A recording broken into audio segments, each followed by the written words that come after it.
wanna be the best in the game, invest in my name, check no restraints, I'm obsessed with the pain. I ingest, I retain, assess and I change, possessed by the thought I'll be free one day from society's restraints. Money, clout and fame, mud, disease, a plague. We all love to hate, have to play the game, have to make a name. All our insecurities are on display. This is war with the enemy, think that it was meant to be. Living in a time where disease is on every screen. I won't let them fester me, I know most are festering. Negativity is a plague for the mentally weak.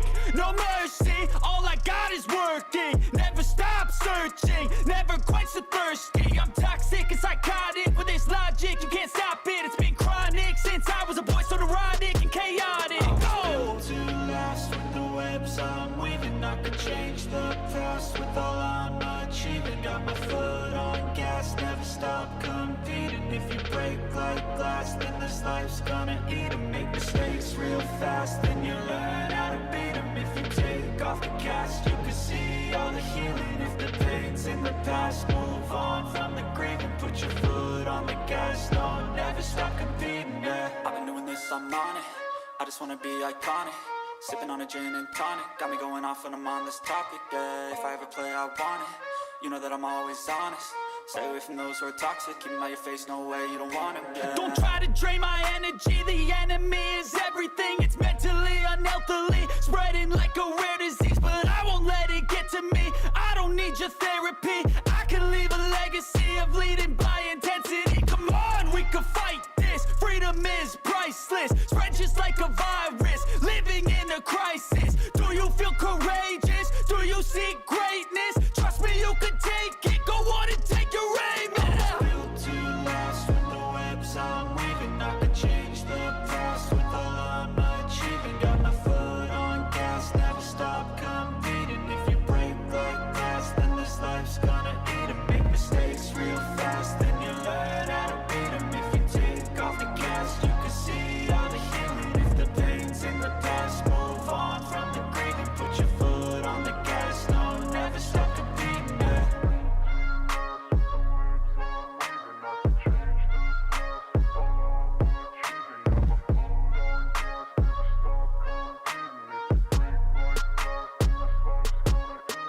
Late night crew. What the fuck is going on, man? Happy Friday. Happy Friday, motherfuckers. Hope everyone's doing great. Say what's up to your boy.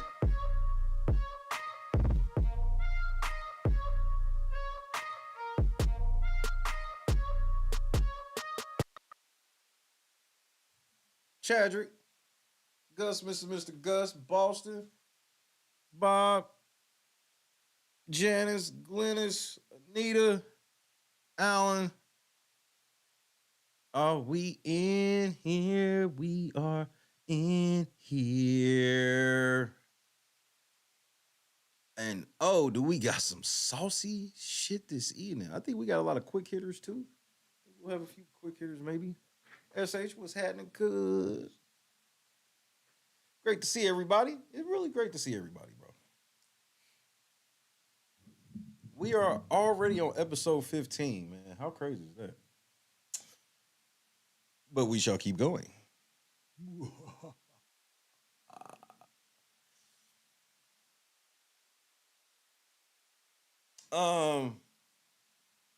The end might be near for Diddy, bro.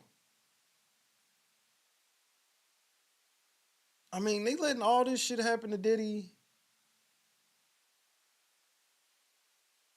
just cuz?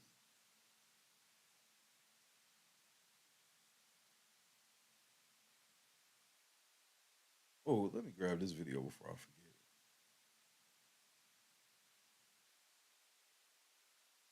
forget. Chadrick, I got to do my NBA.com in-season tournament bracket challenge shit. I'm gonna knock this shit out.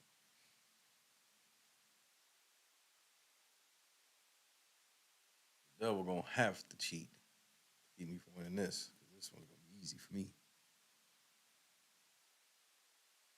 You know what? We might check this out too.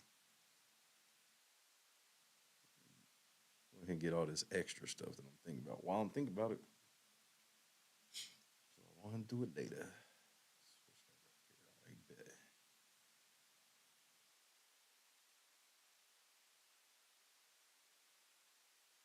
Nigga, Floyd Mayweather trying to get motherfuckers to care about rich people possibly getting scammed is the most hilarious shit ever.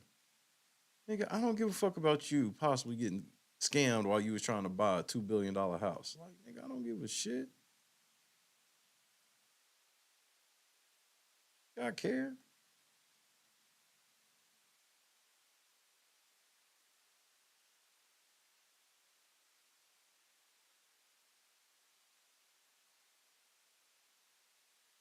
Nah, this the one though. I need this one. Stop pranking.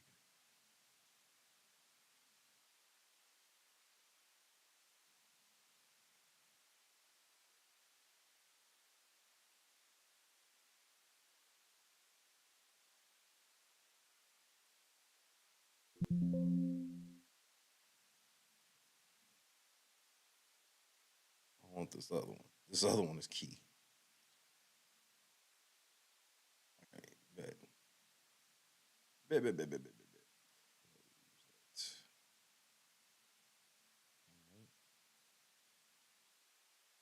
thank you.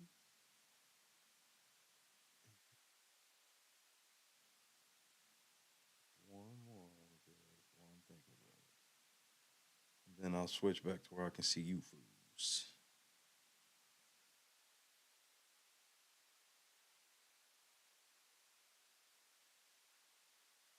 Bam.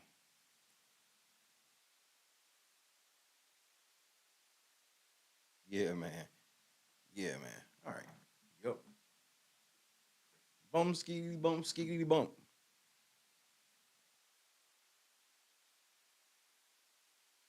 The way that everybody's coming out saying shit that makes it like, uh-oh, people are allowed to fuck with you, Diddy. They not helping, Diddy.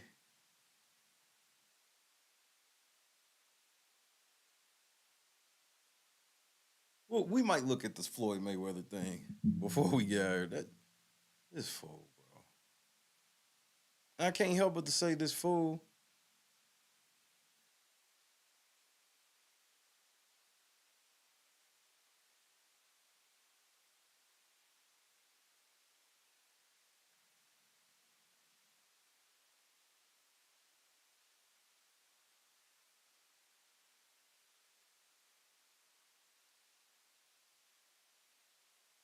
All right.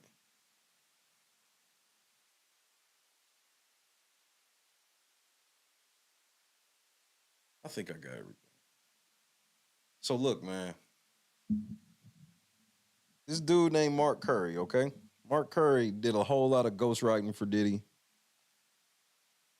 Worked at Bad Boy, all this type of shit, okay?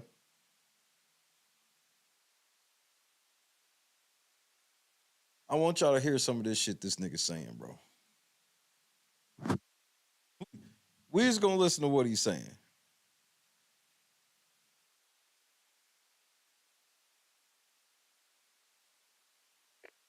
Tactical nuke incoming!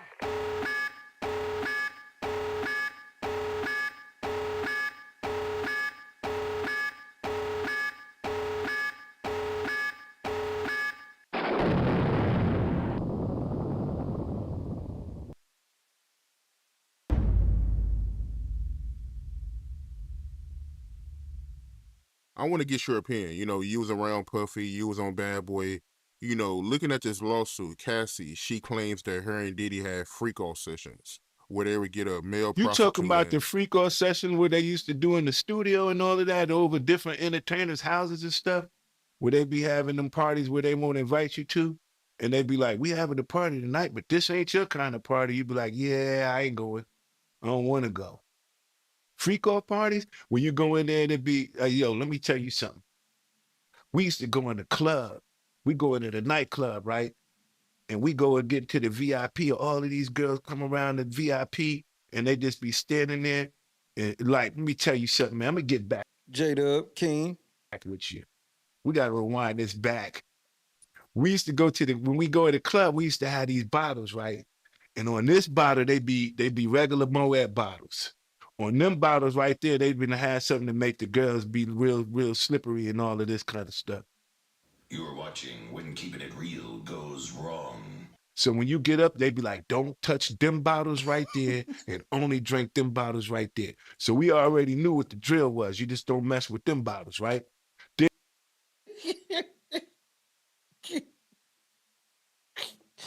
Niggas is wildin'. And all of the girls is in the club after a while. They all running, opening up their mouth like little birds. He's running around just popping pills in their mouth. Pop, pill.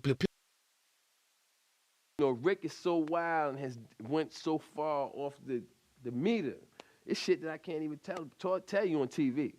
I mean, you know, for the sake of our friendship, you know what I'm saying? I'm not even gonna bring it up. But trust me, he's went there. He has went where it's like, yo, Rick, man, what the fuck is wrong with you, man? You done took this shit too far. And his response is like this: there's no such place. Darkness. Let's go to the abyss, nigga. I'm not with it, man. I don't want to go to the abyss, man. You know what I'm saying? Rick wants to go to the abyss. In fact, he dwells in the abyss.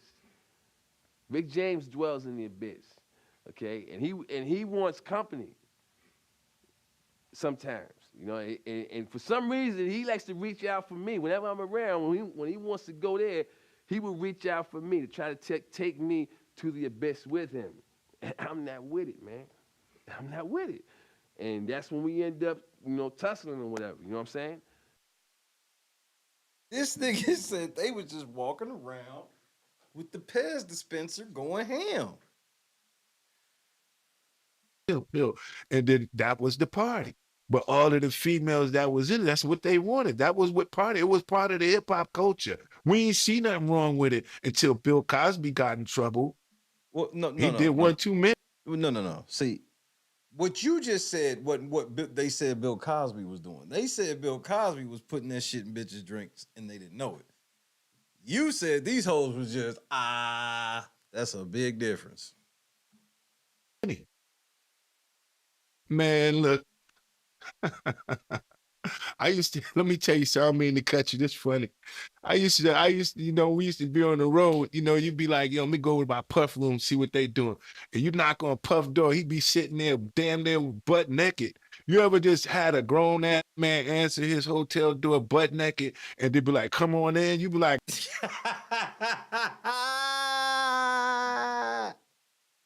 I'm losing my motherfucking mind, man.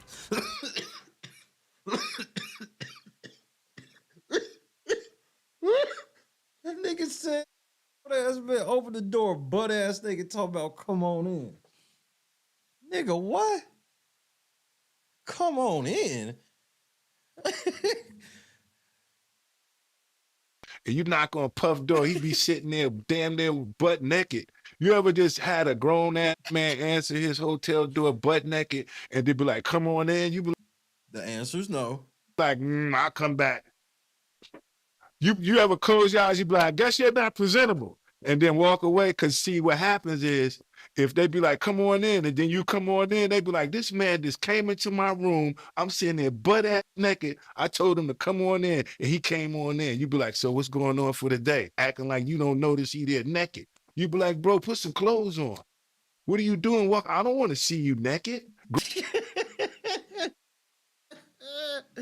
Grown man stuff. Yo, that's kind of disrespectful. So ain't when no you get that's ain't no kind of OG. Hold on, OG. There's no kind of to this. This is downright disrespectful.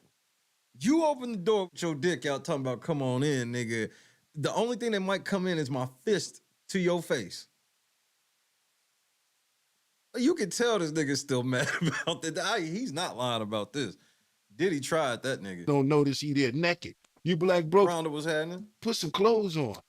What are you doing? Walk. I don't want to see you naked. Grown man Christy was happening. stuff. Yo, that's kind of disrespectful.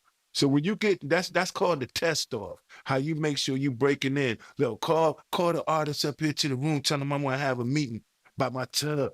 He be in there by the tub. I want to have a meeting by my tub.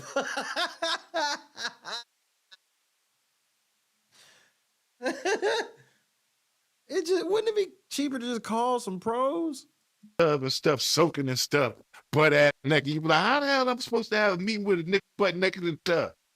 Nah, man, I'll come back, man. Let me know when you're presentable.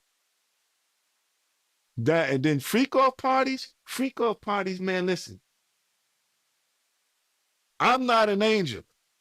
I ain't never did nothing morally incorrect, but I definitely not. The girls definitely have my share of pretty women and being famous. She belongs to the streets. It came with the life, but also what came with it was a lesson. Also, what came with it was, you know what, you can't keep doing the same thing over and over and over again and still expect to find somebody to truly love you. That right there, those kind of parties kept me from finding somebody who really cared about me. Yeah, yeah, yeah, yeah, yeah. Go ahead, spit them bars then, OG. They don't know OG. Spit them bars. And it took me to leave those kind of parties, those kind of people, all that energy alone, just to even better understand me. That's what I did. That's why I've been. That's why Tata was happening. I totally vanished from everything and said, you know, I'm going to be a better man, a stronger man. And that's what I recommended that he do. I'd be like, bro, it's time for you to be a stronger, a bigger person. But he still wanted to remain minute. And that's what's happening to him today. See him. Yeah. Shit, OG. Make it deep then. Yeah, that's wild, man. Him opening up the door naked, man. That's weird behavior. Yeah. You be any yeah, nigga. Shit. Yeah, nigga. Shit. The fuck, nigga? Like, Oh, nigga, you gay. so like, yeah, nigga, that shit wild, nigga. Anytime a man's naked around you and they feel comfortable with being naked around you, you know what I'm saying? You be like, something ain't right, man. What do you know what I mean? You know I knocked on the door. You knew it was another dude at the door. Like when I knocked, you know what I'm saying? Talk played, OG. Then you can just go open the door, come on in. Walking with his butt out. You know, nah, I just closed the door. I see you later, bro. Yeah, nah, nigga, I'm good, bro. Nah, it was good seeing y'all, nigga. Hey, just hit me when y'all ready, though. I guess y'all not ready for the day. So that's weird behavior.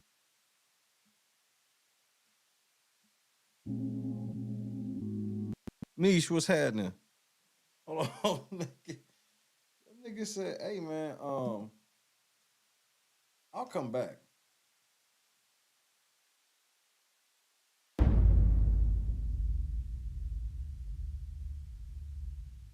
Mark Curry, happy to have you on the platform, my guy.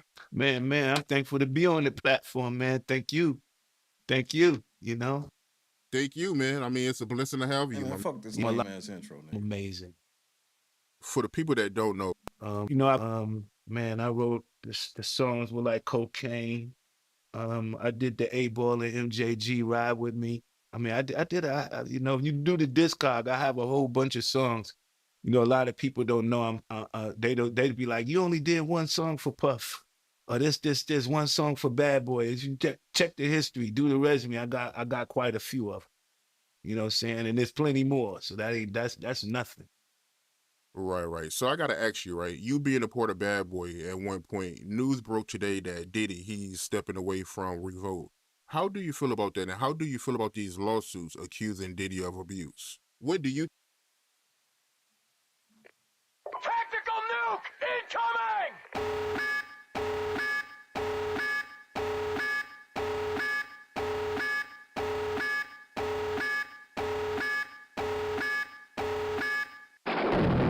think about that? You knowing Diddy, do you think he's capable of doing that, man? Do I think? Yeah. There's every man possibly. I hope that everyone has underestimated my potential for just massive destruction. I see you, Bob. 10 piece for Bob. What's happening? Squad in the building. Capable. I think he's very capable of doing it. It's in his character. That's who he is. That's what comes with power. That's what comes with arrogance. That's what comes with, you know, what makes him. You know, power. That's just the selfishness to make you be like that. You know, but with everything that's going on, man, you're looking at they dropping them left and right. companies are parting ways with him. All of that's happening right now because he's tarnishing his own image. What I think is just it's what I call is a character assassination that's going on right now. So it's just another form to silence a man, to humble a person. You know how sometimes you got to humble somebody. You're right. Yeah, I think he's being humbled right now, which it took a long time. It takes a long time to humble an arrogant person. Bars. So Diddy, he's an arrogant guy. Very arrogant, selfish, all of those kind of things that you don't like. You don't never see in a true friend or a grown man. You know what I mean? Like you're a grown man, you carry yourself like a grown man. He doesn't carry himself like a friend. You know. So you're not surprised when you hear Cassie say that, you know, Diddy, he used to hit her and she had to cover up her bruises with makeup. You're not surprised when you hear that. Because I interviewed Gene Deal, and he wasn't around Bad Boy when Cassie was around, but he told me that, you know, he did the same thing to Kim Porter.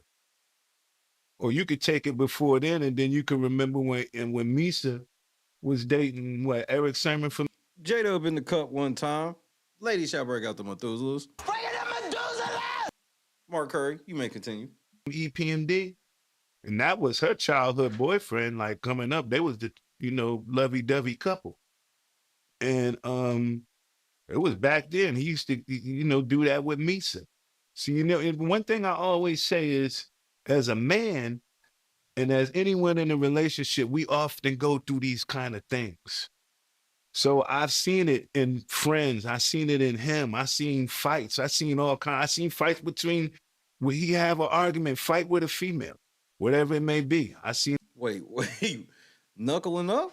It with my own friends. But sometimes you say, we all go through things, but once you have a sign of doing it over and over and over again, that's when it becomes a problem. You be like, so every relationship that you get in, you're violent in them? Facts. And Diddy can't play this, they doing that because I'm a black man. I don't think I've ever heard of anybody other than Diddy really where every relationship, no matter if it don't even be the same people around. It'd be like a different set of people around Diddy, saw a relationship, and it all sounds the same. Like if you go back and look at the Kim Porter shit, it's so eerie how much the shit in Cassie looked alike, bro. Like just like the way it went down. So you say, I don't have to wait to see what he would, I was around when Cassie was there. I knew Kim Porter before I knew Puff. I met Mase, but it was a history. When you have a history of the same thing, man, it becomes a problem. Something you do once or twice, you get over. First, you're not supposed to put your hands on a woman's way I was raised. And the only person that really put their hands on women really is men who have feminine traits. So, it really takes a coward to put his hands on a woman. So, a man is so strong enough, we can just walk away. You can do, it's so many different things that you can do other than get upset, put your hands on a woman. But it ain't even that. Like, yeah, I agree with what you're saying, but we losing touch with what this is. Like, this nigga be, from what I heard, he be rampaging, bro. This nigga be rampaging. And the fucked up thing is the one thing that all y'all niggas ain't keeping it 100 is y'all niggas knew the shit was going on, but y'all didn't want to fuck y'all bags up. Now that y'all bags ain't in jeopardy, y'all can talk. And bro, you got to be held accountable for that, nigga. That's some cretin shit, bro. It is just on some real shit. That's why I never made it that far in this shit, bro. You see how that shit go, and the shit you gotta ignore and do and cut, bro. He ghostwriting for Diddy. He saw a lot of shit, and he let that shit ride. But that comes from a man who's not quite a grown man. It's still a boy, like a bad boy. Bars. And speaking of Kim Porter, because you knew Kim Porter, is it true that Diddy broke her nose? Bust her nose, man. Shit. See, you see what I'm talking about? That's different. Is like Do you know how mad you gotta be to just hit anybody in the nose with a fist?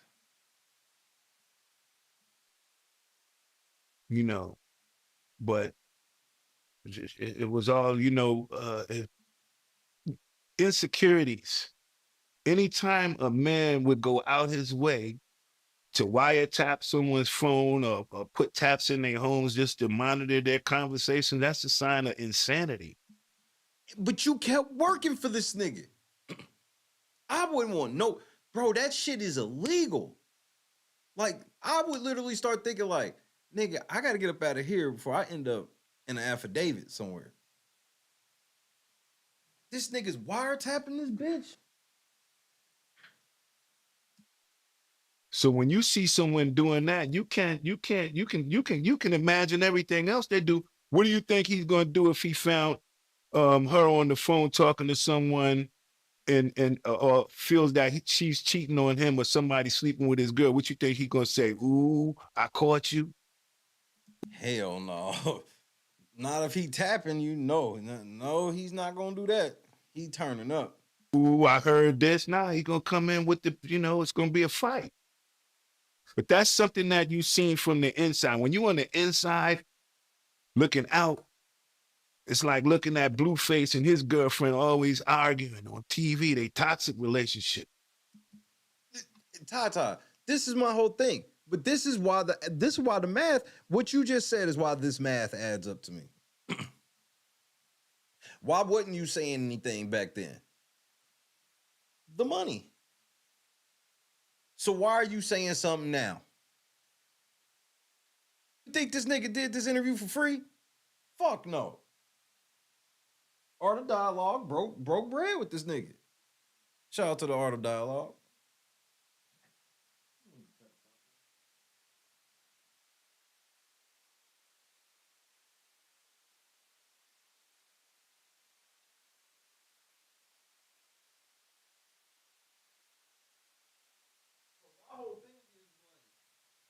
It ain't that I don't believe y'all. It's just this whole thing of throwing Diddy under the bus and acting like that's why it's even worse. Where it's like, so y'all telling me that all of y'all niggas was scared of Diddy, even though Diddy had no power without y'all niggas. Nope, y'all wanted Diddy to keep paying you. And now Diddy ain't paying you. Now you want niggas to pay you for stories you have on Diddy. It's actually some dirty ass shit.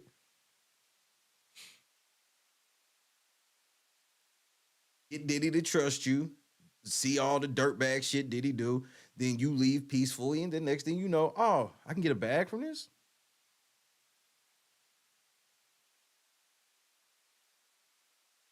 When you see interviews on like Vlad TV, The Art of Dialogue, these bigger YouTube channels, they are paying, which is fine. But these niggas be trying to make it seem like I was just sitting back and enough is enough. Bullshit. Just like Roger Bonds. All of a sudden, Roger Bonds, he's promoting a documentary or some shit. I'm like, of course. Of course. That's what sucks. I'm one of the few people that's like, I do know that y'all probably telling the truth. Y'all timing gets trashed because y'all fucking vultures too. Remember, Diddy's this trash ass human being, but then you got niggas that's like, yeah, I was around him for like 15, 20 years. I know all these stories. And you didn't do shit. Oh, I never saw him like Gene Deal be saying shit like, yeah, I never saw Diddy like put his hands on her, but when somebody come out of the room and you could see, like, yeah, nigga. So what's the difference? So as long as you didn't see Diddy punch her, but if you saw her and Diddy go into a room that's empty and only her and Diddy in there, because you're the security guard, you're the bodyguard, so you got to make sure that you see both of them go in there and then they come out, Diddy look fine and she got a fucking black eye, and your excuse is, well, I can only just kind of assume I didn't see it. That's why their stories would hit way harder if they would be honest about themselves. At least for me.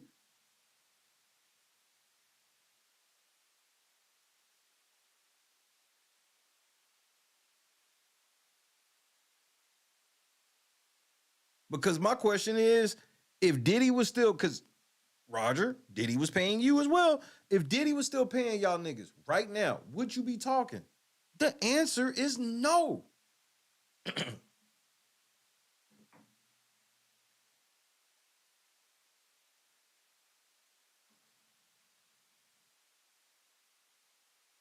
Because I want you to also think about it like this. We know that Diddy is notorious for not paying his artists and all this shit. This is one that was getting paid on a regular. So when you're on the inside looking out, you don't really see them like fighting. You just be like, they tripping. This is their relationship. It's been going on like that with them for years. So okay, I get you on that point. I can feel you on that point where you like, when you around some motherfuckers and they be arguing and shit, it's kind of like that. But nigga, when the shit go too far, you got to get in front of it. And then that's when you go, I ain't gonna be around them like that because they not breaking up, but they be on some shit where I don't need to be around that shit. Ta-da. Big, what's happening? usually when you notice Puff was in those kind of violent relationships with his females, this been going on ever since 2-3 years. This ain't just something that just happened. This ain't the first fight. It ain't the last fight. You know? Yeah, I know this story. I seen a lot. I seen him walk in with scratches and bruises on his face. And you be like, who scratched you up, dog? See? But the thing is are y'all smart enough to know what defensive wounds look like? Are y'all smart enough to know that those cat claws could have been defense? This nigga choking her or some shit? Who's scratching you? What, you had a fight with a cat? What's going on? You know? So he put his hands on females, put his hands on producers, executives. That's just his. I guess that's what the whole name Bad Boy comes from. That people don't really understand. What is it? What is a bad boy? Why did he choose that name? You know, like he never really gave a clear definition of how he feels about that name. And you worked there for how many years? You see what I'm saying? Digital technology, what's happening? You see what I'm saying? See, he can sit here and be like, man, and that makes sense. That whole bad boy thing, that shit makes sense to me. But now you worried about it. Yeah. Could be bad business, bad friendships, bad blood, all of that kind of bad stuff. You know what I'm saying? Bad boy. Yeah. I mean, that shit sound cool until you realize that you was working there for the longest. It's hard for me to just let this nigga skate on that. We about to see what Gene Deal had to say today, though. I do believe him. For the record, I do believe him. Again, my only problem is these niggas making it seem like, oh yeah, I was there for everything, but I wasn't really there for everything. I was just kind of there for everything. I know what happened, but I wasn't there, so you can't say why did I let it happen. I believe Puffy beat the shit out of these bitches in front of these niggas. Didn't we listen to the story where the dude said that motherfucking Diddy came and hung Wale by his fucking ankles over a balcony for recording in the studio with Cassie? So if he would I believe good and damn well that Diddy would smack the shit out of her and all types of shit in front of them. Because Cassie even said in her lawsuit that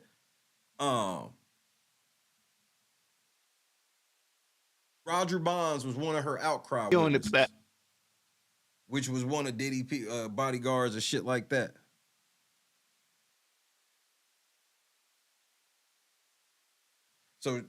So here's what makes it fucked up. She cried out to you, but you didn't go to the police. But I'm supposed to believe that, yeah, you didn't go to the police, but that you just didn't go to the police. I'm not supposed to believe for 1 second that you tried to calm her down and be like, you know, he's not that bad, and man, he can get like that sometimes, but he ain't like that all the time. Like, I'm supposed to believe that y'all niggas in the moment when these girls getting their ass whooped by Diddy, y'all wasn't defending Diddy at all. At all? Because, like I said, look how long it's been. At least with Gene Deal, Gene's been saying some shit for a while. These niggas was, this nigga said he was around before Gene Deal got there. And he just now saying something for the first time. He smelled blood in the water. I'm telling you, some of these niggas will do an interview and just tell a little bit of shit and then hit Diddy and be like, look, nigga, send me a few bands, nigga, or I'm going to do part 2 interview and I'm going to bring up this with the evidence.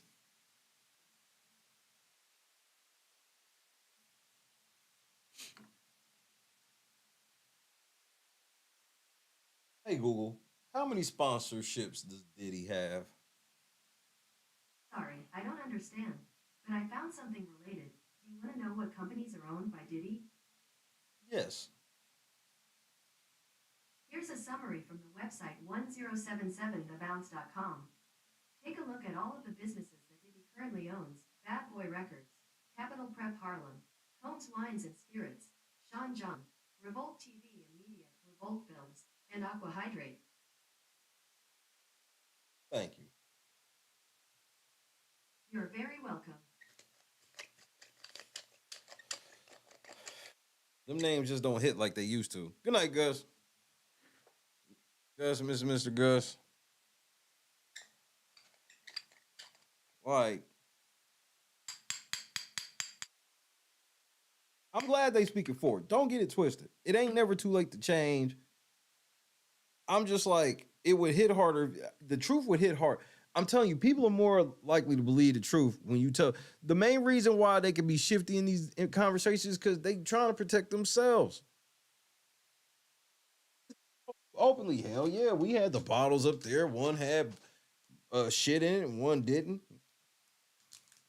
And then I'm supposed to believe that every single girl that had a pill, she took a pill because she wanted to. I don't believe that for 1 second. Nigga, you told me that half the bottles had pills in them already. So I'm supposed to believe that nobody poured one of these glasses for none of them bitches ever. See what I'm saying? Y'all niggas' hands ain't clean like that. Y'all just like, well, Diddy took it to the extreme. He like to fuck men and other nasty shit like that. It's just right around the corner from all the fucked up shit y'all doing. Let's check out Gene Deal. That's why I only take a lot of this stuff with a grain of salt. I can believe certain shit, but some of them is like, if you want me to believe it, you gotta tell the whole story and what you were really doing in that moment.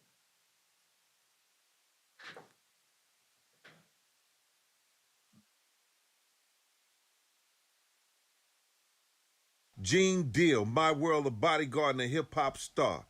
Get it now on Amazon. Hear what really happened. See what I'm saying? Y'all niggas all got books. You know this means by default you are making money off of these so-called essays and whatnot Diddy did. You're making money off the victims as well. Just so y'all know. From someone that was really there. Former head of security for Bad Boy Entertainment, Gene Deal. Nigga Puff came out and he grabbed my arm. Yo, Gene, we gotta pray. I say, pray for what? That nigga's dead. And walked out the hospital. The Memoirs of the Bodyguard by Gene Deal, My World of Bodyguard and a Hip Hop Star. Get it now on Amazon.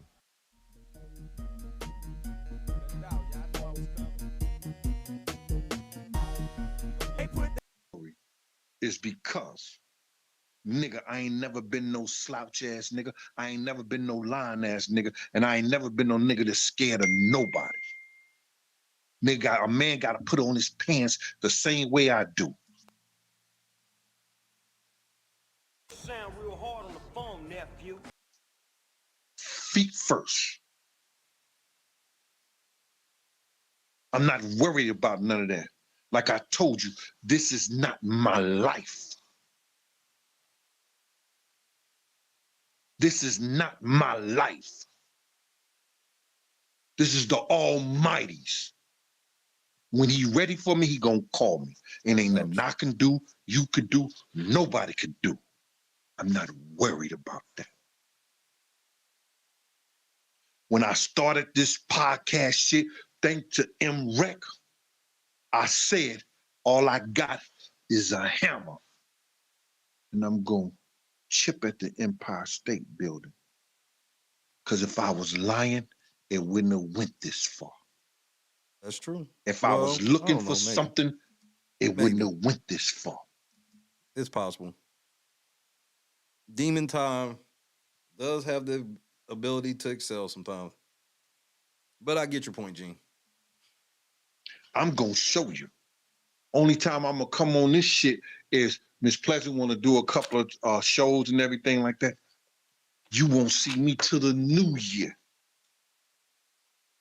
Other when I do a show with Miss Pleasant, because I'm trying to get her stuff kicked off so she could do her thing. I don't have to be on here. I'm on here because of some of you guys. I get a call, yo, give me a show, give me a show, give me a show. I got this, that, whoop, de whoop, blase, blase. So now, we chipped at the Empire State Building. Okay. But this wasn't me doing this. I told y'all, but y'all did not believe me. Some of y'all didn't believe me. Because some of these people out here, they believe damn near everything I say. Oh my God. Lady J, what up with you, baby? Now, I told y'all, when Diddy went at, I think it's DeLeon, that liquor company, which is the largest liquor company distributor in the world, and say they was racist. I couldn't believe Diddy did that. That's something that Diddy has stayed away from pretty much his whole career. Diddy has stayed away from really trying to call people racist and shit like that. So when he called that liquor company racist, yeah, that surprised me. And he was suing them.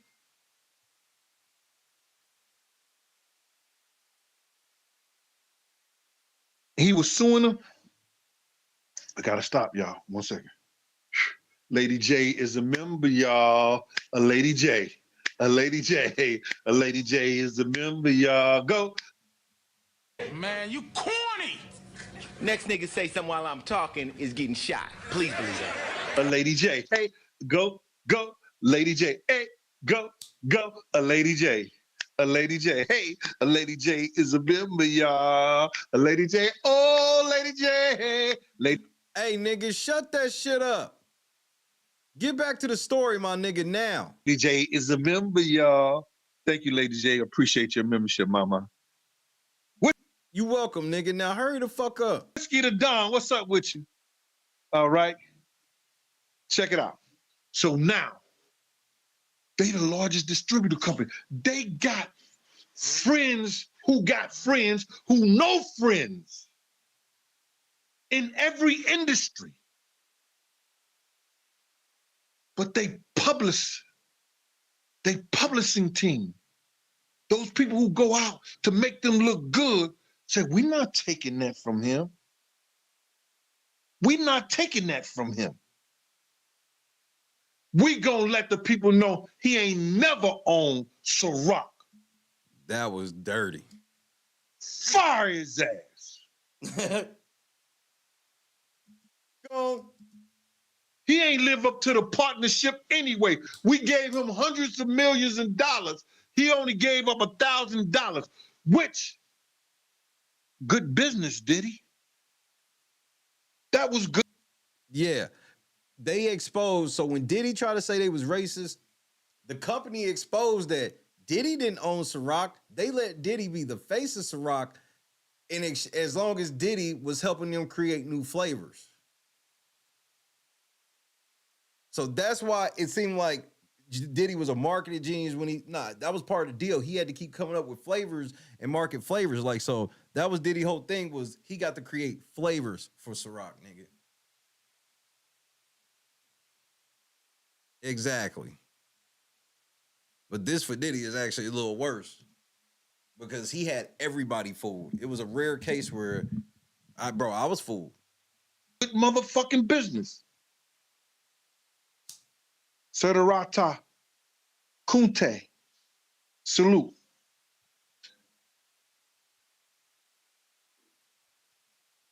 Hey, Libra Queen, what's up with you, mama? Now, that was good business for him. Then you see he was supposed to go in partnership with the largest cannabis company. They cut him off. I didn't know that. I'm gonna have to look that up. A friend of a friend called a friend and said, yo, y'all don't do business with him. I believe it. Had nothing to do with Big Gene. I could have been saying what I said about Diddy until I was blue in the face. Pause. Hit that like button. And it still wasn't going nowhere. Yo, Taj, what's up with you? That's the first one of Taj. If anybody here bullshitting, bro, do me a favor, get him out of here. That's one of my moderators. Block his ass. All right, sir? Over there in the UK. Okay, Gene got shooters. Gene got shooters. Shooters shoot, Gene. Hold on. Be careful the way you will into that mob power, because shooters shoot. I could have been saying what I was saying till I was blue in the face. It wouldn't have still been, because a lot of y'all didn't believe me. A lot of y'all are still calling me liars after Cassie made all the allegations of this creep in the world. Well, that didn't really, I see what you're saying, but that doesn't really prove your case. She could have just said it because you've been saying it. You know what I mean? But his Lady J still a member. Let's do this. Somebody got in contact with Cassie. Because she couldn't afford those lawyers like that. I like when you like this, Daddy. Daddy, I like when you scrambling and scraping for shit. I like that. What the fuck did I tell y'all? Now, I do agree with that.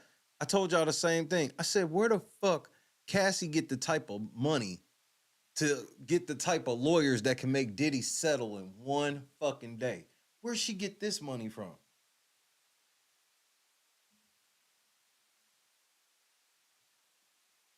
And those lawyers, they had did some high profile cases in New York City. They had to do with labor law, had to do with the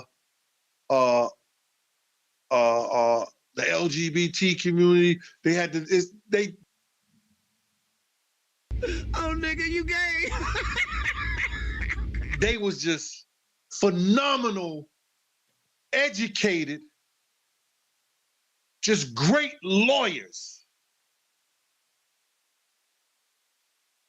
Somebody pushed them, 3 of them, over to her.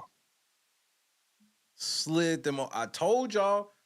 I said, where did Cassie get the fucking money? That's why I was like, this seems like I was like, the powers of B seem like they letting Diddy get spanked. Go back to the coverage. I said this. I said, where the fuck? I said, y'all got to look at certain things when things happen.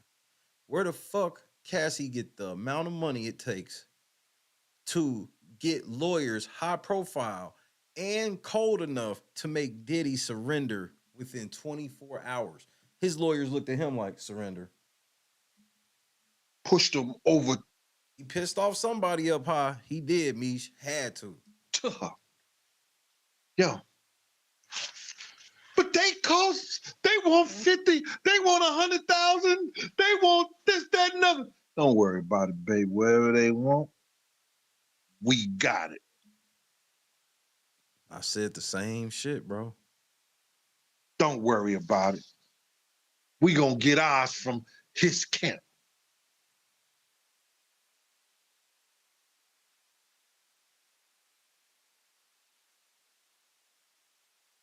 You understand?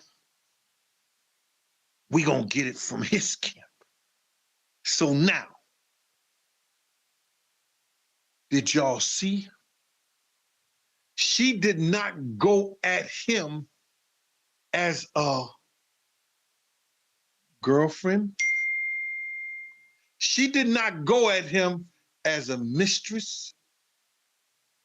She went at him as an employee. She did. And they named everything that nigga owns. They did. Remember when we read it? We read the whole Cassie shit on here. She named every fucking company / entity, all of that shit. She did. Everything that he's a part of in that lawsuit.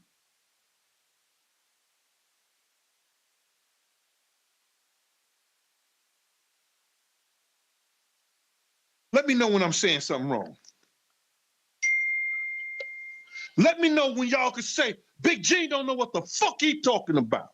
I'm listening. And while I'm listening, I'm going to go. Don't do it, nigga. Melanie Rice. Melanie Rice. Melanie Rice is a member, y'all. Melanie Rice is a member, y'all. She's a member. She's a member. Melanie Rice is a member, y'all. I like when you like this, Daddy. Daddy, I like when you scrambling and scraping for shit. I like that. Melanie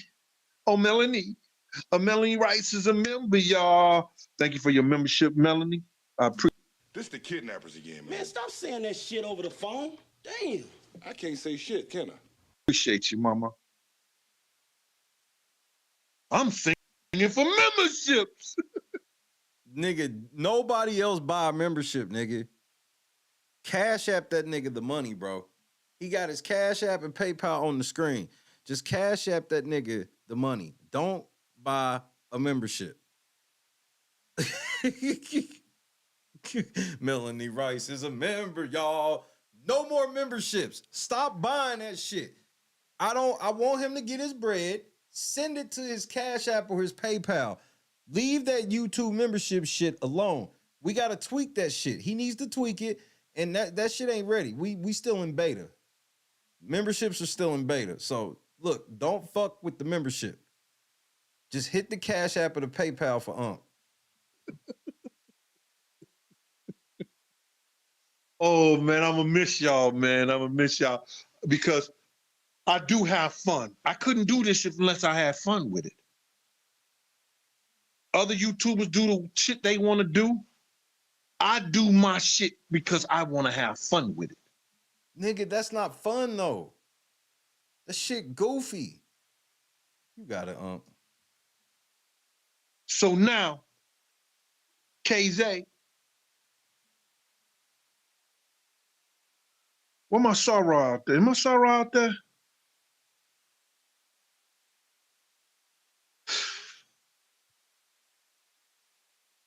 Can't my... Oh, where is my sorrow at? See, this is what I'm saying, Lakeem. This is Lakeem's fault. Yeah, go ahead, let Unc live. Go ahead, you can cook, Unc.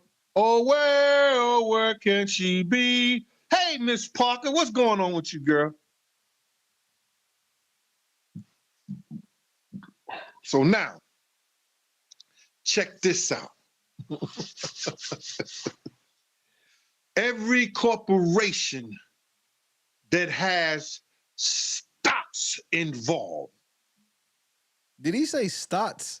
Like STOTS? Stocks.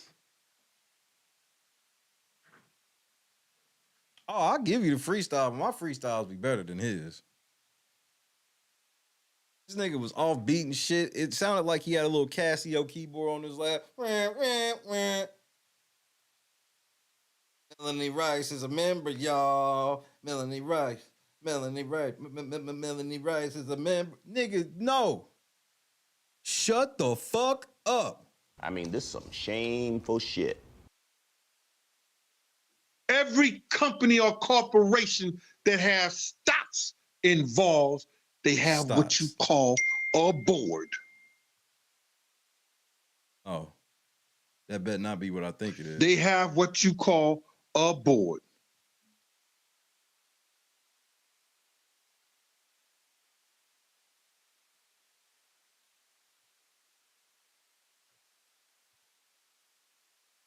Where Gene going, to Africa? I mean, I'm just asking. He seems like a I'm going to Africa type of nigga. That board represents the company, and you sell those stocks in order to keep money flowing into the company, but you got to make money for the company. So when Diddy is the head of those companies, but if he's selling 51% of the shares and he only got 49%, that means, not saying it's true, don't know the percentage, but if he doesn't own 51%, he getting ready to get moved out of those shares in that company, the board members can vote his ass on out. Fact. Diddy, if you owe less than, I don't believe that. I don't believe that Diddy owned less than 51. Because they would already snatch this shit.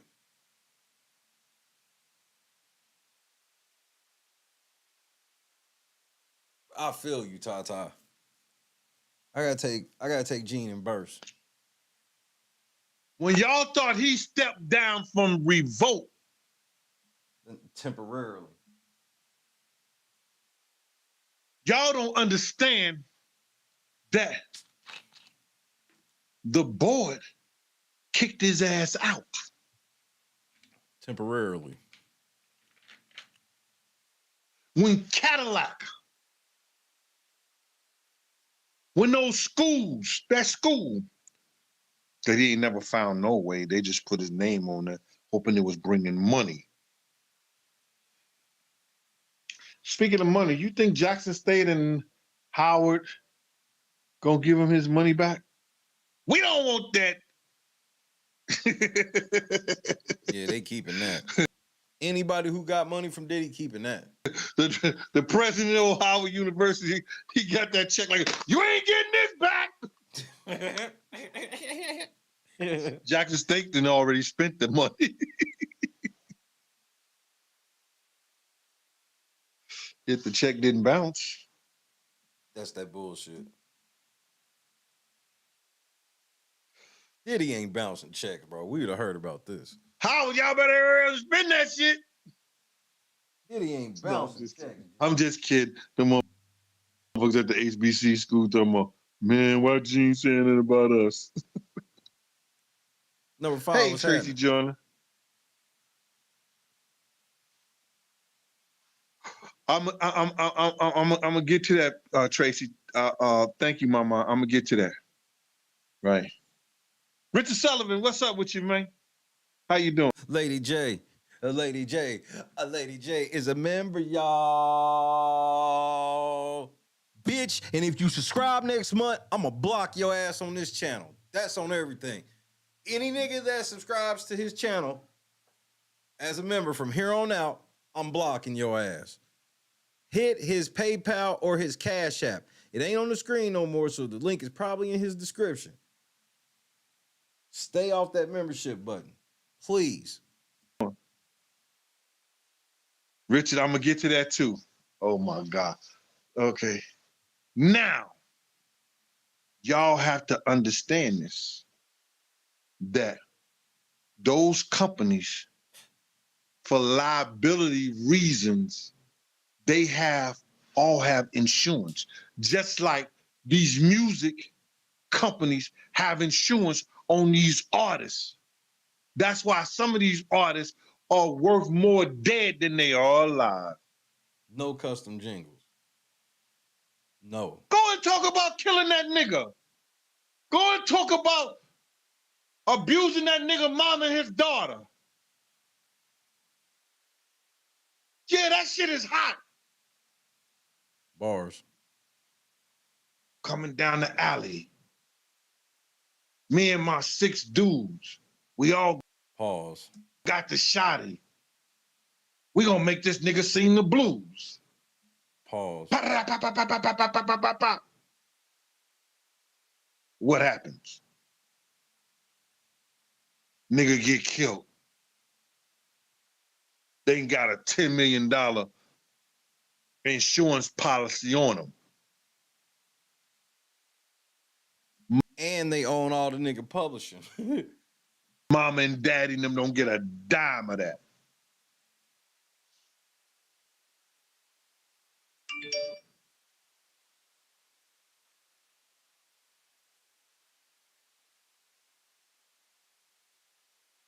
I heard that. Number 5. Well, kick back, cuz. Hit that like button, everybody.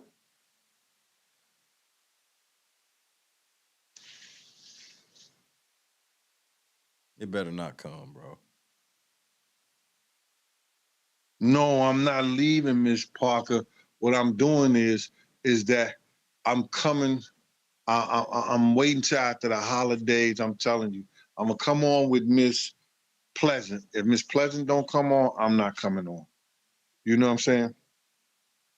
For right now, I don't want to touch this Diddy thing. Yeah, I don't want Diddy spraying my house up. I don't want Diddy setting my house on fire, blowing my car up in my driveway. I don't want none of that smoke. So, nigga, I'm gonna go have a Christmas ham and all this other shit. I'm just calling. I'm letting y'all know this right here.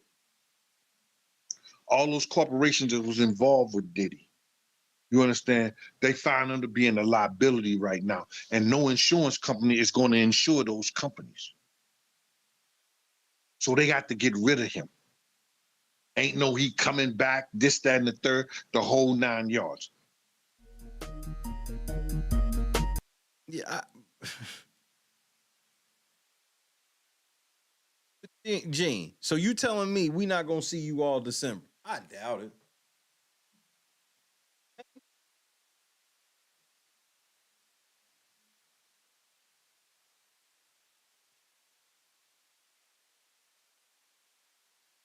Here's one thing I do know. Even though I be believing, the bulk of what Gene be saying,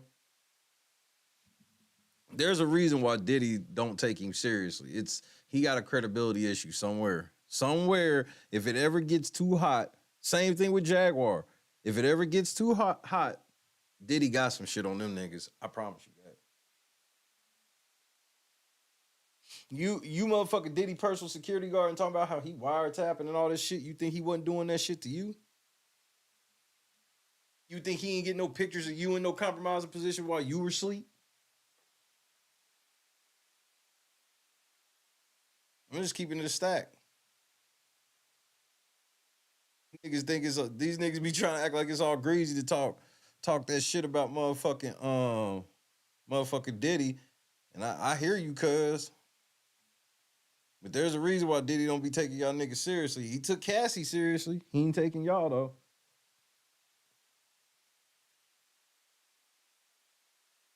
Cassie hurt y'all case. And here's why. Cassie should have at least did what Diddy them lawyer had to say back had to be so sweet for her to instantly go, all right, we're done here. Them lawyers probably came, hey, sign this paper. You're accepting this deal. We just needed you to just do that. You're accepting this deal, and here's what you're getting. Have a great life. As soon as she came out with the lawsuit, Gene Deal and Jaguar hit the scene. Yeah, we told y'all. One day later, grand closing.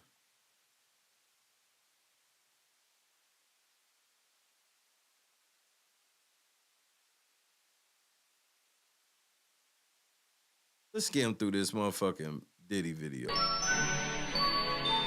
Skim through this.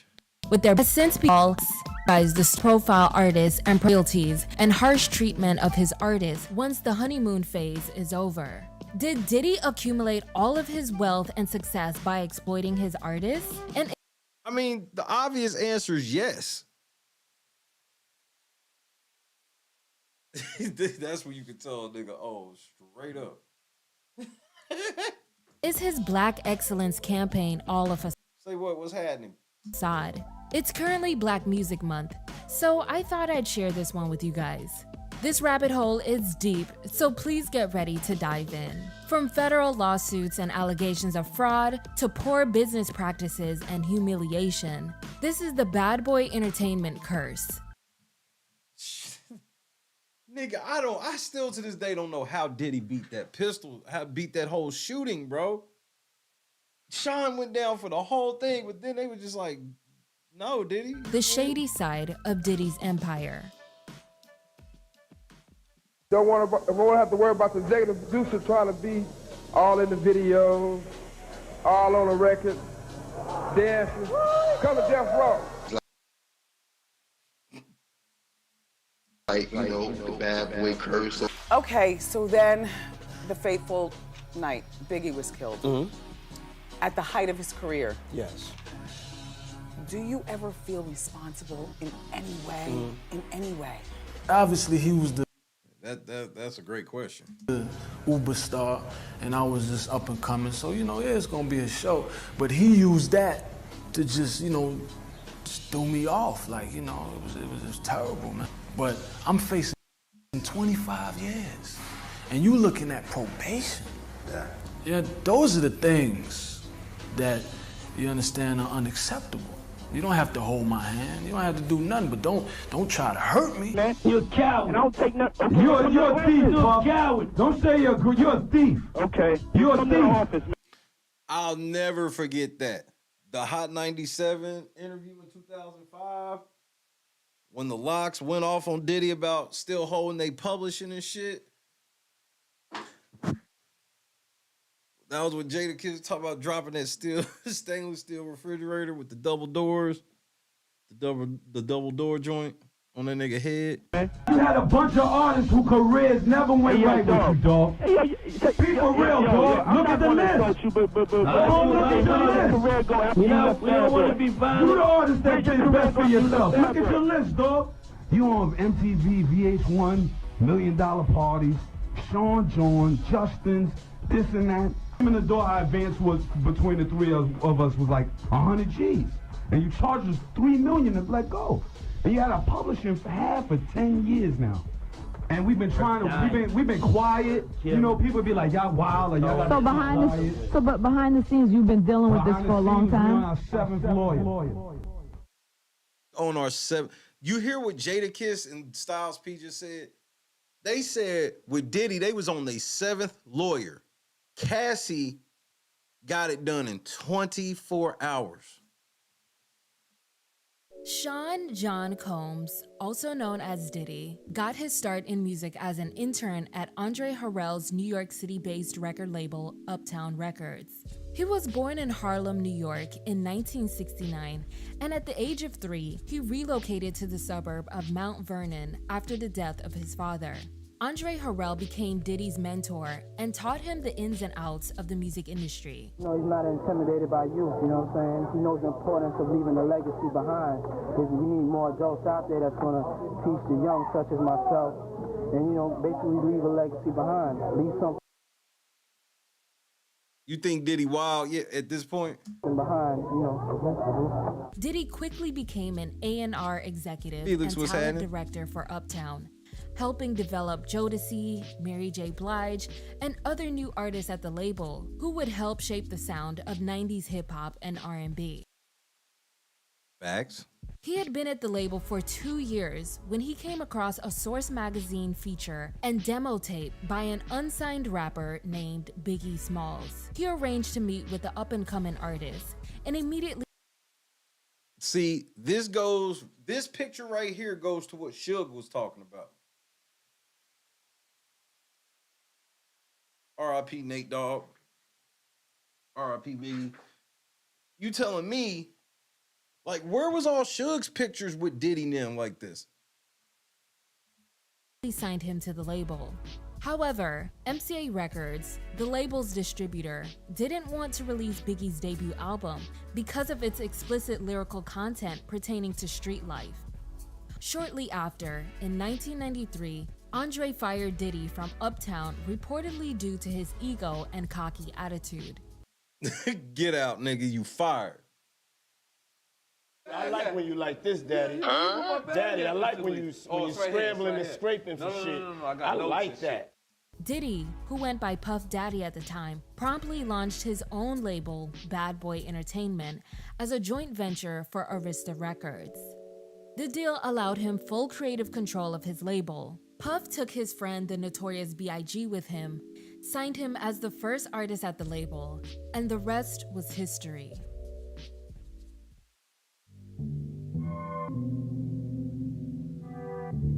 So they call him Phase 1, 93 through 99. Okay, I'm intrigued. Hit that like button, yo. Puff helped Biggie produce his debut album, and during the process, the guys became really good friends. Puff is partially responsible for making the 21-year-old rapper the most visible hip-hop artist to come out of the New York rap scene. The second signee of Bad... But where that gets tricky for me is I have to believe that Biggie couldn't have got where Biggie was without Diddy, and that's hard for me to believe. Boy was rapper Craig Mack, and his 1994 debut single, Flavor in Your Ear, became the label's first release.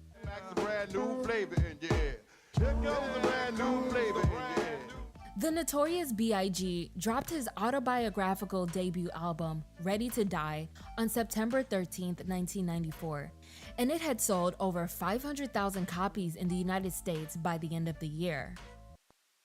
Yeah. Gold back in the day. The album's 3 singles, Juicy, Big Papa, and One More Chance, all went stupid, were major hits in the United States, and Bad Boy Entertainment was now on the map. Birthdays was the worst days. Now we sip champagne when we thirsty. In 1995, Billboard magazine named Bad Boy the #1 rap label of the year. Diddy was focusing more. Nah, man, I don't need all the background, bro. I remember. I was there. 2 weeks away from a few months. Vehicle with 3 bodyguards at the time of the crime has also been the subject of other conspiracy theories, claiming that he was the one who orchestrated the attack on his artist. This theory has also never been proven, but Diddy admits that he feels responsible for Biggie Smalls' death. Do you ever feel responsible in any way? In any way? I mean, the thing that I think I always feel some sort of, responsibility because I'm in this thing with him. You know what I'm saying? He's my artist, and he was supposed to go to London that night, and I let him talk me into, not going to London and staying in LA, and that that's something that really bothered me, throughout my life. Is sometimes you have to really go with that decision in your gut, and in my gut I was like, you need to get on the plane, but sometimes when you don't listen to your gut. And this is God's world, it's his plan. Yeah. But honestly, that's one of the things I regret not making sure that he went to London. There has also been sounds good, Diddy. Rumors that Biggie became unhappy with his contract with Diddy and was already on his way out the door at the time of his passing. In 1997, Lil C's claimed that Diddy purchased the late rapper's publishing for $200,000 before his death.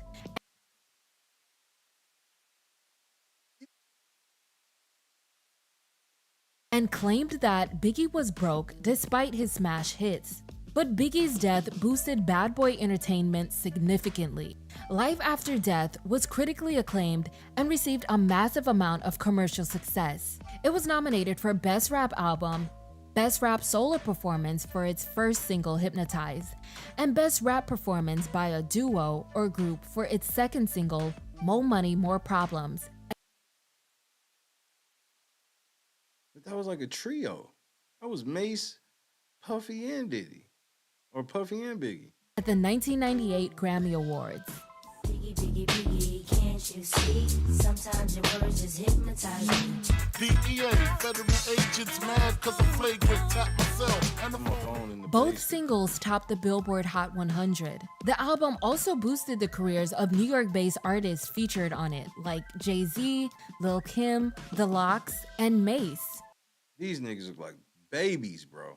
Who became the new superstar of Bad Boy. But we will discuss him later. Diddy and artists at the label really benefited from the posthumous releases and tribute songs. In the years that follow, Bad Boy had become the biggest hip-hop entertainment group, producing hits and remixes for elite artists like Mariah Carey and Mary J. Blige. Forbes reported in 1999 that the label was raking in over $130 million in annual sales, making it rap's most valuable label. Diddy was also dabbling in other business ventures like restaurants. You see how it's getting glossed over? Like, where the fuck is the money coming from? A clothing company, and sports management. His own solo album, No Way Out, released in 1997, topped Billboard and has since been certified 7 times platinum. Although Bad Boy Entertainment had completely taken over the last half of the 90s decade, a lot of the artists fell victim to the so-called curse. Their momentum and star power fizzled out after their first albums, and some of 112, what's that 112? them barely even lasted at Bad Boy for more than 2 albums. Diddy seemed like he just bounced around to whatever artist was hot at the time, instead of focusing on the longevity of each individual music act. And by the time the new decade came, most of the label's original music acts were gone. Total.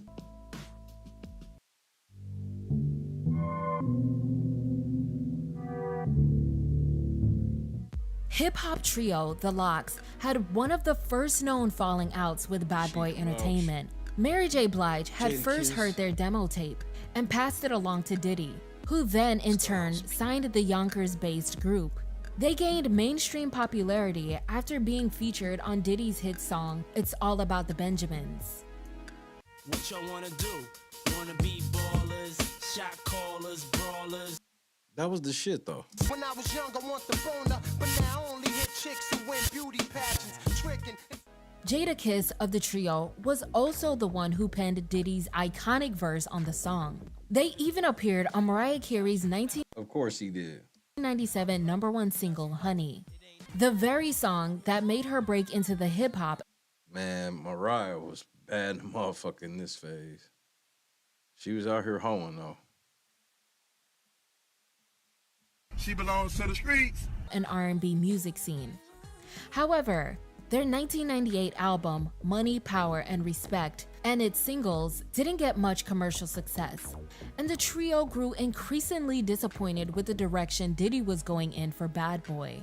Diddy strayed further and further away from hardcore street music after the death of Biggie, and opted for a more safe mainstream sound to appease to the masses, which ensured radio hits. So the Lox began looking for another label that would best fit their vibe. They started appearing on a number of tracks by Rough Riders, the label associated with fellow Yonkers native DMX. But Diddy refused to let them out of their contract. That's when the group kicked off the Free the Lox campaign, demanding for their release. They showed up to Hot 97 Summer Jam concert in 1999, wearing t-shirts that read, "Let the Lox Go." After things escalated and furniture was thrown at Diddy, he finally severed ties with the Lox, and they immediately signed a deal with Rough Riders, where they After them niggas threw furniture at this nigga, he finally, for some reason, let him go. remained for over a decade.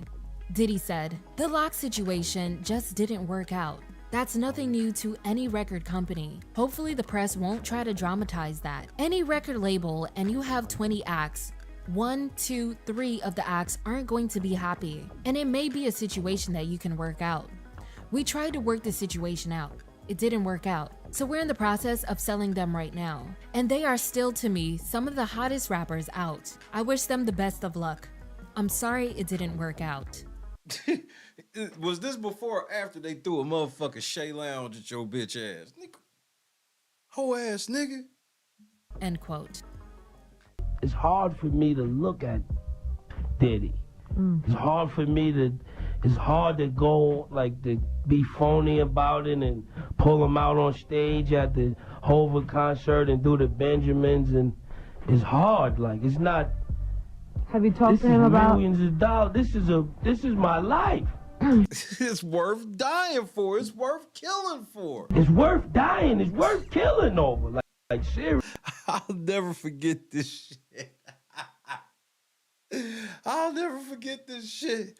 I had never heard Jadakiss like this. This nigga's like, nigga, I just want my shit, bro. That's what people don't understand. Don't say, Jada, you bugging, or I can't sleep sometimes. Like I lose sleep. Like I be ready to just black out. Like how long have you been? Have you had the conversations with Puff about trying to buy it back? He's so much of a gangster with the paperwork. He'll tell you one thing, and then he'll tell his lawyer or people that represents him something else.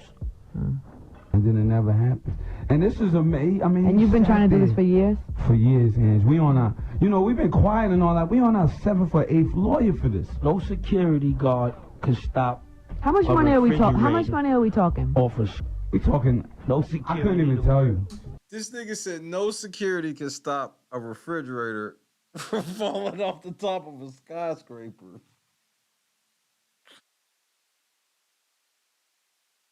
Nigga was suggesting that Diddy could be touched. I mean, estimated you couldn't. A couple mil. A couple million? I would say a couple mil. I can't even say. I'm not even sure. We paid a couple mil to get out. We paid almost $3 million to get out. To get off Bad Boy. Yeah, we had no $1 million budget. We did one album there, Inch. This is for life. This is for life too. This is why. So if this is for the rest of your life, if you make a song, you have the way it stands. He gets money no matter what. If we make a Give It to Me or in the club, he's gonna make more off that than we are. Than we are. Why did you sign the contract? You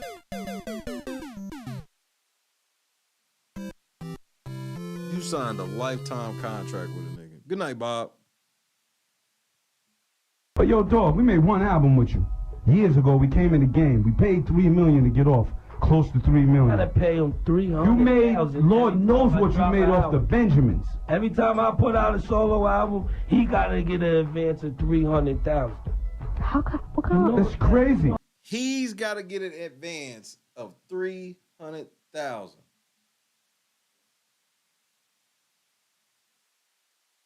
Remember, this is the same nigga that signed Cassie to a 10-album deal.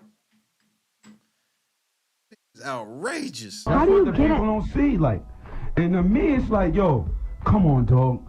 You on MTV, VH1, $1 million parties, Sean John, Justin's, this and that. We did one album with you, dog.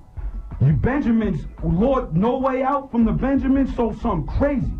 You made something crazy. You made your money back off of that. And when we came in the door, our advance was between the three of us was like 100 G's. And you charged us $3 million to let go. And you had our publishing for half for 10 years now. And we've been trying to, we've been quiet. You know, people be like, y'all wild, or y'all so behind the scenes, you've been dealing with this for a long time. We're on our 7th lawyer. What's up? I mean, hey, yo, check this out, man. The last time y'all did this, man, y'all did the whole campaign, let the locks go and all that. Y'all ain't want to be down with Bad Boy, so we let y'all go. Y'all want to be down with us, we let y'all go, we keep it moving. But to get on there and portray like somebody got to go and steal and rob and be shysting, y'all, that ain't... Nigga, if you got to get a $300,000 advance for this nigga to put an album out and he ain't even part of your label, yeah, that shit shysty, bro.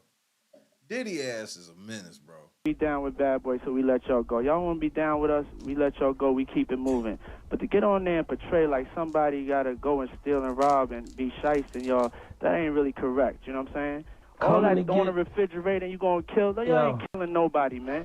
You know what I'm saying? We businessmen. We all mature adults here. All that right there. But don't sit here and portray like Puff took nothing from y'all. What is it? What is it? What do you call it? What do you call it? What do you call it?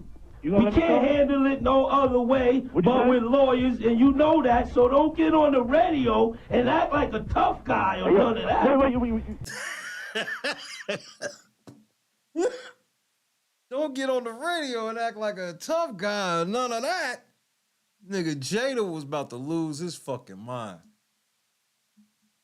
Call it. We can't handle it no other way but with lawyers, and you know that, so don't get on the radio and act like a tough guy or none of that. Wait, you know how we can settle? You acting I'm tough. in my office. So why don't we stop talking on the radio?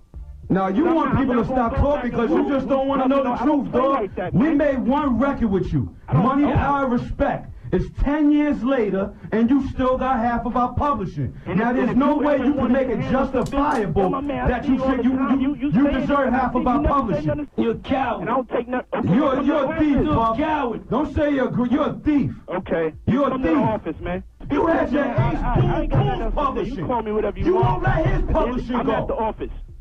You won't let your man's publishing go. We're gonna argue in front of New York. That's You won't let you. Cause the greatest radio interview ever. And this shit is, who knew that when this interview would happen, cause when we was listening to this shit, that this was just literally setting the foundation for shit 18 years later. This motherfucking interview was 18 years ago. the way you Do want you own your man's publishing, dog? Ain't nothing to y'all, man. You had a bunch of artists whose careers never went right with you, dog. Hey, Be for real, dog. Look at the list. We don't want to be violent. You the artist that did best for yourself. Look at your list, dog. No, 112 not happy with you gone. Faith not happy with you gone. We not happy with you gone. Faith not happy with you Wow. gone. All right, he's hung up. He's gone. He's finished. Bro, I used to want to smash Angie Martinez something fierce. I had, bro. That was you couldn't tell me shit. In jail. But it is worth it. He don't understand that because you just been robbing people for years. And people could look at it and you can look at what he said, then you look at us, and you look at his catalog of artists he had. And you sit back and do the homework yourself. You go home, forget what we said, forget we the streets, we the locks. This man is making tons of money off of us for no apparent reason. No reason at all. Okay. No, it's a reason you signed the fucking contract. Okay, I can't wait to sit down and talk. I want.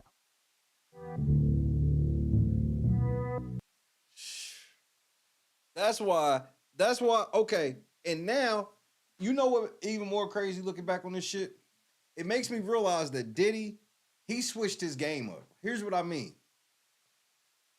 All that game and shit he was running, he was trying to run it on solidified artists. I'm talking about motherfuckers say Craig Mack solidified, Biggie, Styles P, Sheik, Jada, you know, all these niggas, right? Come 2000s, Diddy was like, man, fuck that shit. I'm gonna start just having a contest. How many making the bands did he do in the 2000s? He did like 5 making the bands. And even the band, oh man, the band was hard, bro. Diddy couldn't believe how good the band was. He was determined to fuck that shit up. The band was so cold.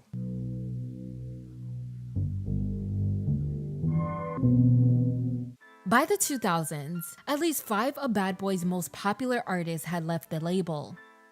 But it didn't matter to Diddy, because Bad Boy released even bigger hits at the beginning of the new decade, and the roster of artists just continued to grow.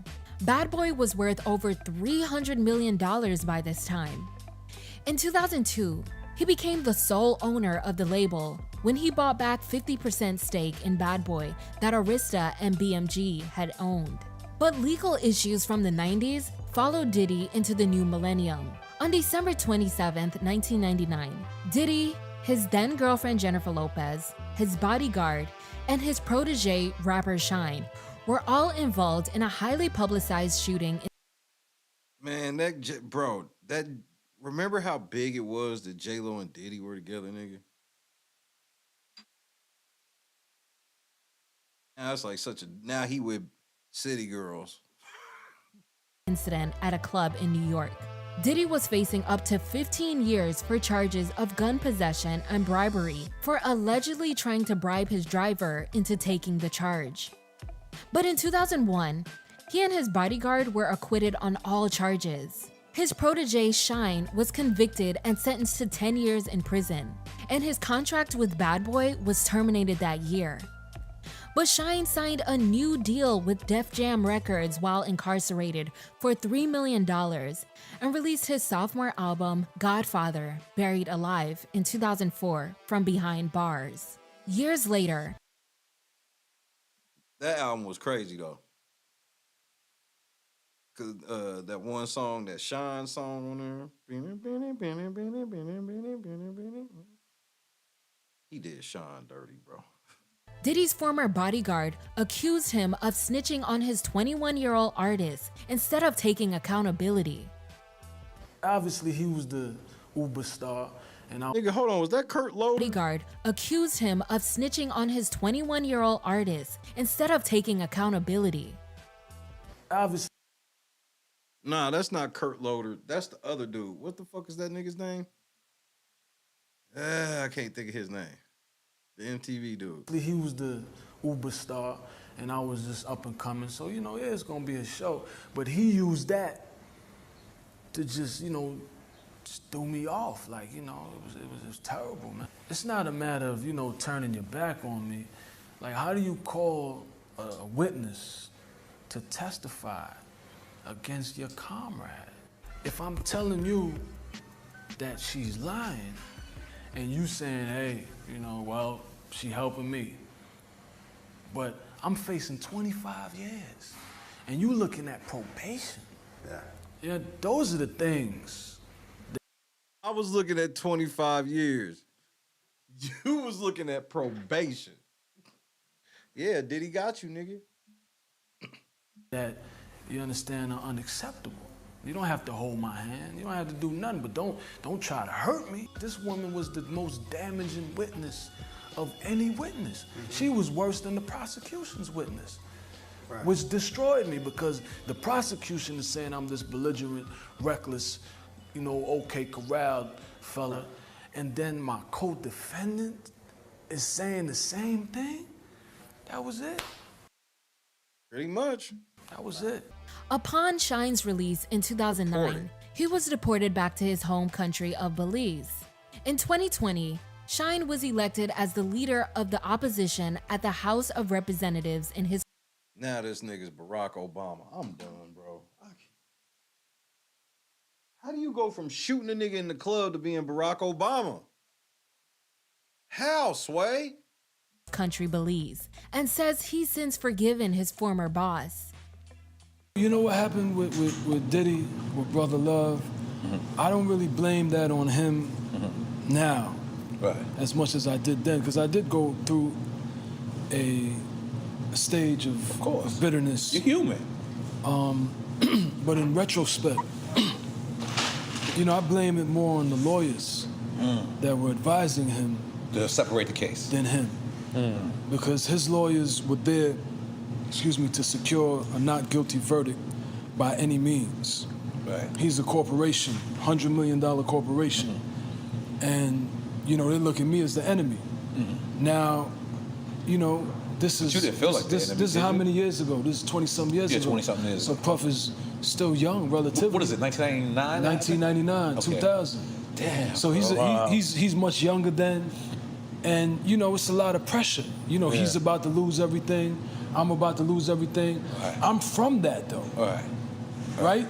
You know, Diddy is a musician. You know, he's a great musician, great executive. You know, great entertainer, but he wasn't from that. Right. So his response shouldn't be expected to be my response. And then when your lawyers...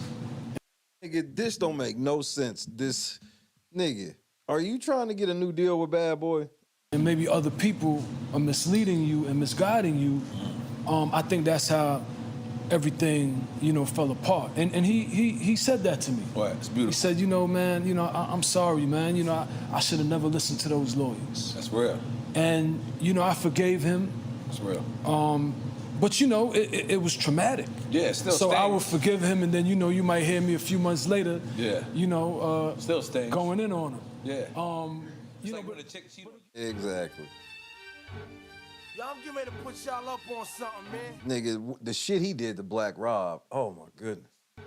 Black Rob was another bad boy artist ousted by Diddy and the label when he was dealing with his own legal issues. Like, whoa, brothers getting money in VA is, whoa, honey's looking right. They removed him from their website and, in his words, left him for dead. Bad Boy as a label that I was under at that time didn't do nothing to keep my name alive. You know what I'm saying? It took me off the website, just left me for dead.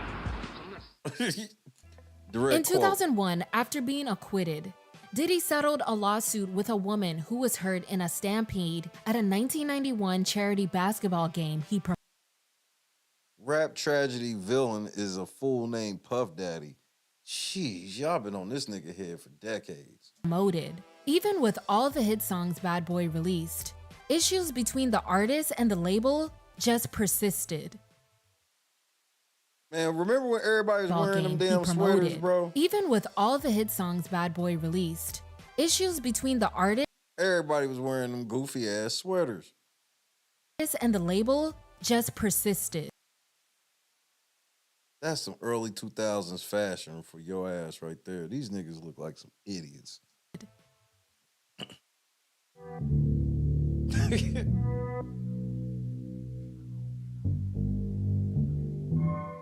In 2002, R&B group 112 attempted to part ways with Diddy and the label, saying that Diddy failed to compensate them and promote their music, and went on to say he owned 100% of their publishings.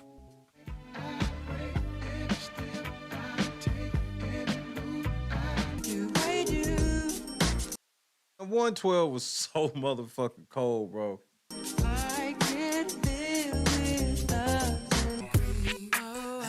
I mean, these niggas didn't do nothing but make hits. That's right. In an interview with MTV, 112 members Darren and Mike said, "We were a priority at certain times. But when you're dealing with a label where the CEO is trying to be an artist also, it just leaves the question mark to where the focus is. If you put yourself in a situation where you have your own label and one day you decide to be an artist yourself, where would you spend your marketing and promotion dollars?" It has been frustrating over the years trying to deal with that. We were 16 years old when we signed those contracts. We were naive. See? Catching them niggas. That's Diddy's notorious for this. Catching boys and girls when they young. Sign this contract. Get your mamas to sign some shit. They don't know no better. We're not blaming anybody for what we did. But the way it was presented to us was like we were family, that it was all about love. But being adults now and being more mature and knowing the business now, we would have never signed. But at the time, we were hungry. We were desperate. We needed whatever we could get to be out there to sing to the world, to be artists. That's why the whole family thing was such a contradiction. If you're such a family, you would have just taken care of us regardless of the structure of the contracts. If I'm a man and I'm worth over $100 million and I got this group and they sign an agreement that's structured in a way that they can't make money, me personally, if I was the head of Bad Boy Family, I would have said, okay, let me break these guys off a little something, end quote. But Diddy's spokesperson said they actually had a traditional co-publishing deal for which they were paid substantial advances commensurate with the then prevailing market rate. 112 signed a new recording deal with the Island of Def Jam music group, but Diddy filed a temporary restraining order with the Manhattan Supreme Court to block the group's departure and also... You see this shit, like how the links he go to like, he be like, it ain't no big deal. But look at the links he go to keep niggas. He went to the Supreme Court, nigga. prevented the group from... Like, straight up, like, bro, if you get a 16-year-old, that's grooming. Everybody thinks that grooming is always of a sexual nature. No, that's grooming too. When you sit here and try to make motherfuckers feel like they love you and get them to grow this love for you just to fucking rip them off. Especially on some fucking kids, literal kids. Recording new music until an agreement was reached. Faith Evans also decided to cut ties with the label after they failed to push her critically acclaimed 2001 album, Faithfully. She said, "The easiest way to put it Faith bad no more. is Puff had a lot going on. He still does. I think it's a beautiful thing. He's like a conglomerate now. But there was such a change in circumstance from the time I signed. I can't say I was able to fully benefit from the hype and popularity and success of Bad Boy. It certainly set me up well, and I did achieve success. The domino effect didn't end there. And then here's the thing. It don't just be that he don't want to pay him. He don't want to pay him or promote him. It's like, because all he wants to do is just keep generating buzz on new people. So now it seems like he's got all these artists, but he can't afford to put, that's the thing. He can't afford to really put on all these artists. But then if he gets you roped in for like a contract, then after like 3 years, and he go, look at my roster on Bad Boy. Most of these niggas just been doing features on songs and shit. Like, ain't nobody got no albums. The only motherfucker getting nominated for album of the year is him. Rapper And all of the artists on the label done produced his beats and wrote all his raps. Loon had made appearances on I Need a Girl Part 1 and its sequel before officially signing a deal with Bad Boy Entertainment. Now I wanna lay round and sip colada. That Loon did I Need a Girl 1 and 2 and then got signed. What other Loon hits did Loon have after that? See how did he do? Get your biggest shit for free, then get you on the label and don't push you.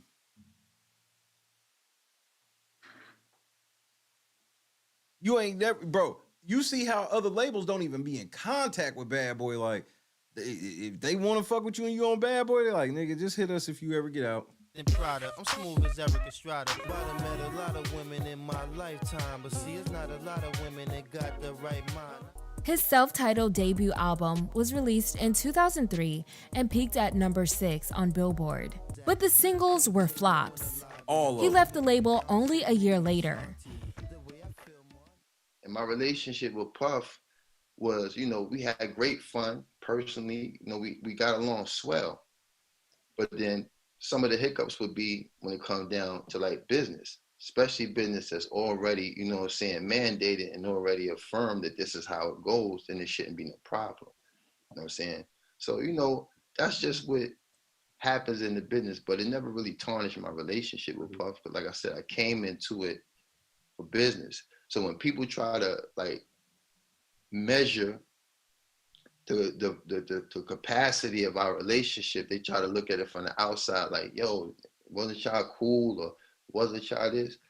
Yeah, we was all those things, but we did business first. Other artists who left Bad Boy in the 2000s include New Edition, G-Dep, and one Special Delivery of their most successful artists, R&B singer Carl Thomas. Dream. People don't even remember these bitches.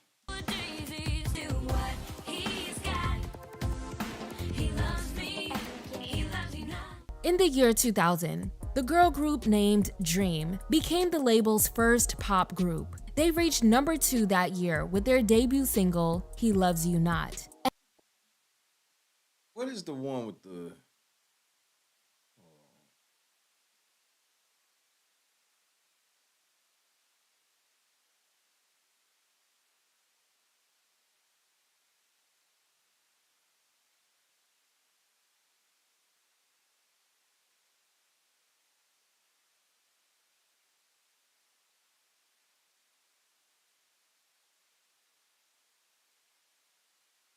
Is this it?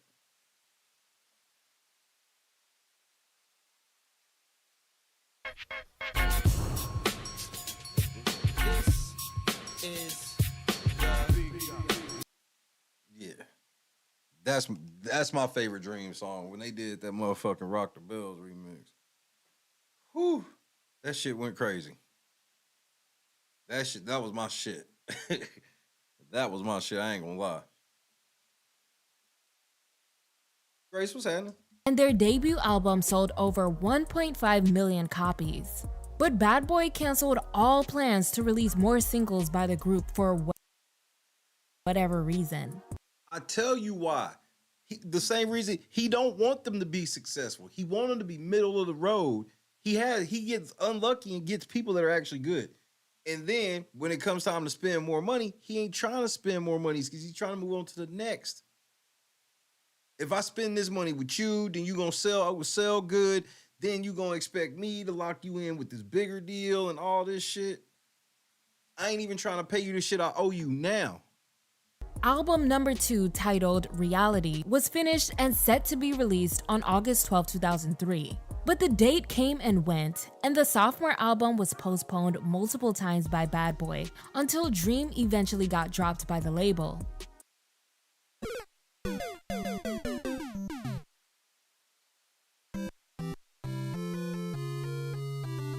Hit the like button.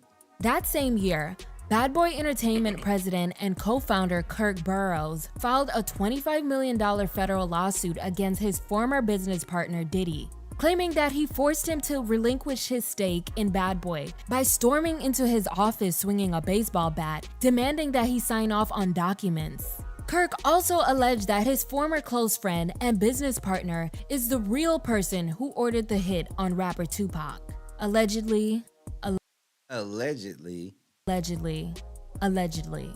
Diddy called the allegations pure fantasy. Furthermore, the National Labor Committee revealed that factories producing his Sean John clothing line in Honduras were violating Honduran labor laws. Workers were subjected to harsh work conditions and were forced to work overtime while being paid sweatshop wages. And here's where that shit's fucked up. This shows that Diddy was pissed the higher ups off back then. You know good and damn well, 99% of them motherfuckers who got designers, they do not go to the shops to see where this shit's made. A motherfucker go, hey, we can make this, and this for this amount. And then they go, all right, cool. Then out of nowhere, man, we found this out. Yeah, what the fuck ever. What'd you do that time, Diddy? But I'll be making a deep dive video into the Sean John clothing empire, so stay tuned.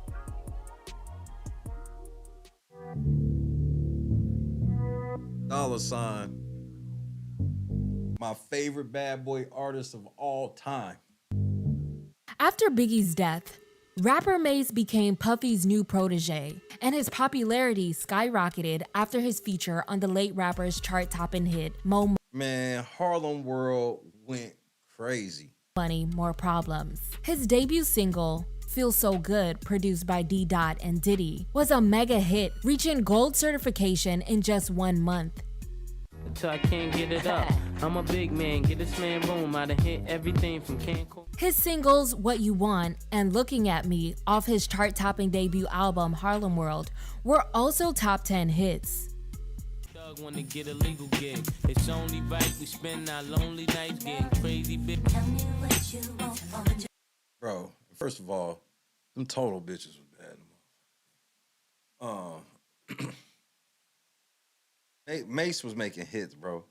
And that pissed Diddy off too. Because everybody was remember, if you remember from back then, everybody was ready to give Mase the throne after Biggie, bro. Everybody was like, Mase is ready. After Harlem World dropped, everybody was like, Mase is ready. And then I still think part of the reason Mase left is because he saw some of the shit Diddy was doing.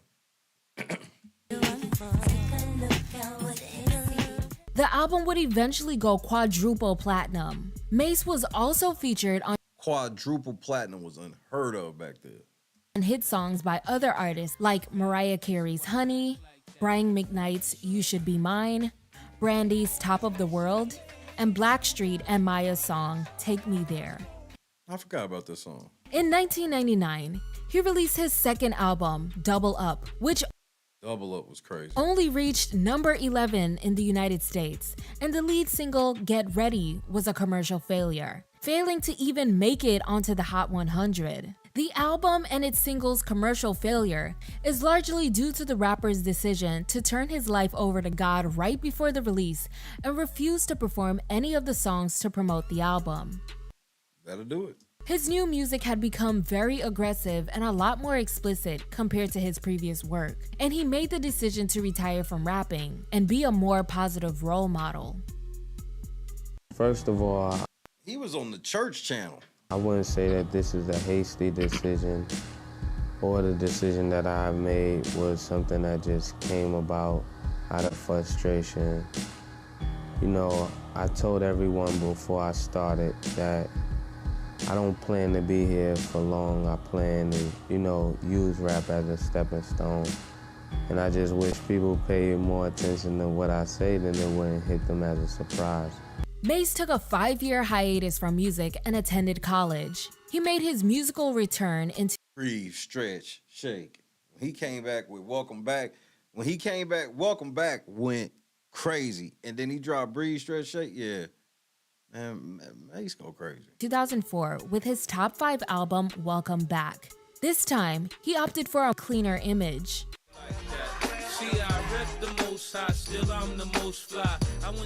But the reviews from professional music critics were mixed or average. His single, Breathe, Stretch, Shake, and the title track still managed to have moderate success.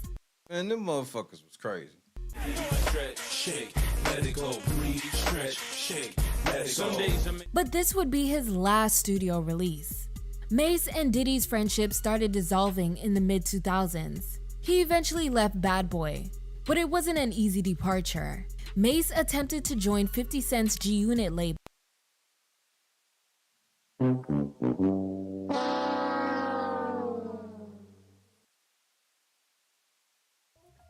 I've never even heard of him. But Diddy blocked the deal by requesting $2 million to let him out of his contract. In 2009, Mase showed up at the radio station where Diddy was doing an interview to promote Dirty Money. He had Diddy sign papers that would temporarily release him from the contract with Bad Boy Records. It took me 10 years to get this paperwork right here. I had to put this in UPS. It's about to go out now. Still on it. I don't even know what I'm gonna put out now. Oh my goodness. He said, Ran down on him. I've been in this contract for 16 years. The other day he let me out of it, so big shout outs to Diddy. I guess he woke up feeling good and he wanted to do something good. You know how Puff is. I love him, but you gonna cut your arm off to get free. The pair still remained cordial for a while. But years later, there was one particular comment made by Diddy that triggered Mase. And what was that? And now because we are a family, I have to be honest. You know, for the last 2 days, I've been conflicted. You know, I'm being honored by the industry that I love, the family that I love, but there's an elephant in the room, and it's not just about the Grammys. There's discrimination and injustice everywhere at an all-time high. Oh, no, you didn't. Wait a minute. No, you didn't. But there's something I need to say to the Grammys. And I changed my name to, my middle name to Love, so it's Sean Love Combs now. You don't have to call me a different name. It's an added-on name if you want to call me Love. And then 5 years later, I'm Love, Brother Love. So I say this with love to the Grammys. Because you really need to know this. Every year, y'all be killing us, man. Man, I'm talking about the pain. I'm speaking for all the artists here, the producers, the executives, the amount of time that it takes to make these records, to pour your heart out into it, and you just want an even playing field.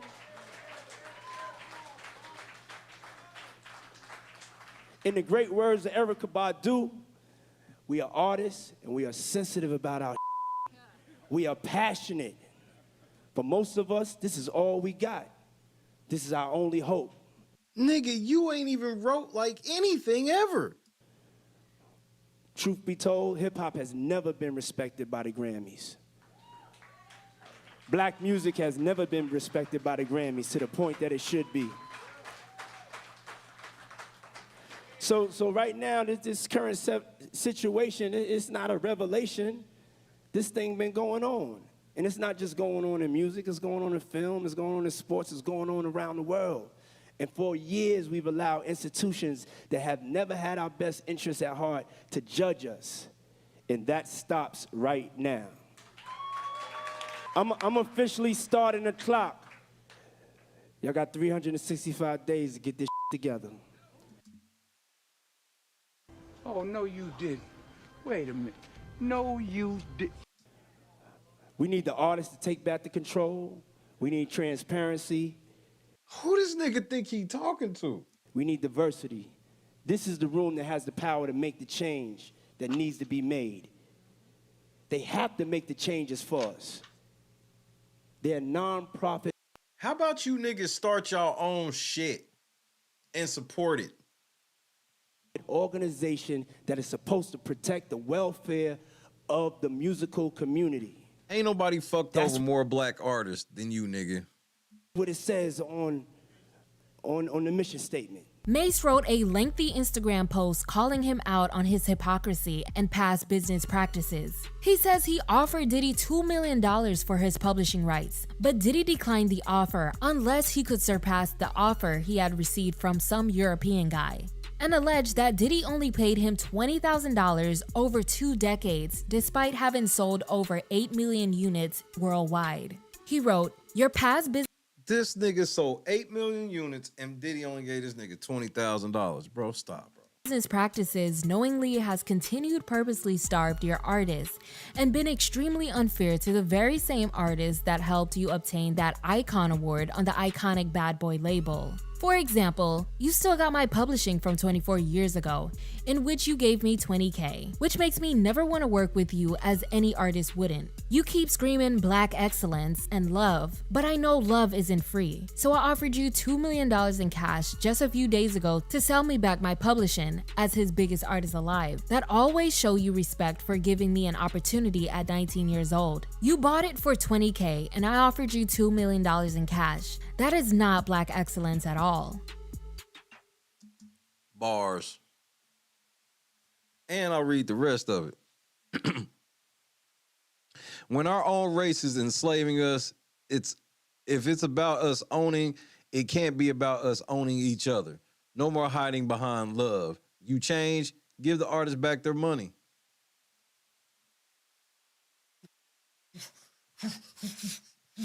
Okay, Mase. Giving me an opportunity at 19 years old. You bought it for $20K and I offered you $2 million in cash. That is not black excellence at all.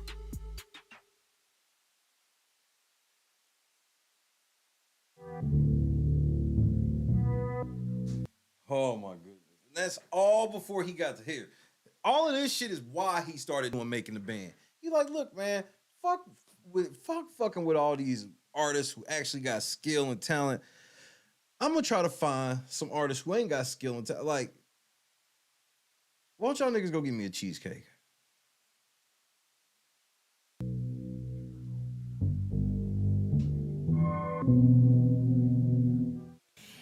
On foot. In 2002, Diddy took over MTV's Making Oh, what was the name of them? Was this the group O? the Band, a reality series where him and his Bad Boy Entertainment team searched the country to construct music groups. Other seasons also chronicled the development of their new music acts. But viewers at home got to witness exactly how Bad Boy chew their artists up and spit them out. Across seasons, Diddy's hazing antics and making contestants do humiliating tasks made very... That was 98 Degrees. O-Town. I can't remember. So it was 98 Degrees, O-Town, Dream, The Band, The Nitty Kane, 4 and 5. Appreciate it, fellas. Very good television. Like making the singers box each other, making contestants exercise so much during boot camp until they threw up, then turned around and yelled at them for it. And some of you are going to be broken on your own. You're going to run 6 miles long. 6 miles. I've never run that far in my life. My right hip, it wasn't working like it should. If you want to stay, you better... Day 26. That was one I was missing. Thank you, Mike. Dance. If you can't dance, then you are going home. 5 miles. I do repeat, 5 miles. Ready, my boy? Like, that's why I stopped watching this shit. I only watched the band season, and the only reason why is because they were actually good artists. All this shit was goofy to me, You talking to somebody that at this point in time, I had already been in the music industry for real for like probably about like 5 years. 5 to 7 years at that point. Working at the radio station. I'm like, no, ain't none of this true at all. Any of you motherfuckers going on that show, running 17 miles to try to be a rapper, you're an idiot. All they want to do is see if you're a peon. That's all this is a peon test. Or that time he made his group walk miles and hours across New York in the freezing cold to buy him a slice of cheesecake. One fucking slice. All to prove to Diddy how much they wanted to be signed to Bad Boy. A peon test. A fucking peon test. I have to see what contract you're offering first. I'm not doing all this and then at the end I get to see the contract. No. I need to see that contract first. Well, then you ain't gonna be on the show. Bye, bitch. You could possibly, I'm starving too. You know something? I want me a piece of cheesecake. You know where to get the cheesecake spot is at? Yeah. And y'all can walk from here, get the cheesecake, see the city, enjoy the sights, would you? It's not about me trying to do a mean-spirited initiation, hazing act to them. It's a bigger picture to it. In the world of music, I gotta get up every day and do a bunch of that I don't wanna do. I mean, this is some shameful shit. Are you fucking for real, nigga?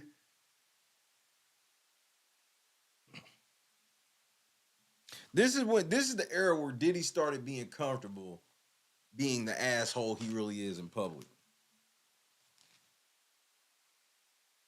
And then he uses his nice guy persona to like rein it back in.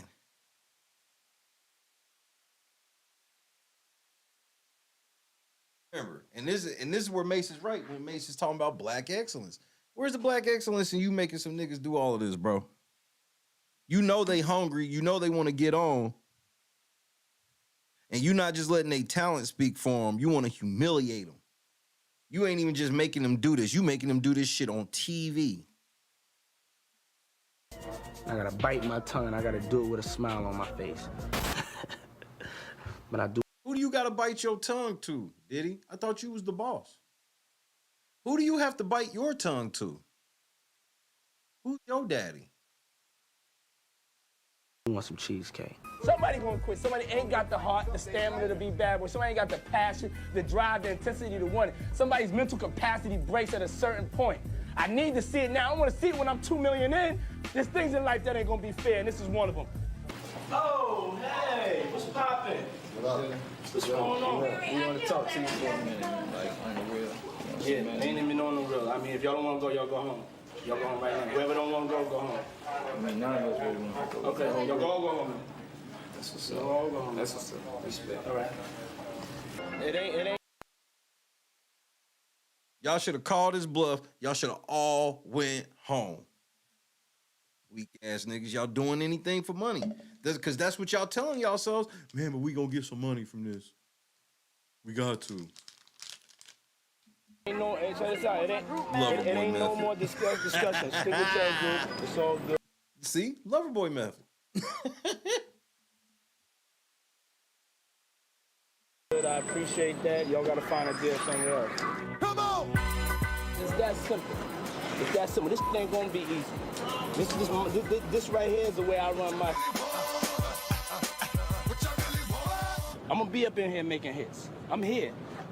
Ain't gonna stop. This y'all decision on your lives. If y'all bucking on this little right here, I definitely don't want to with y'all. Niggas want this man, but we was just on the tip like you was trying to put us out there like a bitch or something, like make us walk all the way to Brooklyn, like, you know what I'm saying?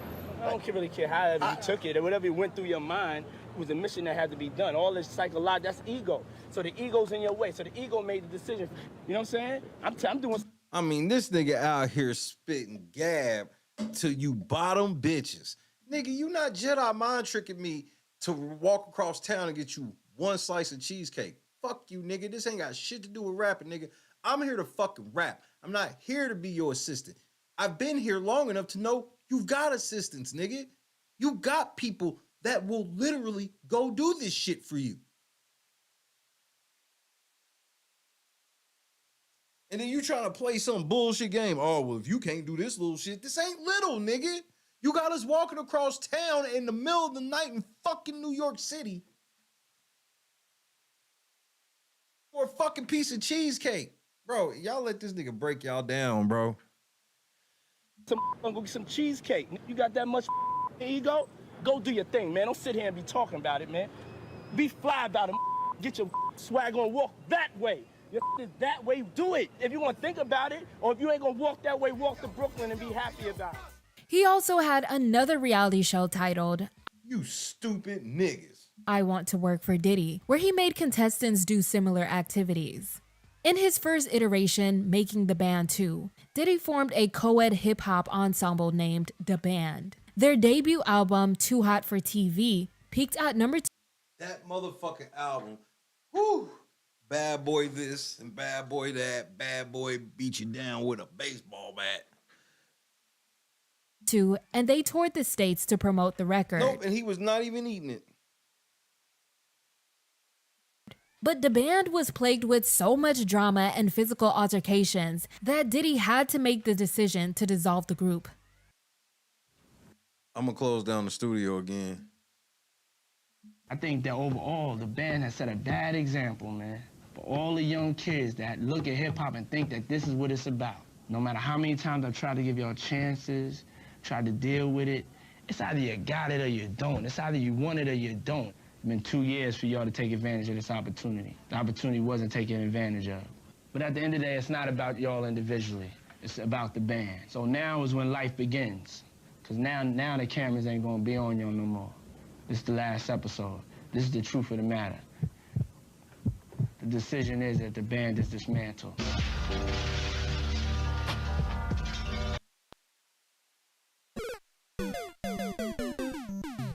You're watching When Keeping It Real Goes Wrong.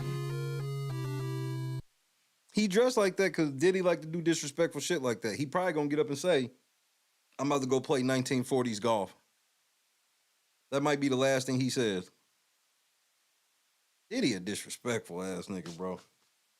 But y'all niggas don't slide him, not because there's really some niggas in the room that would kill you or some shit. It's because y'all niggas want money.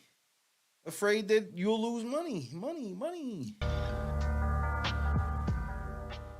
I personally do not blame him in this situation. But he did continue to work with 3 members, Choppa, Babs, and Ness. None of them were able to find solo success with Bad Boy. And Chopper had to change his name to Young City. That's how he ended up leaving. Eventually parted ways with the label. Years later, when clips started going viral, former group member Freddie blasted Diddy for the emotional distress and humiliation he and his former group mates faced while on the reality show. He captioned the post, God knows. Especially now. Y'all did all that shit, and what did y'all end up with after all of that humiliating shit? Nothing. You ended up with nothing.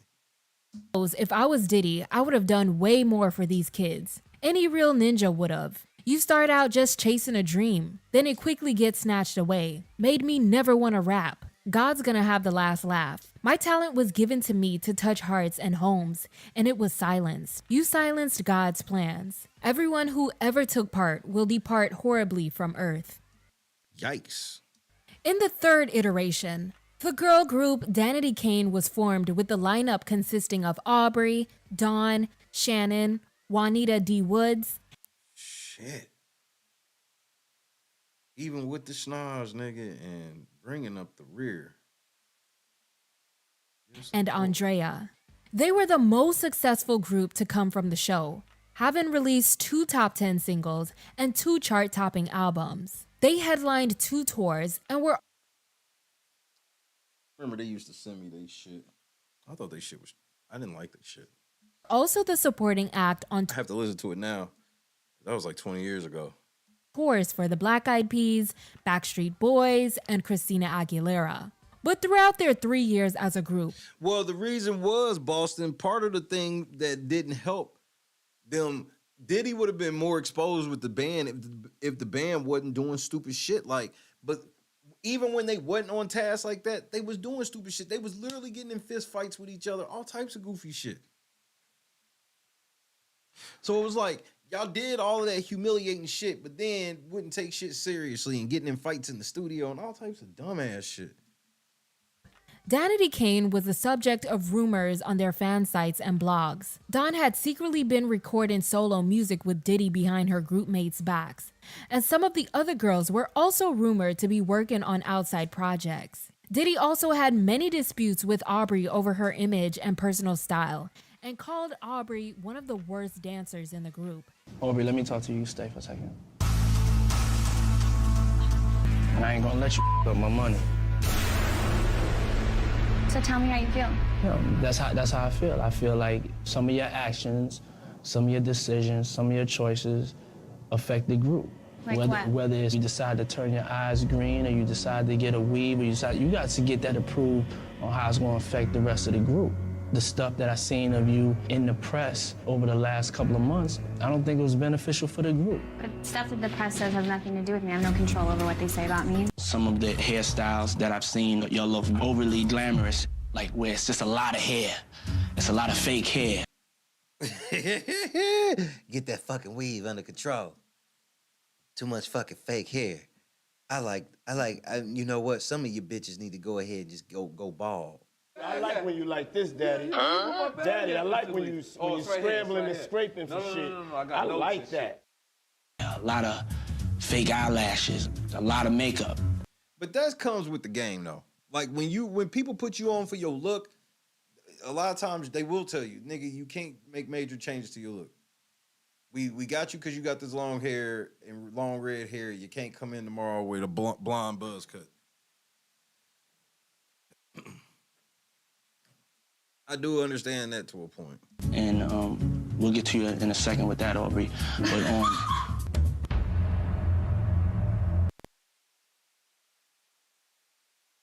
that is a lot of fucking weave. the reason why I wanted you to be in the group was because you had this natural hometown girl type of vibe, you know? And I've seen more hair on you than even, like, I didn't even know they sold this much hair. I'm losing my motherfucking mind, man. Aubrey, you ain't got nothing to say? You got such a big mouth when I'm going. What you got to say? Say it now. Hey, nah, don't do that. Her shit was not looking like Peggy Bundy. I'd have been trying to smash if it did. Her shit looked like when Marcy got the Peggy Bundy shit. In 2008, at the height of their fame, he fired Aubrey. I don't have no problem with him doing that either. If he saw that she was talking shit when he wasn't there, I'm okay with him asking her about it. Aubrey and D Woods on the season 3 finale after an intense group meeting, leaving fans devastated. The remaining 3 members continue to do promotional engagements until Diddy gave Andrea the boot and just dropped Danity Kane as a whole from the label to add to the long list of music acts ripped apart by Diddy.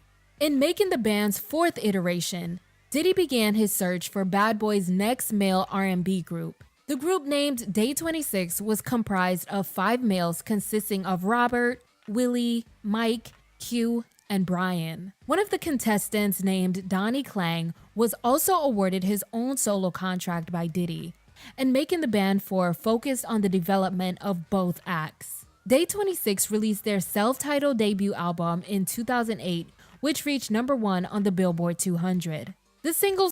I think I still got their original single vinyl. I may, but that may have been something I gave away. were flops, but Day 26 was still doing pretty well for themselves and went on tour with Danity Kane. Then they began working on their second album, and that's when all of the conflict started. The guys often had fights with each other and disputes. Particularly, Q had multiple disagreements with the group's new manager and other members of the group, which led to him being dropped from Day 26. By the end of 2009, they had been dropped by Bad Boy. It's almost like Diddy get hot-headed people that be in these bands that fuck them up. Like Audrey, like Q, Dylon. You know, it's like he gets these motherfuckers that almost like poison pill on purpose. Marking the end of their mainstream career. Another instance where I can't really blame Diddy. Donnie Klang, on the other hand, didn't really have much success as a solo artist. His album didn't live up to the expectations of the label and completely flopped, mostly due to Bad Boy not promoting his music and focusing most of their attention on Day 26 and Danity Kane. Donnie grew frustrated with Diddy, who was busy promoting his own hits that year and working on his next solo album. So Donnie decided to leave the label, and that was pretty much the end of his music career. He said, I kept reaching out to him, but he was so busy with his radio promo tours and getting ready to release his album and everything that it was so hard to have a business conversation. Puff is the kind of person that when his mind is set on something, he's focused 100% with his eyes on the prize. So it's hard to have a kind of sidebar conversation with him. Bro, all them niggas, every Bad Boy artist that's still alive, y'all can get you a nice Netflix check.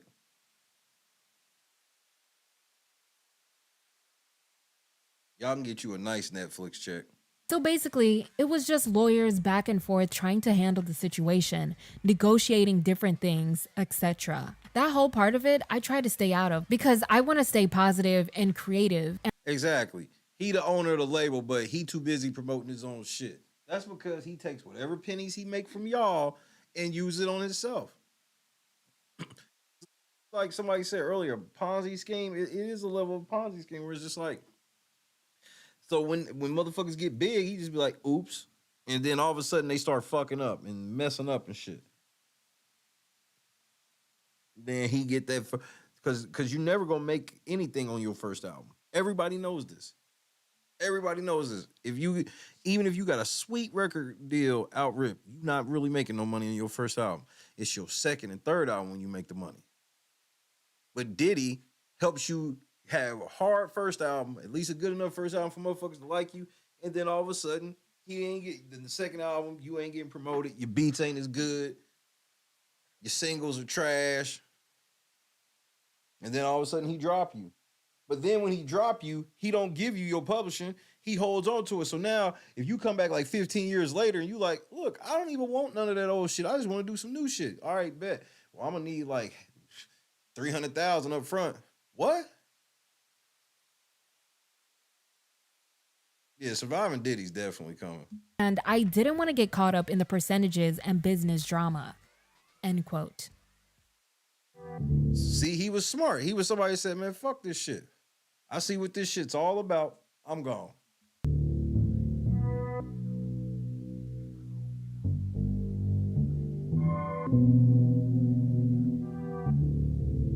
By the mid to late 2000s, Bad Boy had seen a significant decline in popularity, and the domino effect of artists disappearing after releasing hit songs just continued. The label had gone from being the home of New York talent to now housing Atlanta-based talent during the height of the Dirty South takeover. Yep, had 8-Ball MJG do an album on Bad Boy. That shit went crazy though. Boys in the Hood. Diddy signed Atlanta rapper Young Jock to a multi-million-dollar deal Jock with Bad Boy Entertainment. And not too long after, his debut single, It's Going Down, became a hit. His second single, I Know You See It, also became a hit. And then what happened?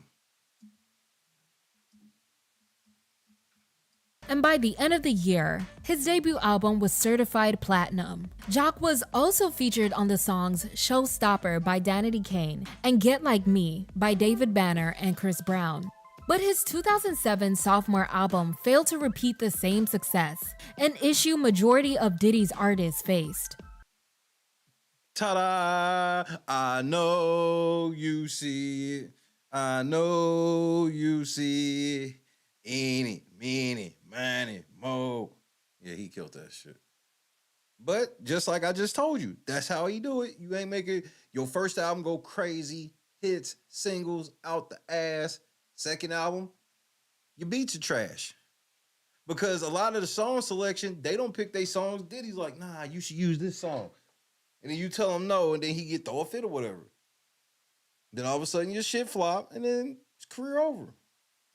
In 2009, Jock told Billboard.com that he was looking to file a lawsuit against Bad Boy Records and Block Entertainment for failure to pay royalties and advances for his first 2 albums and charging outrageous clearance fees for his collaborations with other artists. He said, "I haven't been paid any royalties since I've been out, after over 1 million albums sold. For my first album, they gave me a $25,000 advance when I was supposed to get more. Then I had $1 million budget for my second album. Never even got an advance off of it. For the third one, they hit me with another $25,000, like I'm some chump, and I just got tired of it." End quote. We never 50 bands over 3 albums. They just don't pay you.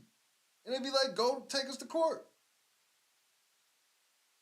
But these niggas be like, nah, nigga, you just gotta let y'all, once you see what you, bro, Donnie did the right thing. When he saw what it was, he gone. I fucked up. It's over.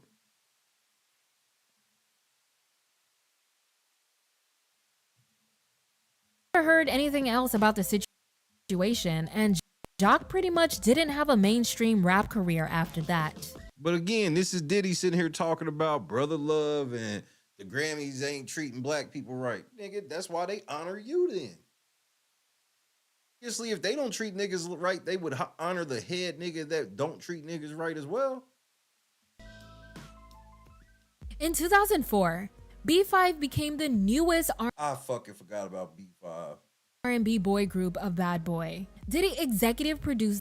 And then now, bro, and then people letting their kids sign to Diddy. After all of this shit at this point, how the fuck did all they parents know all about this shit?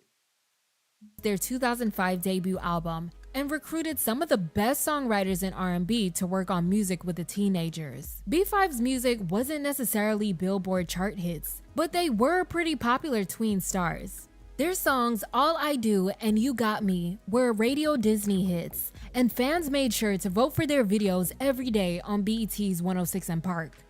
They even recorded a song for Disney's High School Musical soundtrack and toured with Bow Wow and Omarion on the Scream Tour. But by their second album in 2007, what happened? This may be a shocker to you guys. B5's popularity had declined so much that they disappeared into obscurity. Now, just be honest. For those that's followed the channel for a while now, I've been told y'all about how this shit go down. Years ago. That's how I was telling people how 6ix9ine was coming home. Do you really think it's just a coincidence that every second album from these niggas flop?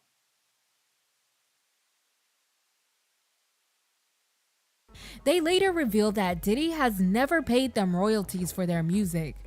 The group's youngest member, Brian Breeding, wrote, "We made about 99.9% of all of our income from live performances and merchandise.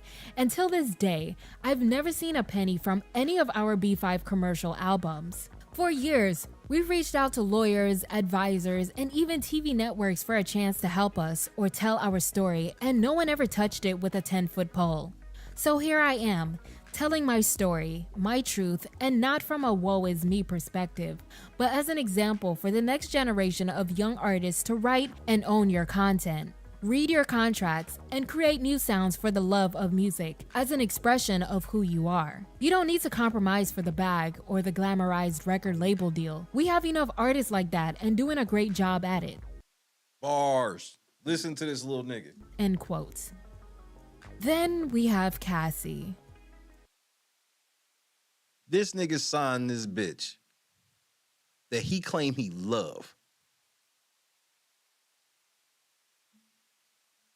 Let's say he did all that fucked up shit to her because in his twisted ass mind, he loved her. Let's say he's one of those, right? Allegedly, right? How the fuck you sign the bitch you love? Let's say you didn't do it and you still loved her. How did you sign the bitch you love to a 10-album deal?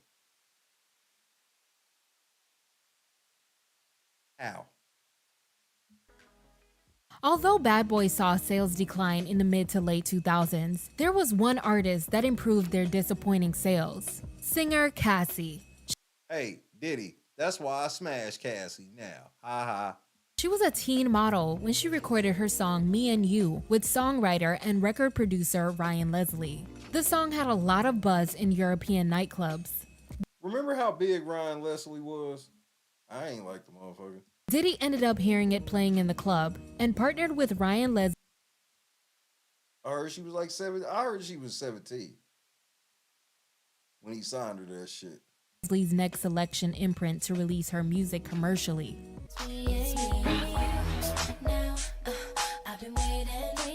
Me and You became a top 5 hit in America in 2006, while also being a hit overseas. Her debut album, released later in the year, sold about 100,000 copies in its first week and stayed in the top 20 on Billboard for 2 weeks. It was just because she was a bad bitch. Everybody thought she was super sexy. I thought her music was mega mediocre. But her music, But Me and You was that shit, though. failed to make a lasting impact. Me and You would be Cassie's last Billboard hit. She dropped a lot of buzz singles after that, but never released another studio album. Like, I never felt when she was trying to be on the Aaliyah shit. I'm like, stop trying to, you not Aaliyah, bitch. As her sophomore album just kept getting delayed. Oh yeah, Cassie, man. Her and Diddy also had began a decade-long relationship, and you would think dating the owner of the label would give her an advantage. Her music career took a major hit once people realized that she wasn't that great of a singer. You've been waiting so long, I'm here to answer your call. I'm losing my motherfucking mind, I man. like when you like this, Daddy. Daddy, I like when you scrambling and scraping for shit. No, I got I notes like and that. You to tell me you were ready. I know what to do. Come on, get close to me. Take it to the bridge.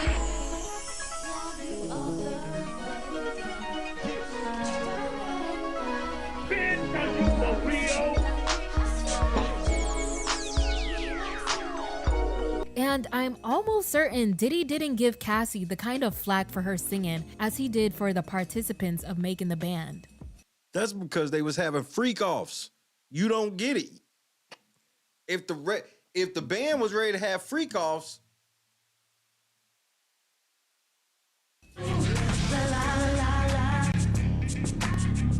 Yo, if you want to stay, you better do that again and you better start moving. You better start feeling the music.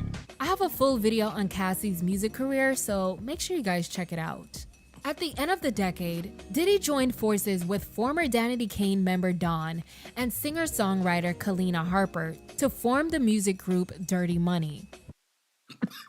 I mean, the amount of groups he's fucked over. I keep being like, damn, I forgot. Damn, I forgot. Their hit songs Hello, Good Morning, featuring Nicki Minaj, and Coming Home helped put Bad Boy back on the map in the early 2010s. But things got quiet for the label after that. There are less than 5 artists currently signed to Bad Boy Entertainment, and only 3 of them have released music in the last 5 years. That small list includes Janelle Monáe, French Montana, and Machine Gun Kelly.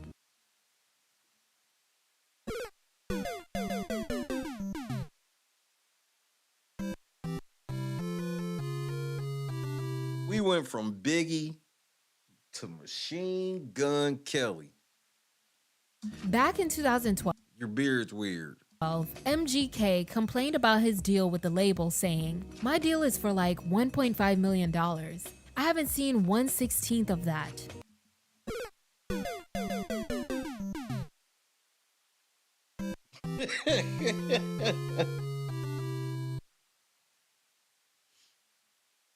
I don't even understand what my deal means.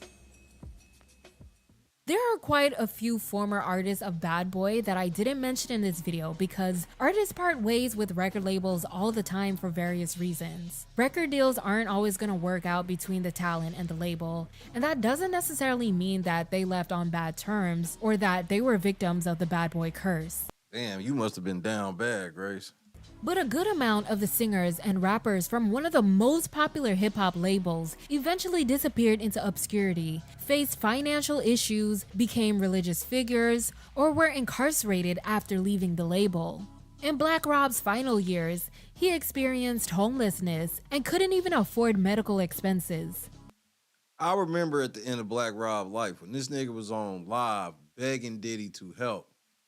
He died a few weeks later. Craig Mack disappeared from rap, then re-emerged in 2012, a part of an alleged cult, before passing away in 2018 from health issues. Rapper Nigga was down bad. Loon converted to Islam while incarcerated. And I already told you guys about Mase and Shine. Pam of the R&B group Total had to work at the fast food chain White Castle to make ends meet while living with her mother. Why did so many artists from the most popular record label in hip-hop history end up in such depressing situations at It's called Diddy's sacrifice, nigga. the hands of the same man who's a loud advocate for black entrepreneurs and artists? But was this his plan all along? Did Diddy intentionally use the success of his artists as a step stool to become one of the highest earning rap moguls with a net worth almost nearing $1 billion? Duh. Let me know your thoughts in the comments below, like this video, and subscribe to BFTV for more content. Earning rap. I mean, this nigga Diddy been wilding for decades, and it's easy for him.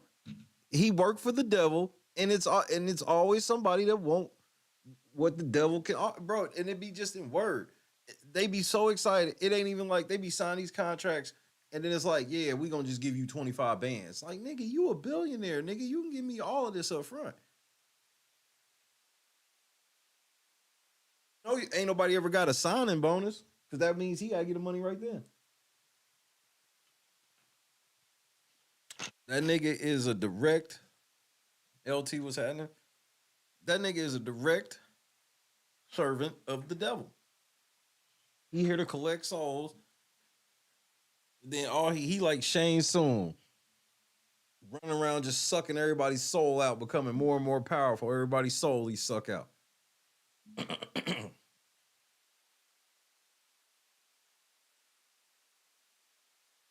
Go through it. Let's make sure. I'm gonna get the list.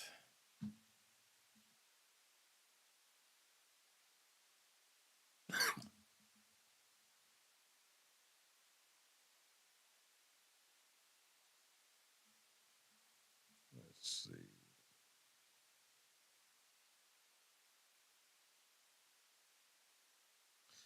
All right, let's see. Artists.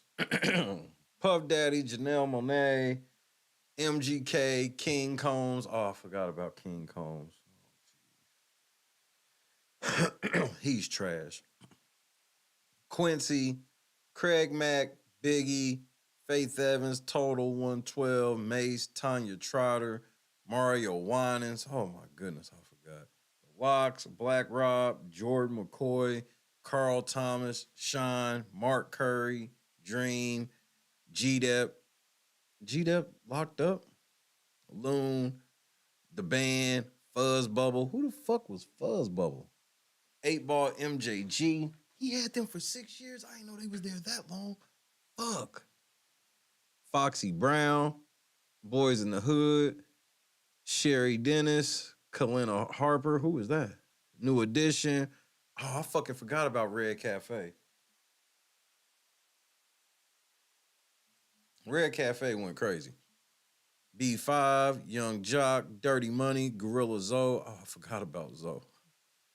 Danity Kane, King Los, Day 26, Elephant Man, Donnie Klang, Cassie, Pitbull, French Montana, and the Hitman. Diddy just been motherfucking. Wow, bro. You even mentioned 112. Did I? Nah, where the fuck is 112 at? So here's all the albums they had. This is every album that's been on Bad Boy. Notorious Big, Ready to Die, Craig Mack, Project Funk the World, Faith Evans, Faith, and this is 95, 96, Total, with their album release, Total, singles, No One Else, Kissing You, Boy Meets Girl, then 112's title album, 112, Come See Me, Only You, Cupid, that's 96, Biggie, and All the albums I named. Okay, so Biggie 6 times, Ready to Die 6 times platinum, and that's got Juicy, Big Papa, Warning, One More Chance. Craig Mack went gold. Faith Evans, platinum. Total, platinum. 112, double platinum. Biggie, Life After Death. Hypnotized, More Money, More Problems, Sky's the Limit. This is in 97 after he died. 11 times platinum. 11 million. Puff Daddy and the Family, No Way Out. 7 times platinum. Can't Hold Me Down, I'll Be Missing You. It's All About the Benjamins remix. Been Around the World, Victory. I mean, Puffy had so many hits, and it was all because of the people that was on the songs. That didn't even mention Is This the End with Twista, which was the best song on the entire album. Mase, Harlem World, 4 times platinum. Feel So Good, What You Want, 24 Hours to Live, Looking at Me. The Locks, Money, Power, Respect, platinum. And this is 98. Faith Evans, platinum. Keep the Faith in 98. Total, Kima, Keisha, Pam. That went gold. Tripping was my shit. Room 112, double platinum. Mase, Double Up, gold. In 99, excuse me. Puff Daddy, Forever, platinum. Biggie, Born Again, double platinum. 99, a Biggie album. Black Rob, Life Story, platinum with Whoa. Carl Thomas, and this is 2000 now. Carl Thomas, platinum with I Wish. Shine, platinum with Bad Boys. Dream, It Was All a Dream in 2001, platinum. 112 Part 3, platinum.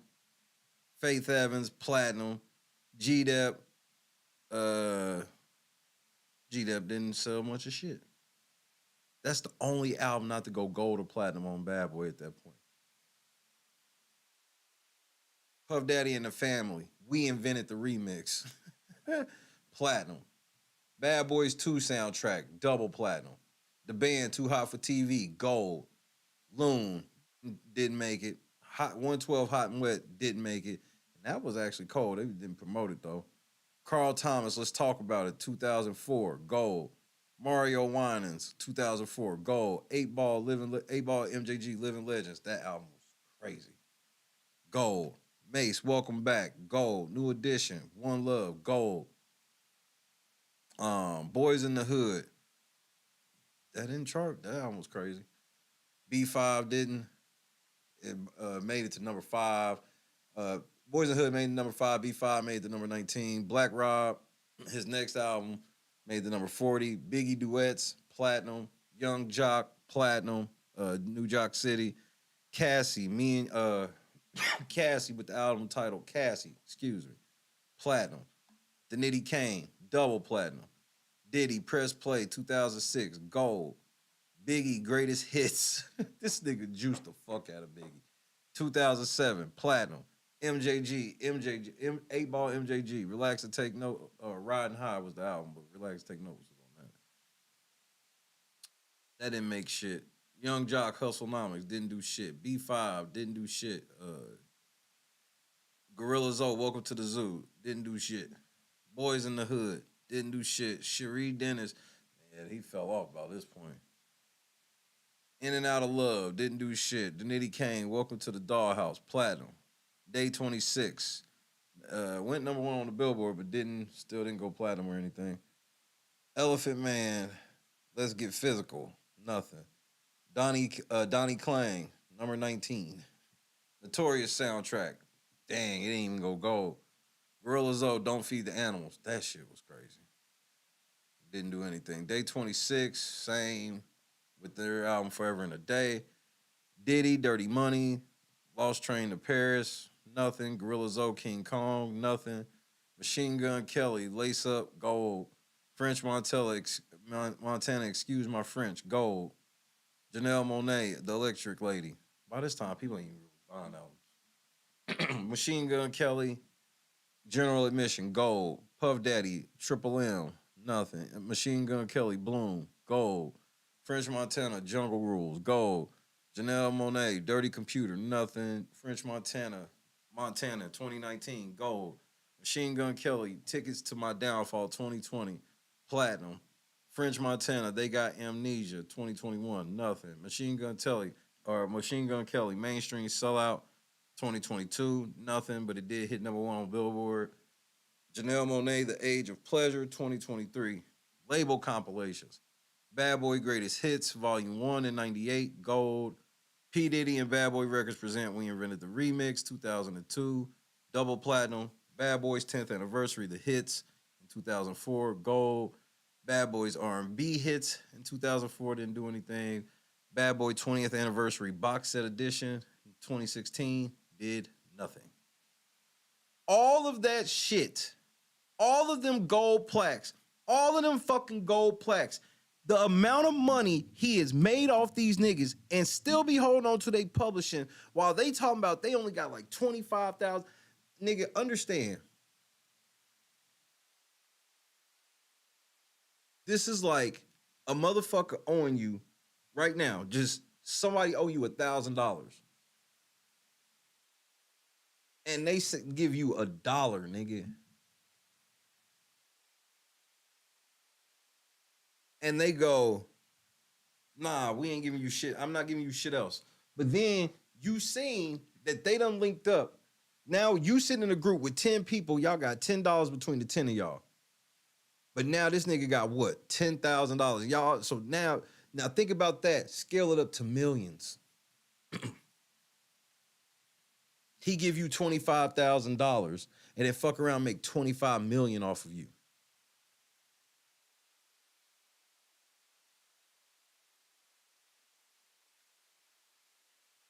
Some of you niggas would be mad if you sold somebody something for $3 and found out they could sell it for $20. You be mad as fuck.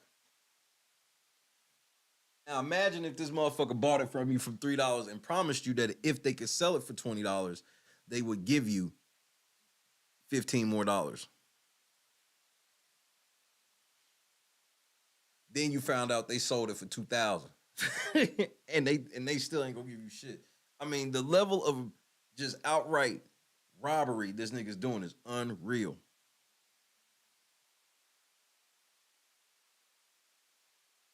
It definitely, bro. That shit for last at least like 10 years. Bro, Biggie death in Diddy hands ain't clear. Why the fuck? You gotta also think. Why the fuck would you let Biggie come out with a song called "I'm Going Back to Cali" right after Pac died?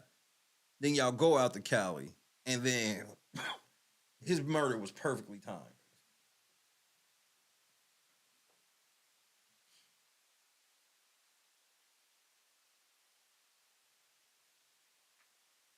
Remember, Biggie, the only one that's ever sold multiple albums for real. But he needed him in the beginning. That's what helped get the label on. Biggie was the label. Like, bro, like I said, we went from Biggie. Biggie is what built Diddy.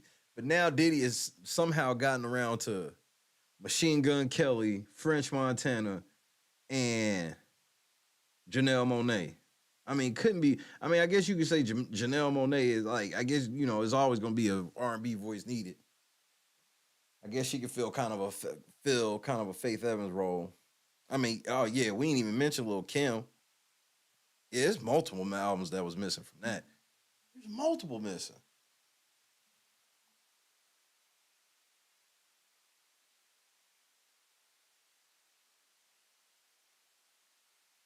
There's multiple albums. All of Lil' Kim shit's missing.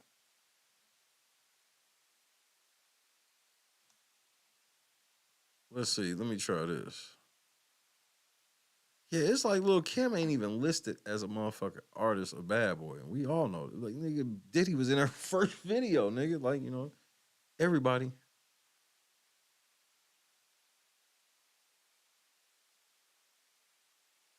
Let's try this.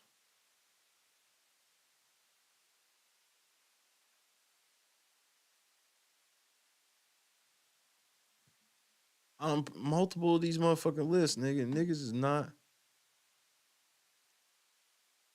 recognizing Lil' Kim.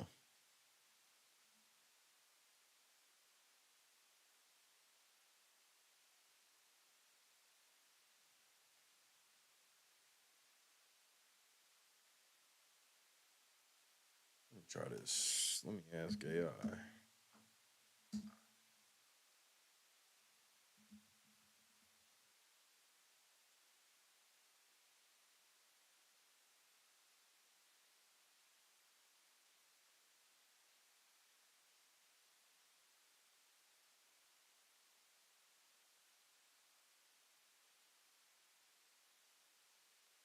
The like button. Make sure you hit the PayPal Cash App so we get the $25 goal this evening. Happy Friday, early Saturday to everybody, bro.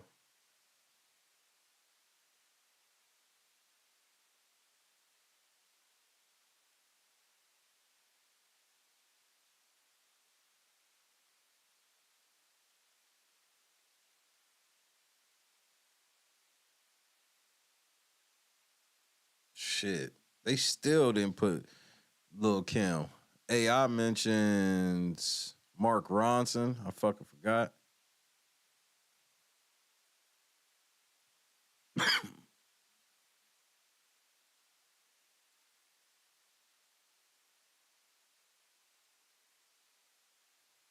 Wait, Lil Kim was never officially signed to Bad Boy.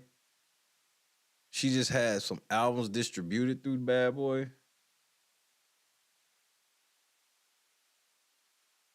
Lil Kim was never officially signed to Bad Boy Records. While she was closely associated with the label and released several albums with Bad Boy producers, she never had a formal contract with the label.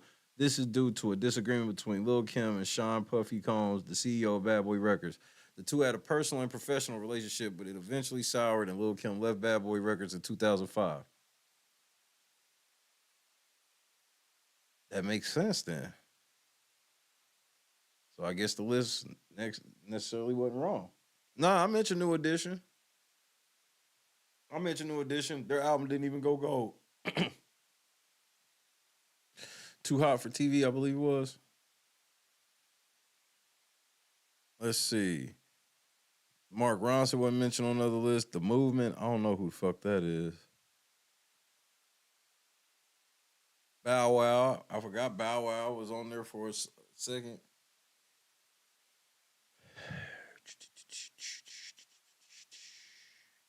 Bryson Tiller, City Girls, Young Miami.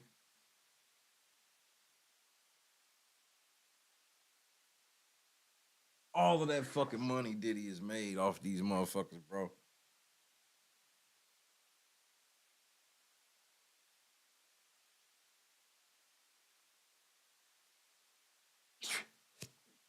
Ooh, excuse me.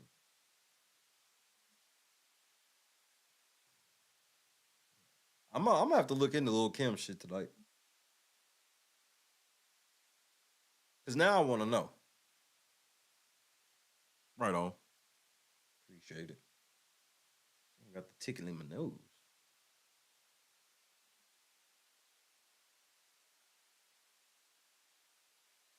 Right on. I mean, this shit crazy when you think about all these...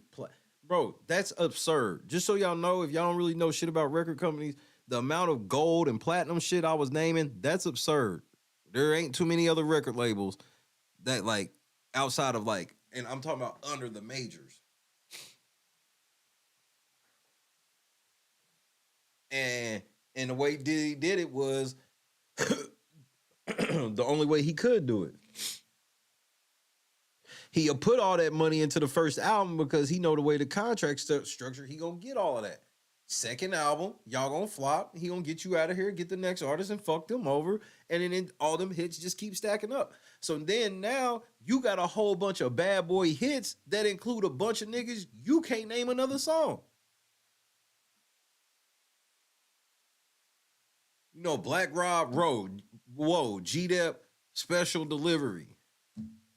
Young Jock is going down. All the hoes rocking, beat steady knocking. Middle of the stage, got the whole club watching. Nigga, you can hate, but your bitch steady watching.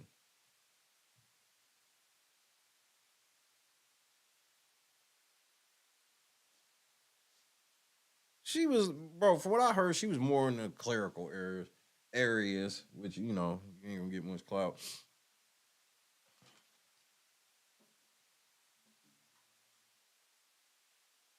What up, Jen?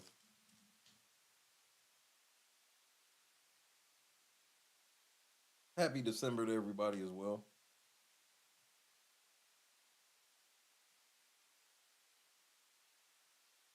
It's gross. That's why I ain't never liked Diddy like that.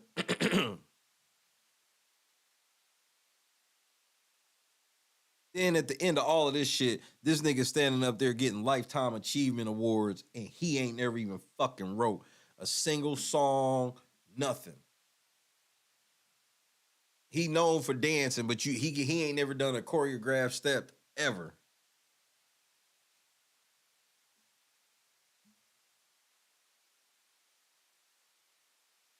Got the nerve to get up there and be like, "Oh man, we got to do better by the black artists." Nigga, are you for real?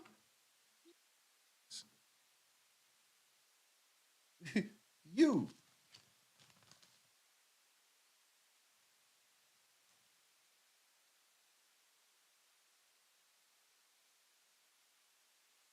Any of the shit that you thought Diddy shit even did decent as a rhyme, you know, the fact that you thought it was decent, he didn't write it.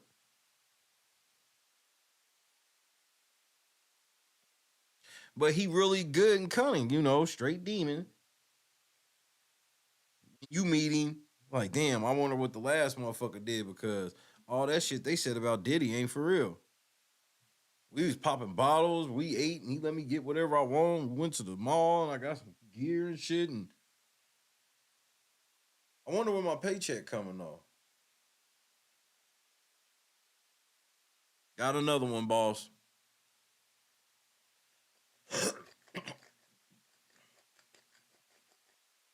They are, man.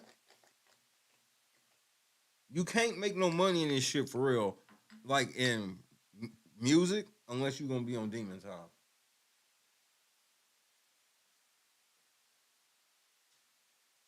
Because the gates that you want to open in that shit, that you strive to be open, are held by demons. It ain't meant for regular motherfuckers to do. It's just not. It's not fucking meant for regular motherfuckers to just be doing that type of shit.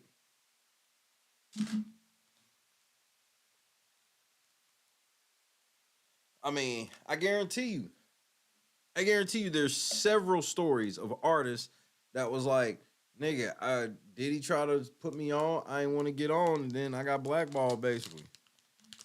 Nobody else wanted to fuck with me after I didn't want to fuck with Diddy shit. I guarantee you, it's all types of them.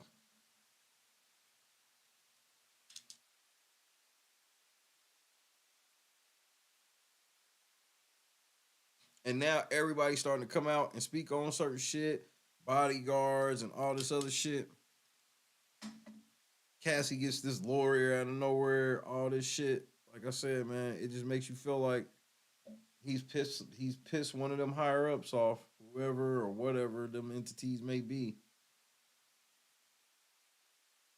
This could be the beginning of the end for Diddy. I mean, because it ain't like seriously, everything he's doing right now is below average. Y'all heard how that shit trailed off at the end, and yeah, we know who Janelle Monáe is, but is she clocking like that? No, obviously not. She ain't no fucking Beyonce, Taylor Swift for nobody, nigga. MGK, is he Eminem? Well, we found that out up close. Eminem murdered your artist so bad and dissed you in it, nigga.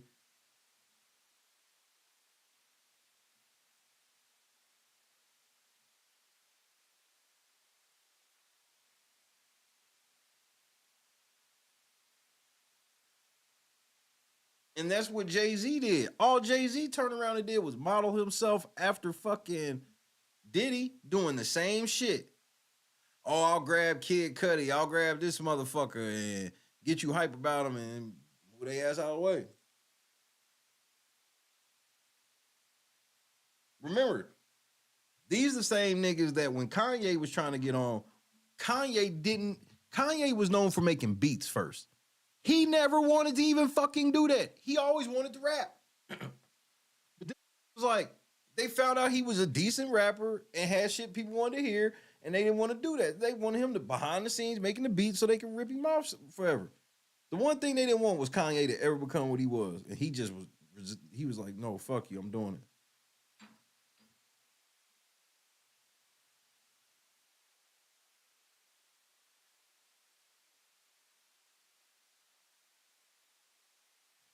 Jay-Z and all them ended up being Puffy Juniors.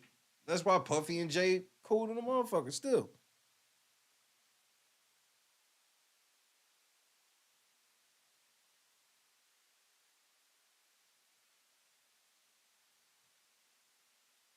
Them niggas was like, yeah, we'll sign you as a rapper if that mean we that cause that nigga they wanted to sign that nigga as a producer. Kanye said, I'm not signing with y'all as a producer only.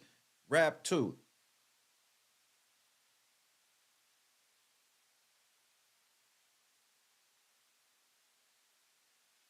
That's why Diddy went and started getting them down south artists, because like all the quality artists of 2005, 4, and 3 and shit like that, they were going to real places. Niggas was not fucking with Diddy on shit like that.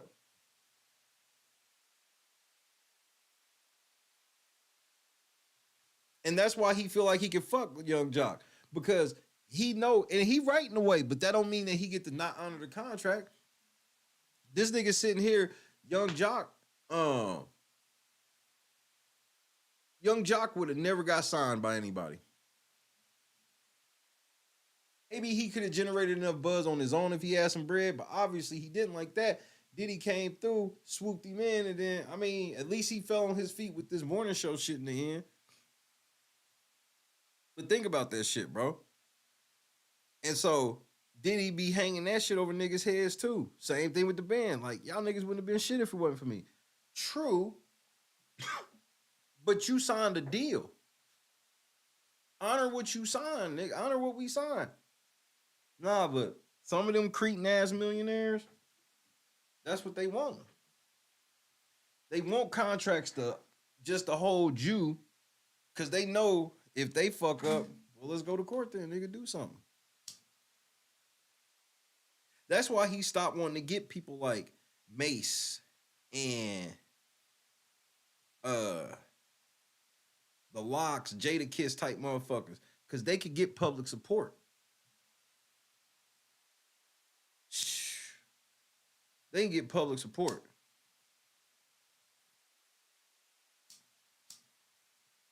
Remember, think about, man, I heard Game tell a story about how Diddy made Game hang with him for like 3 months, every day for like 3 months.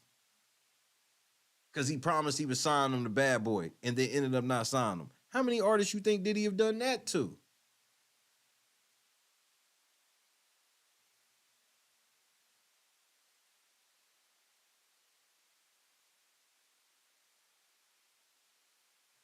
This is crazy, because I think we are truly at the beginning of the end of this shit for him.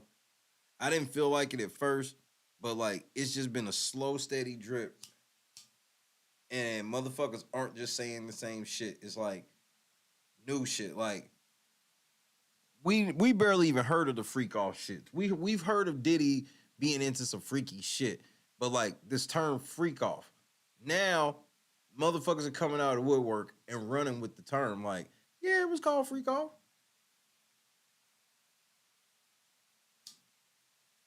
Bro, Diddy ruined Justin Bieber. Diddy did some fucked up shit to Usher. Remember, Diddy had Usher at the crib when he was a kid. Usher wasn't never on Bad Boy. But now Diddy be backstage talking about, yeah, nigga, I remember we was arguing wrestling over Frosted Flakes. Grown ass man wrestling with a fucking kid that ain't your brother or nothing over some fucking cereal.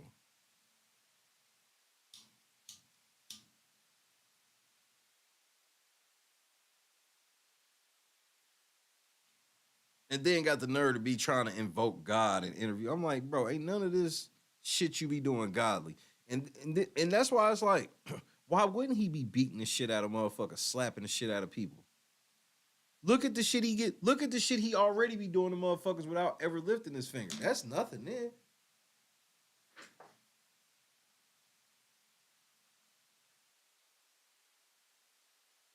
Like he's so evil that you truly got to be evil to work for him for an extended period of time.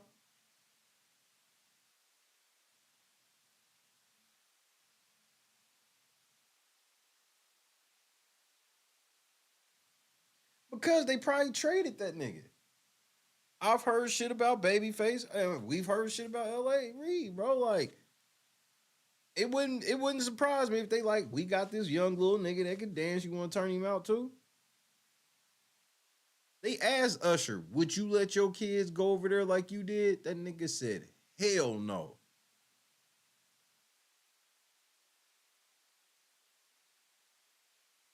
It was Puffy Flavor Camp. What is Flavor Camp? Gross. So Usher was one of the flavors at this flavor camp. Fucking teenage boy.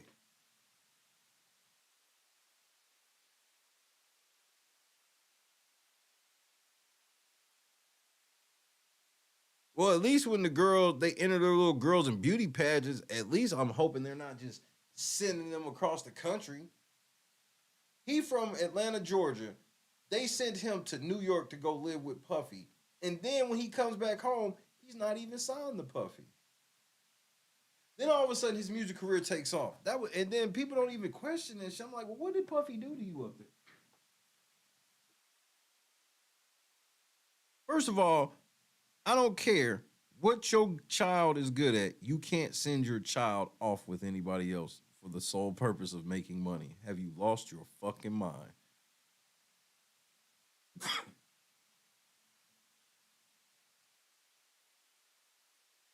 So Puffy Flavor Camp. So where are we staying exactly? Oh, you guys are just staying home. And so are you.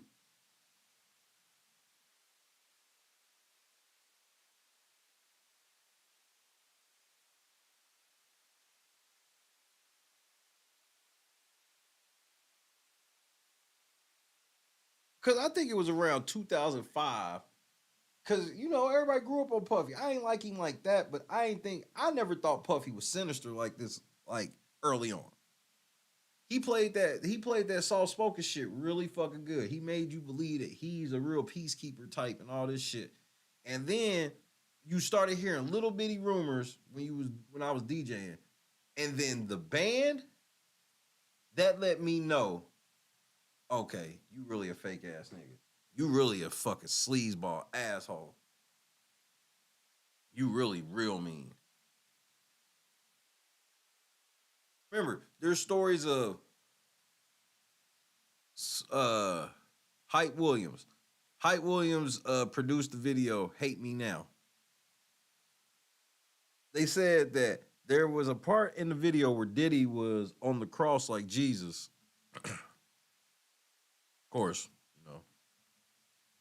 Yo, the devil's in full effect. And I think Puffy wanted it either cut out or edited. One of the two. It didn't happen.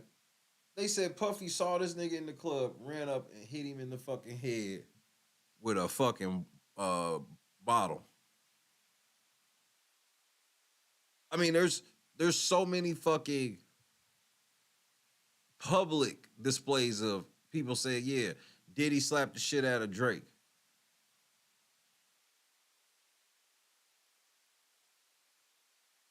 Diddy put him, like, it was so many stories of Diddy walking in places, slapping motherfuckers.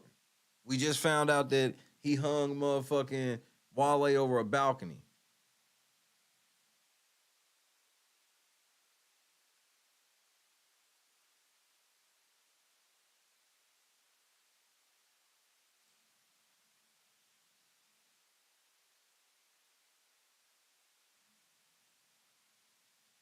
So yeah. Diddy's he's just evil to the core. There's no way he's happy when he be by himself. I guarantee he makes sure he never by himself.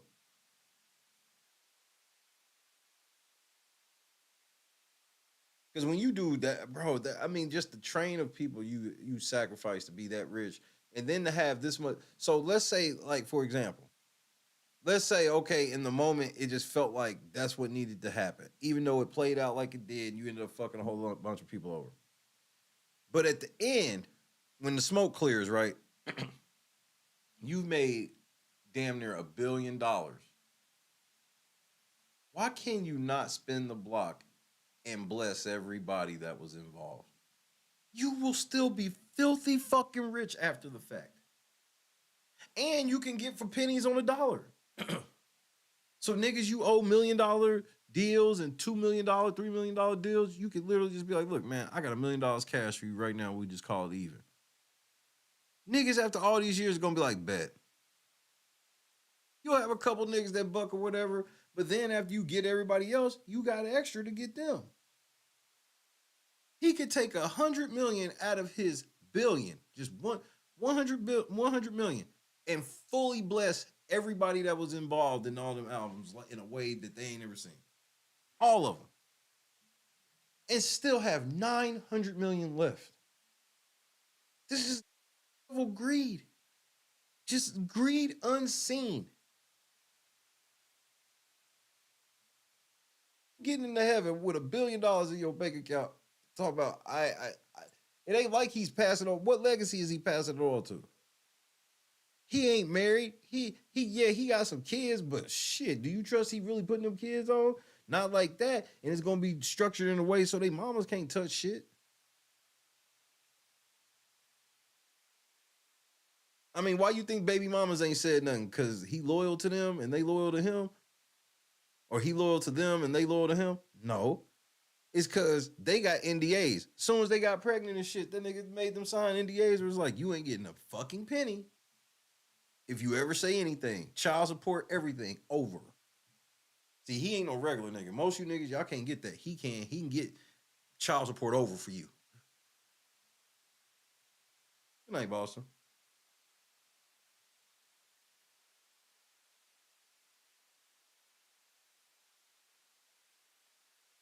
Because even groups like the band, you ain't got to double round with the band. Everybody got different prices. So maybe you throw Mase like $5 million.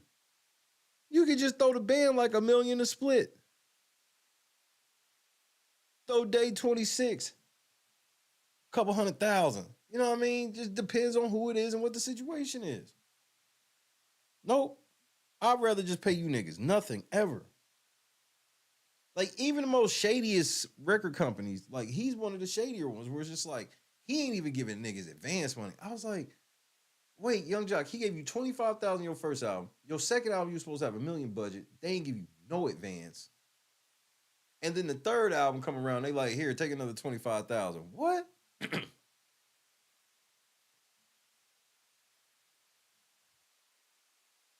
I'm supposed to be a platinum rapper. I'm supposed to be wearing a chain that's worth more than this.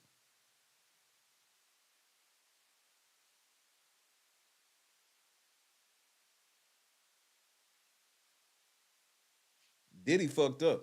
One thing Diddy should have did where he could have made a gang of money and cut everybody out, he should have started a YouTube channel for real years ago. He could have did Making the Band on YouTube. That shit would have went crazy. Like, Diddy should have went to YouTube and he could have kept all that shit. But nope. Once he started taking all that money, he was just using that shit to pay membership dues to get other people. Shit. Sitting here. He's supposed to be one of the biggest moguls ever, quote unquote, but he's sitting at the Grammys begging them to do shit for niggas. Why don't you do it, nigga? You the one nigga with all the juice. Of all the niggas in that room, music-wise, who was sitting at the table with Diddy? You know what I mean? And he's sitting there like, man, I need the white man to do something for us, man. It's not fair. Nigga, you Diddy. You do it.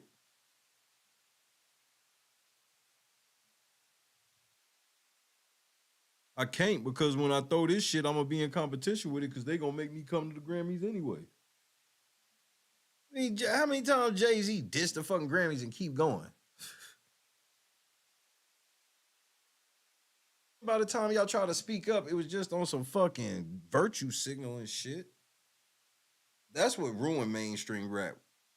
Wokeisms ruined mainstream rap as well. Mainstream rap started being about virtue signaling.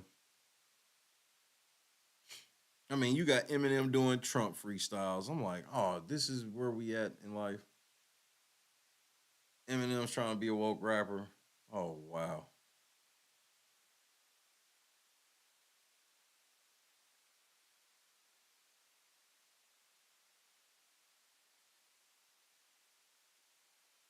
I mean, like Jay-Z is supposed to be like, why do we care about Jay-Z? That's the other thing. We not even trying to make new bro, we used to go through cycles of mainstream people. Now we don't. Because the people they want mainstream have no talent, because the people that are stupid and no talent, they can rip off the most. And then they tell us, hey, we supposed to care about Jay-Z. When Jay-Z ain't had a hit since when? He ain't rapped since when? Ain't bro, that album he came out with him and Beyonce was mid. His last 3 or 4 albums was mid at best. Lazy as fuck. Magna Carta, lazy. I mean, but this is the same nigga that turned around and told all the black, this is how stupid niggas are. And this is why I tell niggas, don't be listening to shit like that. Jay-Z stand up and tell all niggas, if any of y'all, man, don't none of y'all niggas support the Super Bowl. If the NFL got a problem with Colin Kaepernick and they don't want to put this nigga on the team and all this shit, and they got a problem with us kneeling, fuck that shit. We ain't performing at the Super Bowl. All of them niggas said, bet. Jay-Z said it, we ain't fucking with it. The very next year, Jay-Z signed a deal with the NFL to be in charge of the Super Bowl artists. So now, y'all niggas that had a chance to get on last year, well, now if you want to get on, you got to go through Jay. I mean, that move, just the fact that he did that and how publicly he did that shit, that was one of my early React videos when that happened.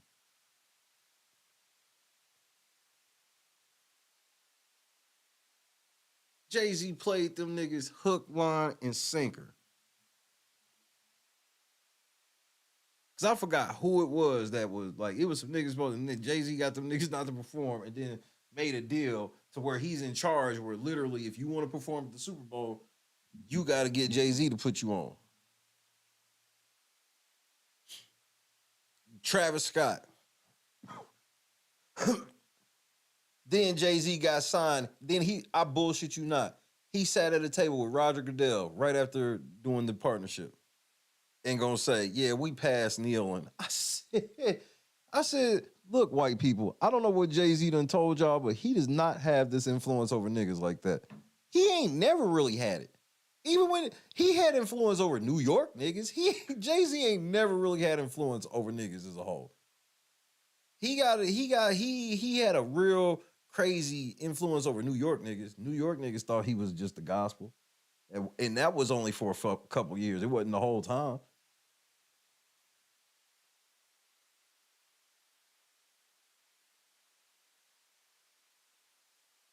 That's one thing I will give Jay-Z that's always made me laugh. Jay-Z has fooled a lot of rich white people into thinking that he got all this influence when he don't. Remember, Samsung gave that nigga $10 million to have his album on their new phone. It was like the dumbest shit ever. And then the album was trash.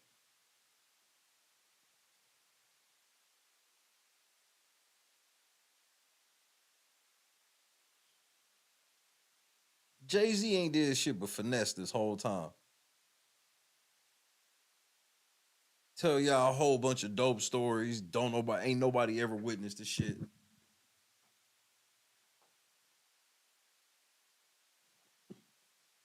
Everybody witnessed Dame. Nobody witnessed Jay.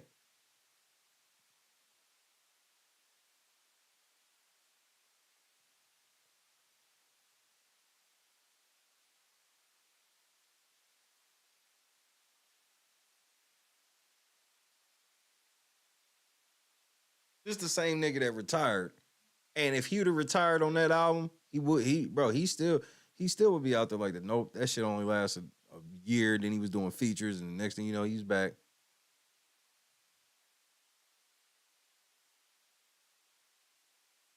I mean, look what Jay did to Dame.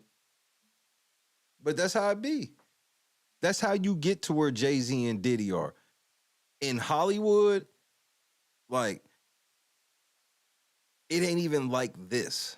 You may have to do certain shit to get roles, depending on who directors are and shit like that. But in this shit, and like you don't ever like, for example, in the movie business, you don't ever see really a trail of souls sacrificed the same way you do in fucking people like Diddy and Jay-Z. When you see them get to where they're claiming to be billionaires and shit, like look at LeBron. LeBron's almost to a billionaire, right? And what is the trail behind LeBron? All of his homies is got businesses and shit, making their own money now, and all of this shit. Good money. You look at Diddy, it's a trail of tears. You look at Jay-Z, it's a trail of tears. And they have ascended that high and took nobody even remotely with them at all. Like if you for around my age, which I'm 41, you know how tight Jay and Dane were. Like that's some shit you never expected. That was when, if you was paying attention, that was when you learned who Jay-Z really was, nigga.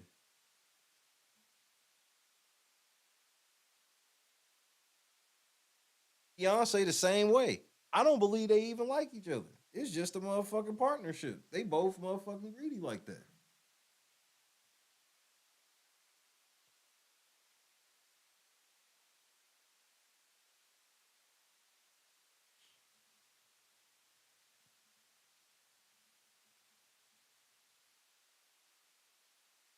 I mean, it's the same thing with Birdman. That's how Birdman had to get to where he was at. The amount of motherfucking artists, Cash Money, and ran out on and all that shit. I mean, look at what Wayne literally put. Juvenile set Cash Money off between Juvenile and the beats Manny Fresh made. And then BG Hot Boys. Then the run Wayne went on for it to end with Wayne having to take Birdman to court. That's what I'm saying. In the rap industry, that's the only way you can get that kingpin status is fuck over everybody. Because if not, you'll just be a regular record exec. See, there's a lot of regular record execs that make like a couple $1 million a year. They millionaires and shit like that, but they'll never be no billionaire because they actually be paying people and this, that, and the third. Like, you know, the office turnover rate for Bad Boy, that shit gotta be through the fucking roof. Come on, man. You know the turnover in the office has to be high as fuck. Because that's how they get you. Get you as an intern, quote unquote. They don't give a fuck if you go to school or not. They just want you to call yourself an intern, so that means they can work you to death for free. Then they start paying you. Then when you start feeling like you should get paid more, then it's quit or go home. Quit, go home, go somewhere else.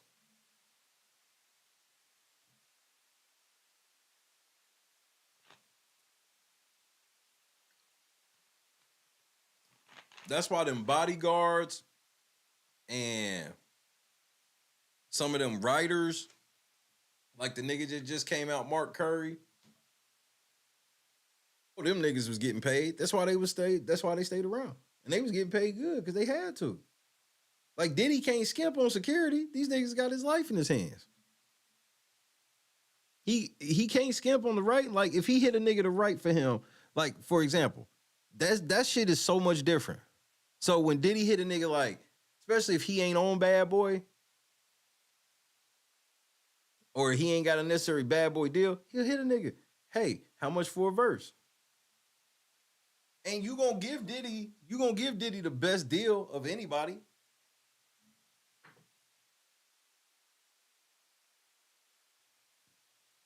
That's why Khaled did the Diddy shit, except Khaled said, I'm not gonna have you ghostwrite for me. I'm just gonna pay you to do a feature. I'm gonna say it's a song by me, and all I'm gonna do at the beginning is say DJ Khaled, and then I'm gonna pay Drake, I'm gonna pay Trick Daddy or whoever the fuck to do a verse. But Khaled had to pay niggas.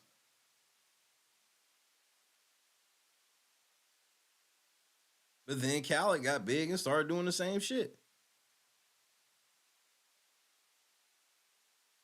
It's so gross. And it's an endless cycle. It's an endless cycle.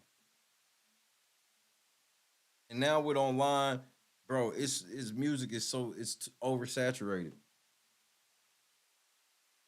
Or what genre you're talking about, it's oversaturated.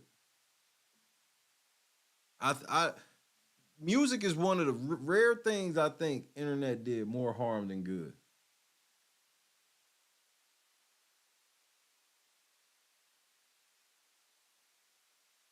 Remember, music stores have been a thing in our time, a thing in our culture since like the beginning of time, bro.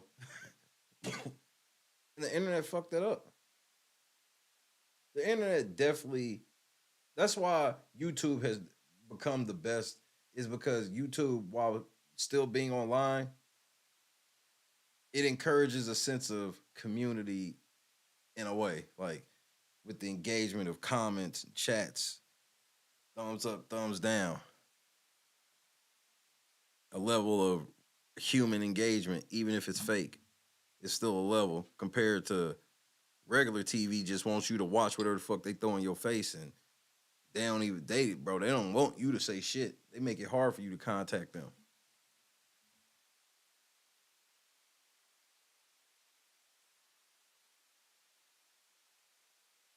Well, it's hard to keep up too, Grace. First of all, there ain't no promotion like it used to be. Remember, I remember driving through the city and seeing so-and-so's albums coming out. I would see a poster over some shit. I would see a billboard. Sometimes you see flyers. Used to go into Sam Goody and it would be a stack of flyers. There would be a board of these albums coming. Now, almost all you gotta do is just get on YouTube or music at midnight on Friday night and just see randomly. It's just random.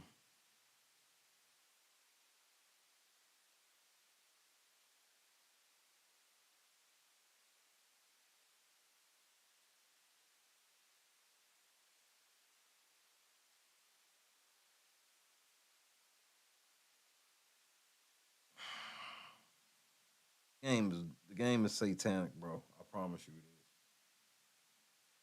is. Best thing I did was get out of that shit and stay out and do my own thing.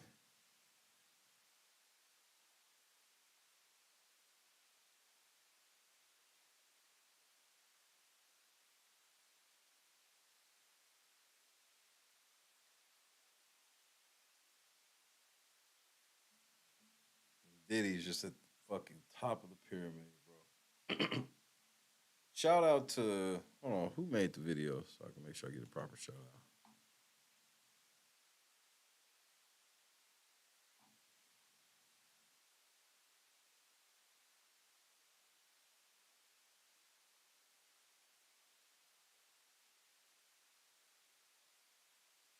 So that was a very good breakdown, and I guess I see why there wasn't a Lil' Kim section, because man, that's crazy. I never knew that. I said that shit with confidence too, nigga. Hashtag Shay was wrong. I'm like, nigga, obviously Lil' Kim, y'all niggas fucked up. Niggas was right. Like, we know, shut your bitch ass up, nigga. We trying to teach your whole ass. Hey, nigga, watch your mouth. Shout out to Black Femininity TV. Let me put the link in the description right now before I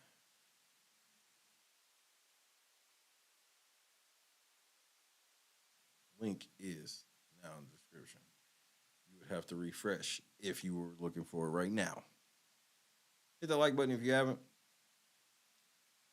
Guess I'm gonna have to get to that other story tomorrow. I didn't realize I was gonna have to be that deep with it. Man, I see it coming. Sometimes I'm good at these things, and this is one of those. I feel like I'm gonna hit you with that hashtag, bro. Probably gonna hit you with that hashtag, bro. They don't want to hear it, but it's probably coming.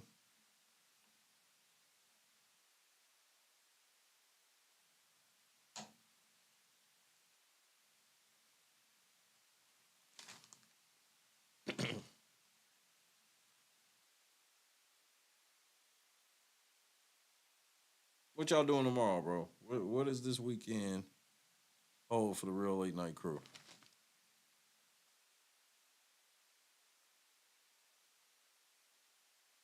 Does everybody have a Christmas tree up yet, or y'all waiting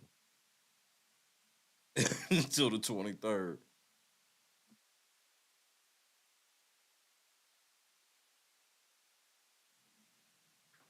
I want to know.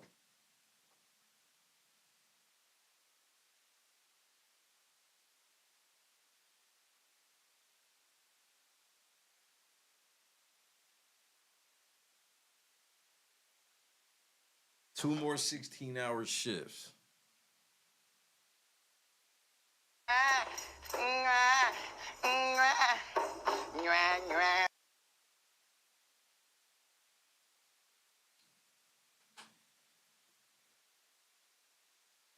Ooh, what you baking?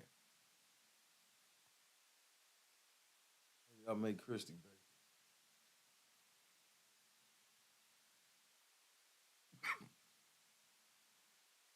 Hold on, let me show you this cheese I saw this bitch cut. I said, man, what the? White people always doing some weird shit, bro. I think I'm gonna start making this a segment on the show.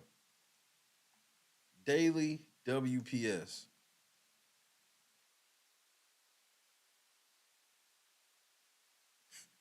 I think I'm gonna have to have a daily WPS segment. I'm about to show y'all some WPS that's about to fuck your world up. Hold on a second. Yeah, it's about to fuck your world up. I'm about to start a daily, cause I'm telling you, if you can see some of the text message stream between me and my wife, my first thought whenever I see some WPS shit, I'm sending this shit to her like, look at your people. Here they go. Here y'all fucking go. Why do y'all gotta do shit like just hold on, nigga.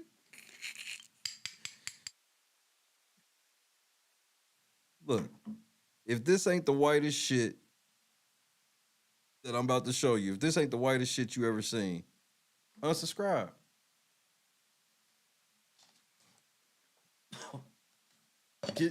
Get your finger ready. Watch. I'm taking my time rolling this blunt. That's how confident I am, nigga. Cam, what's happening? I'm confident. This ain't the whitest shit you ever seen. Unsubscribe. That's how, bro. Onions on that one. I know some of y'all are nervous. And I know some of y'all are liars. Because that's the only way you disagreeing is if you're a liar. I'm glad you made it, KF. This is my first of my nightly segment, WPS moment, my daily WPS moment, where I will scour the internet for the whitest shit ever.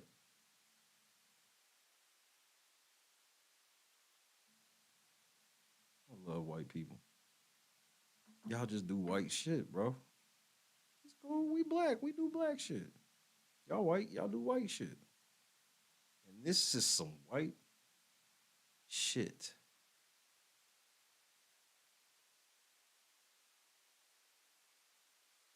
And there's certain white people I wish was here for it, and I'm afraid to say who because I don't want to be racist. Why you have to single me out for the white people shit? Nigga, because you white. Fuck. Come on, man. You know I can't find an individual to hate because I hate you all. There's no one I hate more than anyone else.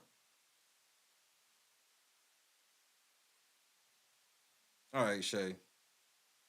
You done sold this shit up. There's no motherfucking way it's that white. All right, you tell me. Tactical nuke incoming!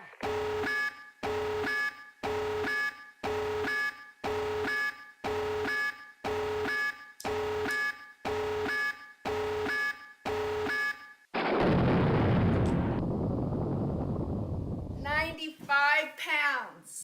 Let's crack this big daddy open.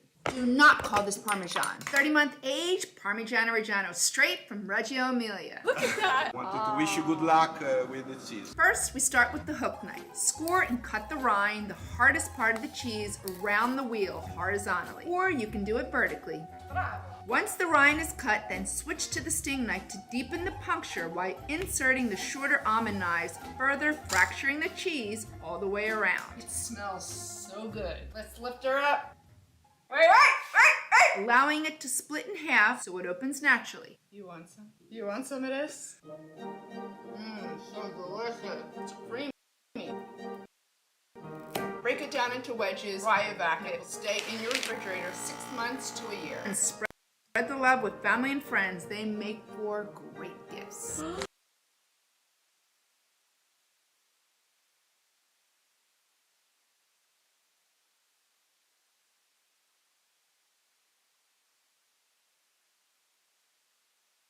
I don't care how much this cheese costs. You know how mad my family would be if I handed them a block of cheese for Christmas? White people, are y'all really handing out wedges of cheese for Christmas? Are y'all really going buying big-ass aged wheels of cheese? Look, let's talk about it. 95 pounds. First of all, this cheese block weighs as much as she does. Okay. Let's crack this big daddy open. Do not call this Parmesan. So first of all, 30-month. Niggas don't even own this type of knife kit. How many of you niggas in the chat own a cheese knife kit like this? You a motherfucking lie. You's a motherfucking lie. Don't no nigga in here own no fucking cheese knife kit like this, nigga. The fuck you mean? Niggas is still cutting their cheese with steak knives. Steak knives, butter knives, got the uneven wedge and shit in the refrigerator.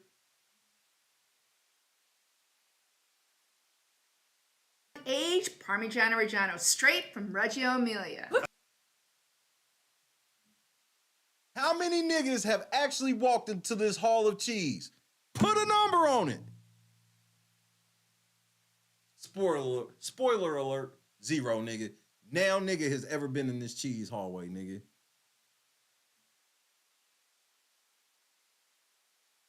White people dancing around smiling in a hallway of cheese. Aged cheese.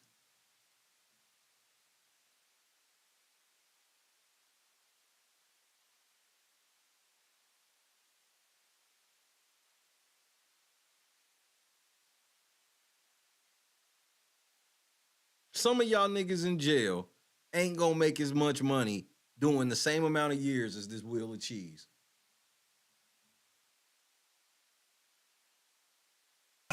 Wanted to wish you good luck with the cheese. First, we start with the hook knife. Black people don't own hook knives, bitch.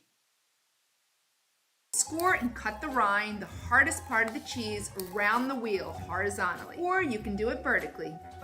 Once the rind is cut, then switch to the sting knife to deep. We don't have sting knives. A matter of fact, I think it's illegal for black people to have sting knives. Deepen the puncture while inserting the shorter almond knives, further fracturing the cheese all the way around. It smells so good. Let's lift You a motherfucker lie. I smell like foot in there. her up. Wait. Allowing it to split in half so it opens naturally. You want some? You want some of this? So good. Only white people would get a fucking 95-pound wheel of cheese. Like, what is wrong with white man? Why do y'all do this type of shit? Why? I know y'all sit and wonder why we do certain type of shit. Y'all ain't never wonder why we bought a 95-pound wheel of cheese.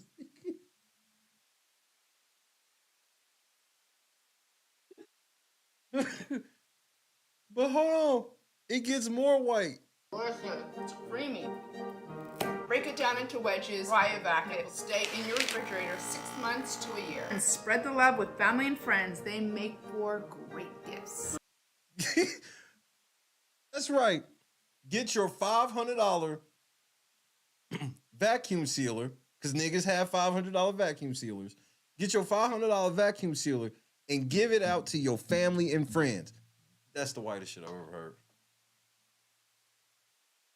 Get you a 95-pound wedge of cheese and cut it into wedges for gifts. I'm about to do that and just go door to door giving out wedges of cheese.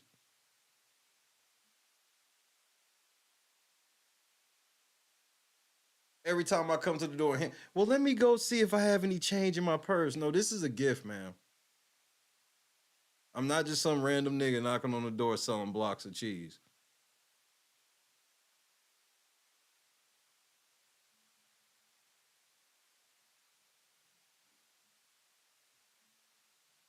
Okay.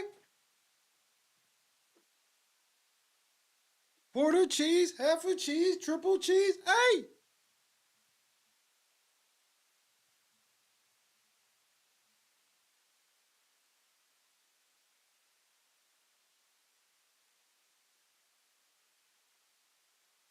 I told y'all this shit was white. I know some white people done left up out of here mad. Be mad, nigga. See some nigga shit, son. Don't be mad. We gonna have a daily WPS moment. This is my daily WPS moment. For sure.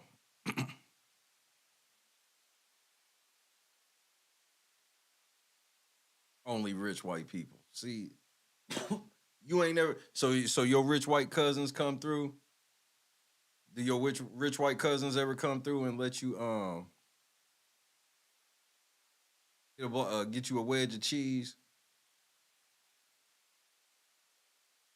I beg your pardon.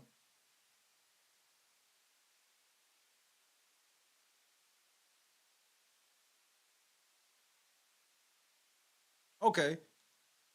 Nah, this is rich white people shit. Nah.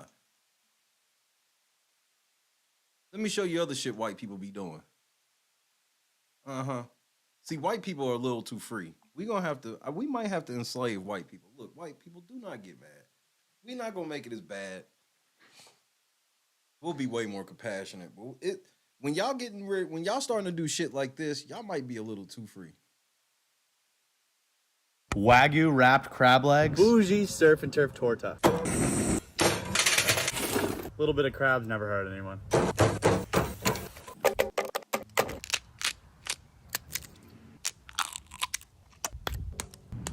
Are you kidding me? Found this at the grocery store. Look at that marbling. Not gonna lie, sometimes I just go to the grocery store, pick out things that look cool, have no game plan whatsoever, and absolutely wing it when I get home.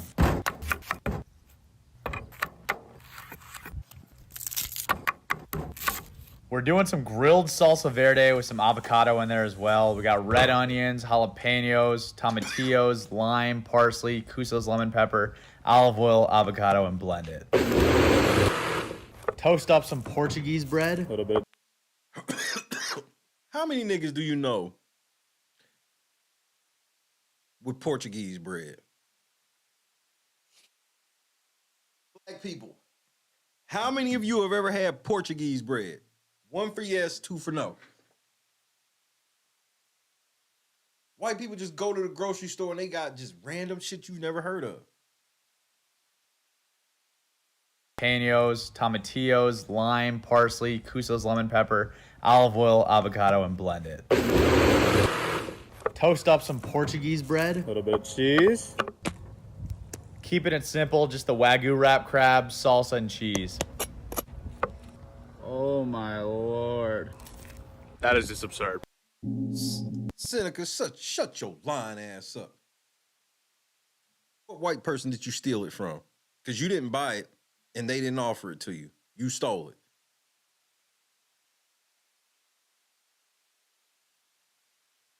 I'm mixed with Cape Verdine. We're not doing this.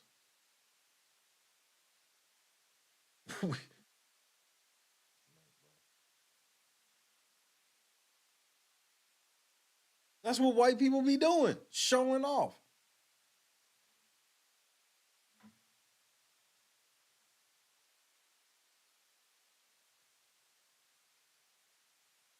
Meanwhile, what black people got? Trenches news, snitching. Damn it. Yeah, let's double back to white people. Let's double back, please. Excuse me.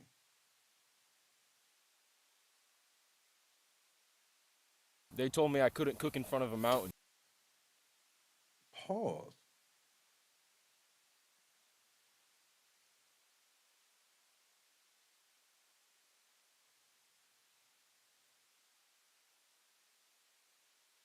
What? What do you mean I'm muted?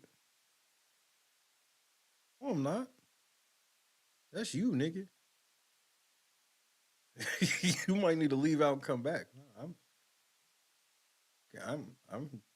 No, nah, my shit cool.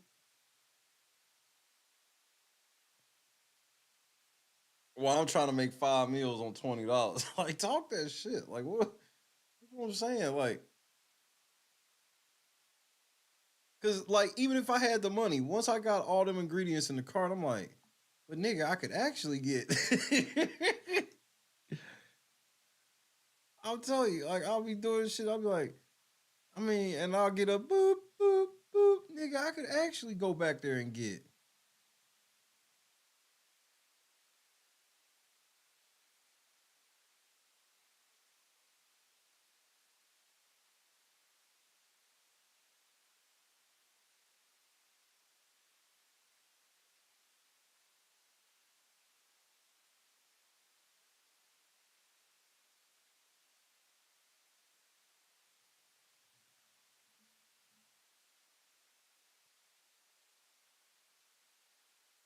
Grocery outlet.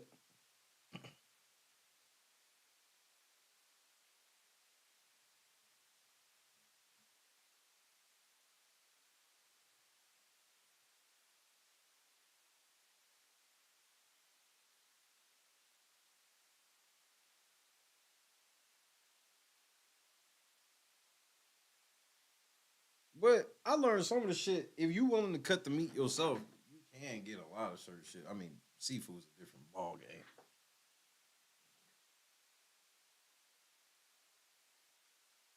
Bet you some good knives and get you a big cutting board. Shit, you can get steaks cheap as shit. You cutting them yourself.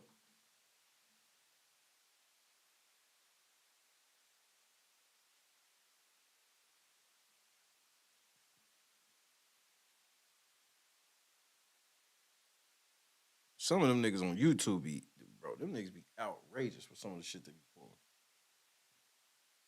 YouTube short. All this for YouTube short, nigga.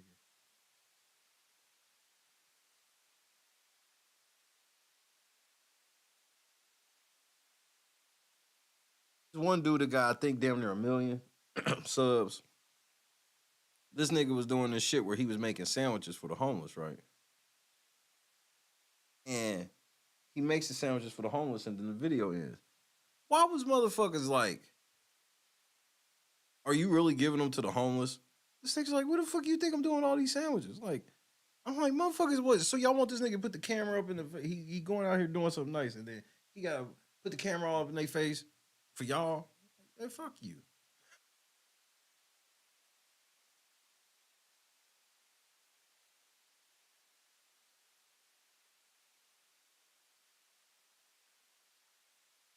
People be on weird shit, bro. Especially on the internet. That's the one thing about the internet. There people, I think the biggest thing I've learned about motherfuckers on the internet is they turn their filter off.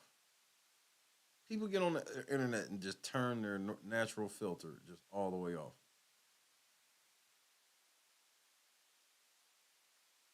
Like, some of the dumbest questions I've ever been asked, I'm like, there's no way you would have asked me this in person.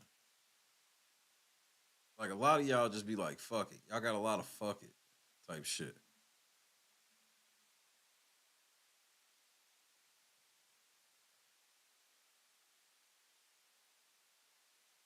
fuck it. If I get embarrassed, I could just log out. And then here's my favorite part.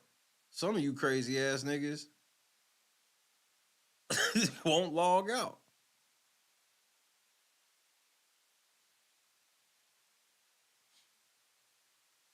See, look. Here, I'll show you something. See, I'm telling you, I be finding out where white people be hiding at. I be wanting to know all this shit, because I know where niggas be at. I be wanting to know where y'all be at, though. I don't want nothing. This for educational purposes. Look at this one spot I found out white people be hiding at. Let's take a closer look at what you should expect to pay in a Las Vegas steakhouse. This is the Golden Steer, and I'm going to break down the cost of each dish so you know what to expect. Amazing tableside Caesar, $17 per person. This is 2 orders of broiled Alaskan king crab legs. Each order is $85.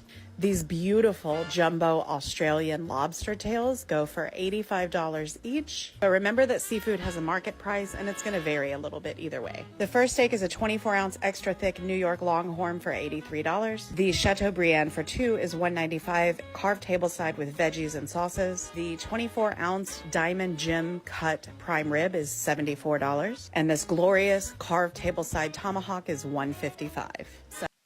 This is where white people are hiding. Black people. First of all, you know black people don't go there. You see how not done them steaks are? Black people would leave as soon as they get there. They would be like, this place is a ripoff. Side dishes are all a la carte at $12 each. Those potatoes are amazing. And both the Cherries Jubilee and the Bananas Foster prepared tableside are $15. Nigga, there's only been about 5 niggas on earth that's ever had a bananas or cherry jubilee. 5 each. How does this compare to the prices in your city? Have you been? Would you go? Let me know and follow me for all the Vegas. Let's take a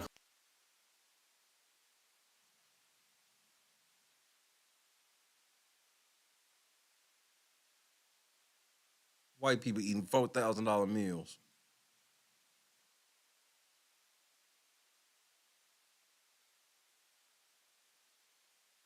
Before this series is over,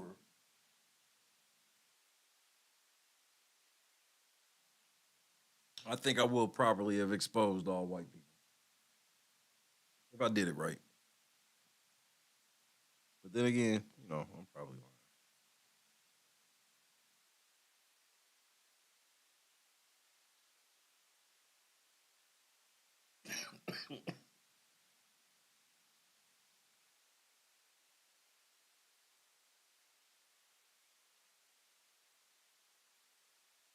So tell that nigga we not going to the Cheesecake Factory. We going to the Golden Steer. And watch how that nigga steer right around back into your driveway, nigga. All right, well, I'll text you or something. You not gonna get my door?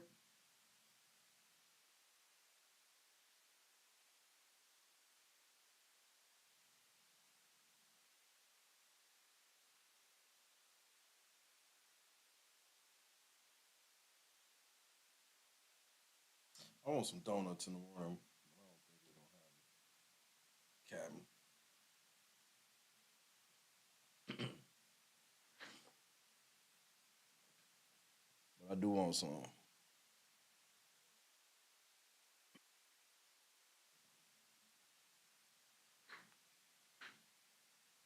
The Golden Steer.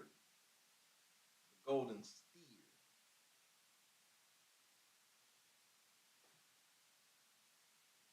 Drop that guap. Come pay me. Pay me what you owe me. I bet the Dalton Mayer been there. Dalton Mayer went there, nigga. She was like, we got it. Ball out. You like blue cheese crumbles for an extra $28? Shit, fuck it.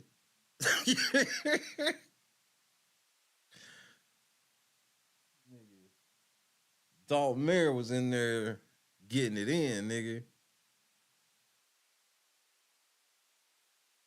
In this receipt for the Golden Corral, priced at a whopping $7,848.35.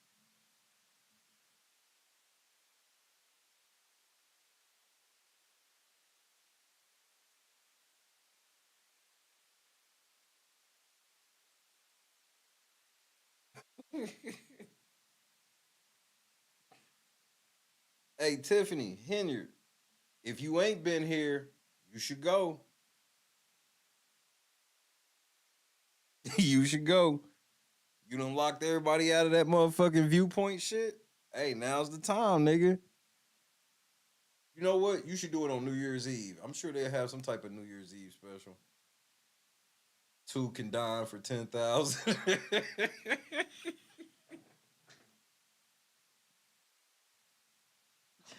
2 for $10,022.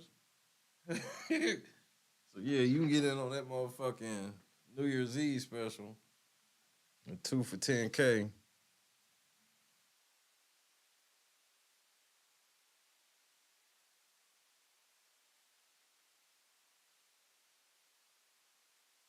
Anytime they talking table side, nigga, add the zeros. Like, bitch, they can make this shit in the back and bring this shit out for $13.95. Why they gotta make this shit table side for $150? Fuck that. They can make that shit in the back for $13.95.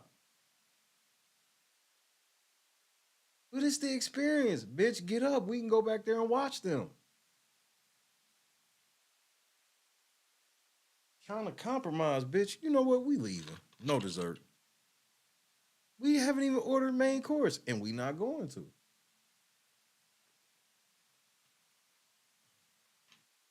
Our tab is already $40, and we just had Caesar salads. No, we leaving.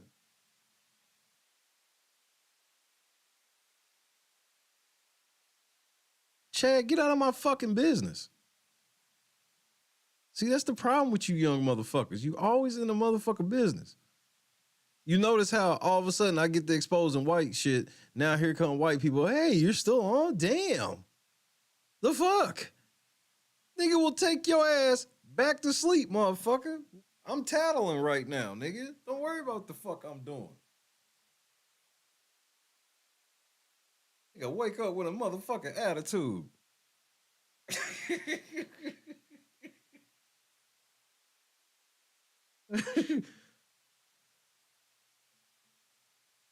Is Iron Hill anything like the Iron Skillet?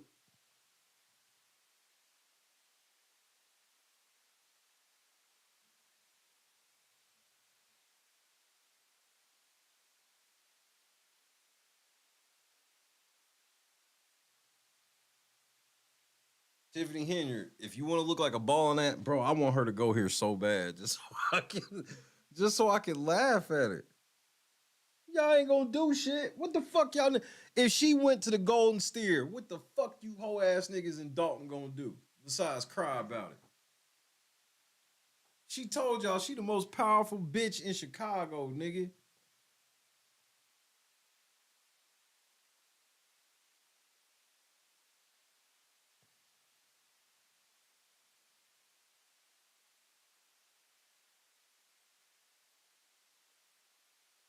Well, Janice, you're gonna have to ride this out because I'm telling.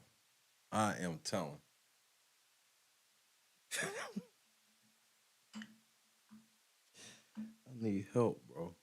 This is a cry for help.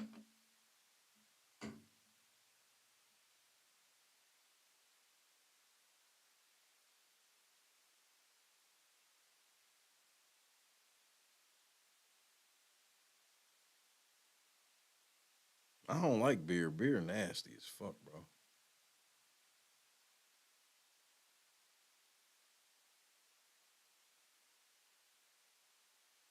Beer nasty, in my opinion.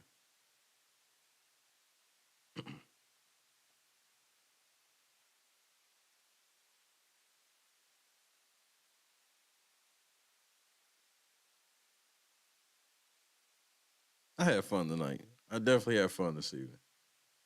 Javon Barksdale.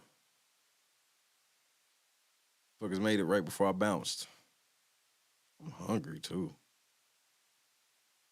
I'm the type of hungry where I don't think there's nothing in there, and I'm damn near hungry enough to go get some. What would be the question? Nothing. What's open? And give me some potatoes from Waffle House. Best case scenario. Javon, what's your schedule like this weekend, cuz?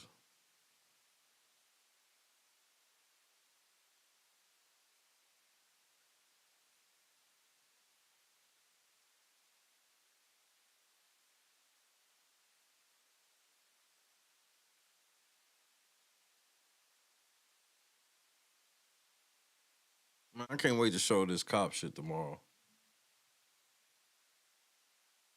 Yeah, these motherfuckers is funny.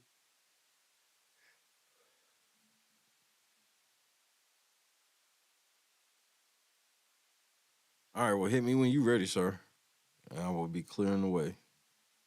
I'll have all the holiday weekend in the way. Sounds good to me.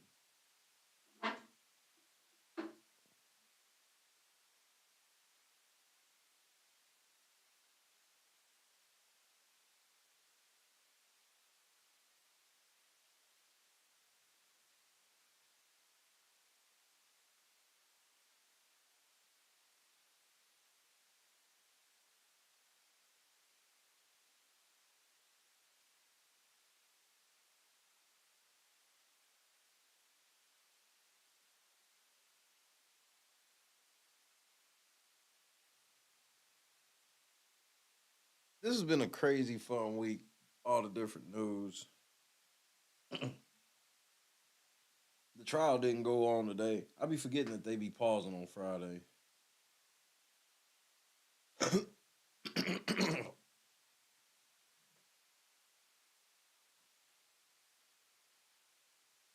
That lady in that Airbnb, that shit was fucked up. I'm like, I understand the initial shock, but it's like, bro, there's no way police would have been called in my scenario. Like, bro, this motherfucker in the shower. What was they getting ready to get clean before they killed me? Like, what is it like? If they was killing me, it was already over. The question is how she got in. That's what I want to know.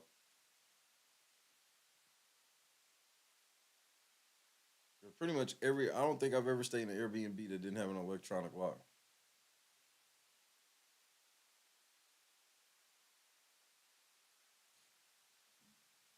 But at least she didn't get hurt. Nobody tased her or no shit.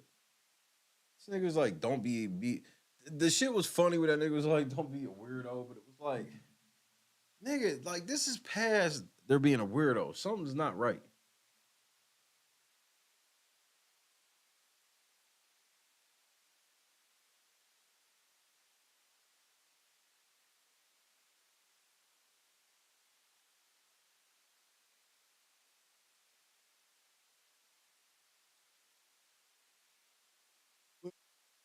You know,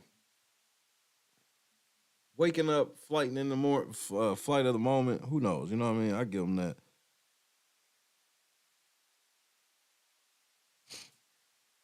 But the way they just was like, and then they was like, it's a crime to steal water. And I'm like, really? Y'all niggas is really trying to be like, this stole water?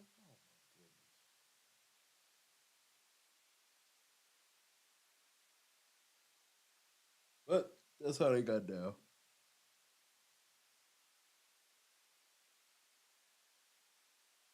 far as I know, they ain't caught her. I'm like, wait, y'all.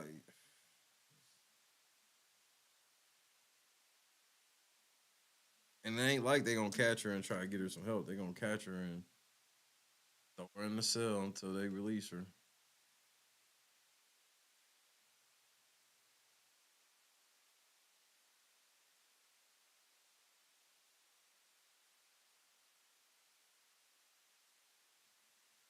I don't think I freaked out too much. I don't know. Yeah, I got ultimate faith in God, so I try not to freak out in situations. But who knows? Maybe I freak out. Who knows? Maybe I would. Maybe it would. Maybe it would. Maybe it would. Maybe it would. Hopefully, I don't have to find out. Lord willing. That shit was insane. I saw this story. I was like, what the fuck?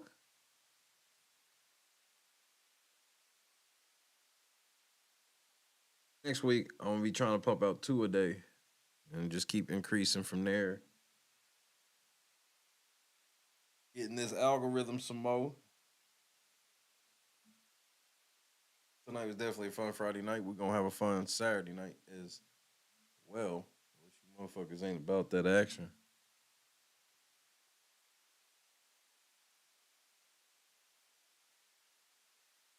I ain't about that action. I'll just take my black ass home.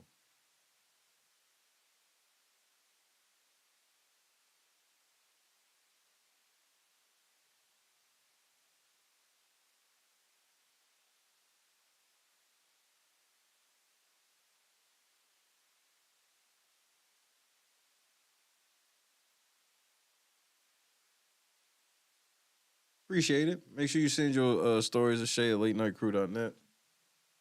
Oh, let me see something.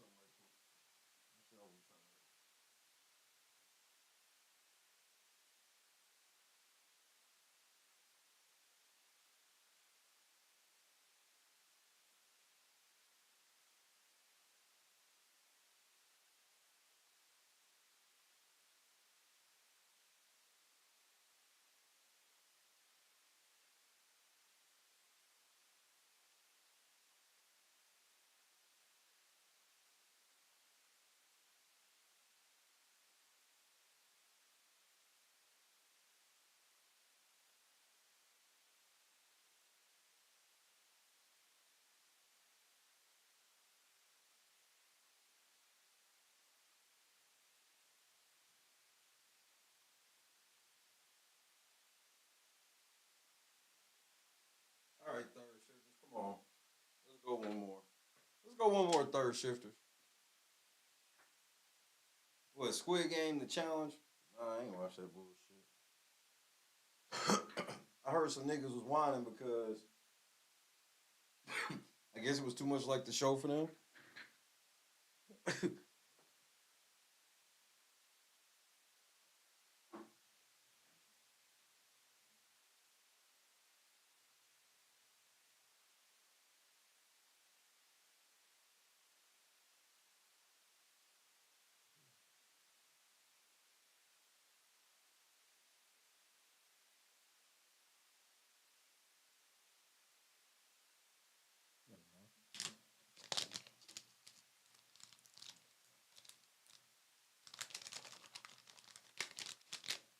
Yeah, there's a motherfucker in Utah who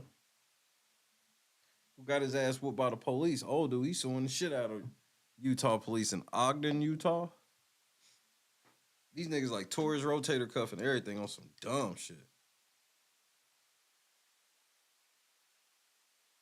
Cops always trying to ask niggas for their ID when it's like, bro, that's like the last thing you need to be asking for. You can't ask for that shit unless you literally are suspecting a nigga of a crime.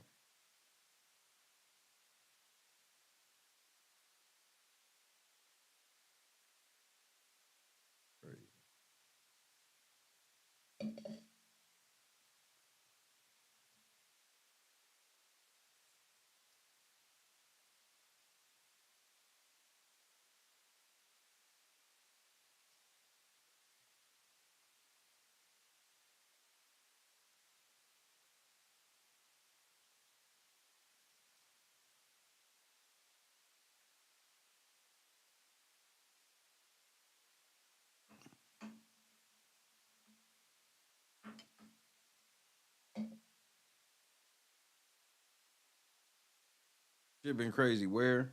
North of Salt Lake. WPS gone wild.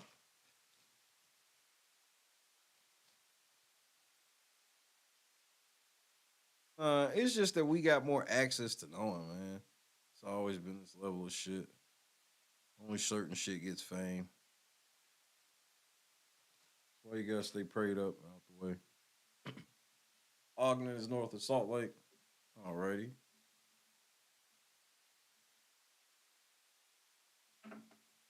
I saw an article about it, Lakeem.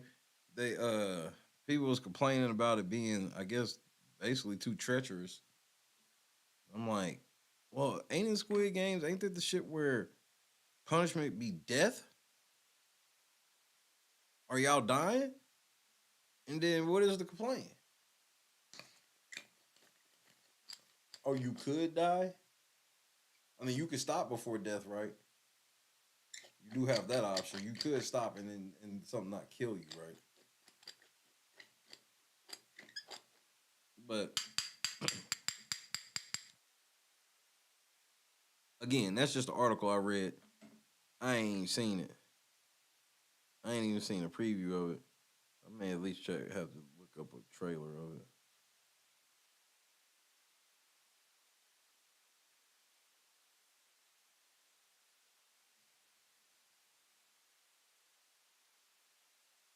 Bro, nobody should get in trouble for insulting anyone. This fucking world is weak.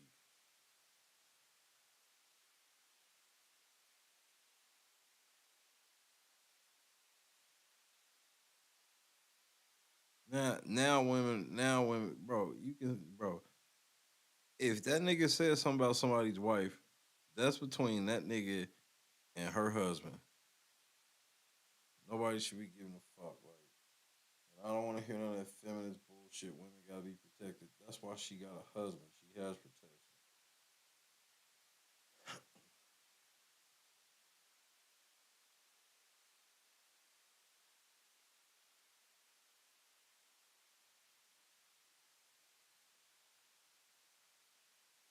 You said something ended up in the hospital?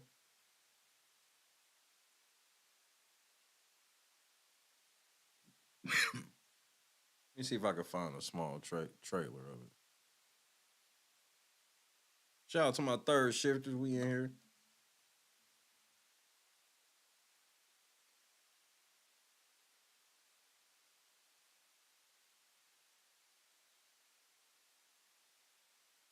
Hold on, let's look at this motherfucker. Hold on, nigga. It's a Inside Edition story about it? Hold on, nigga. Check her out.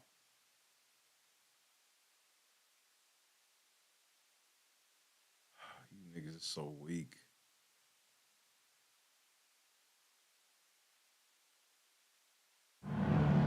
Squid Game is back, but as a game show. The first game is red light, green light. Squid Game, The Challenge, is the highly anticipated spin-off of the most watched series in Netflix history.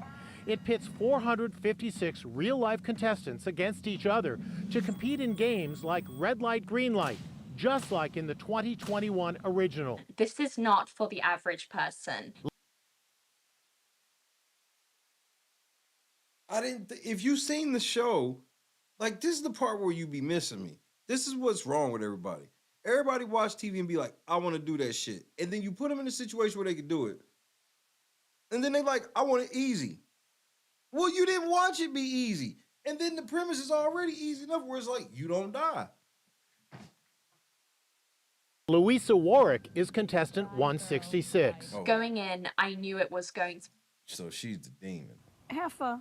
Yo, the devil's in full effect. That's why she got them titties out. Be a really tough experience. However, in this version, nobody dies.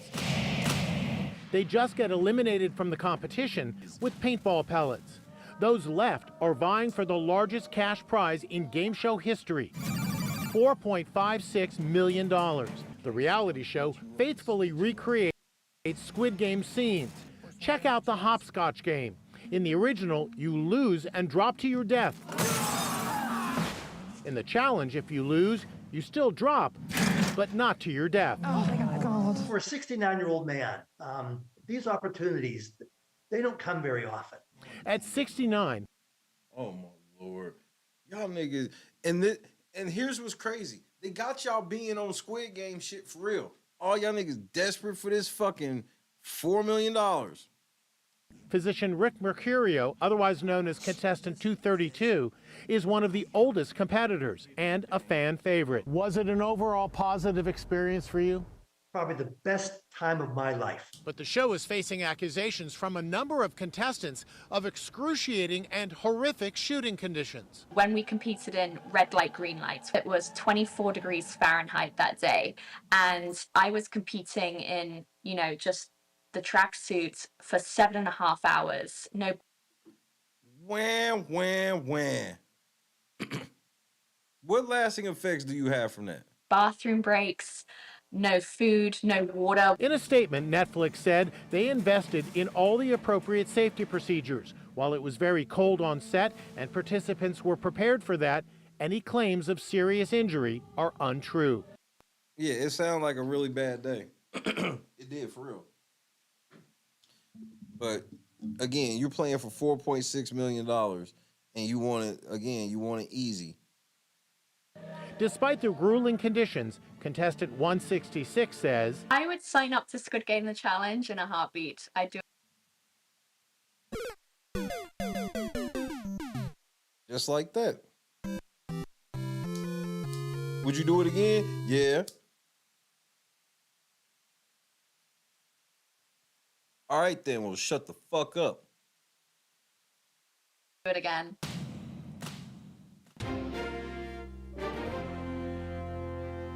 But that's the thing. When you when you giving away $4.5 million, $4.56 million, you can make this bitch as hard as possible.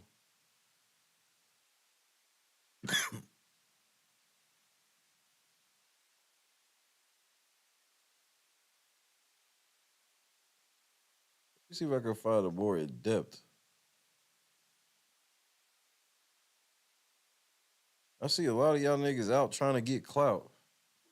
See, this is why I don't be in the reality game shows, bro. I'm just passe.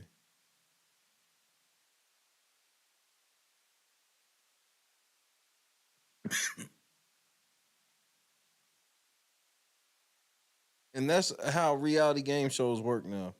Everybody's looking for some scandal. Nobody ever wants to just watch the show, and somebody's getting treated unfairly, and the people who run the show need to kick certain people off and make certain things easier, and it's too hard for these people, too hard for those people. Blah, blah, fucking blah. Eat a fucking dick, blah.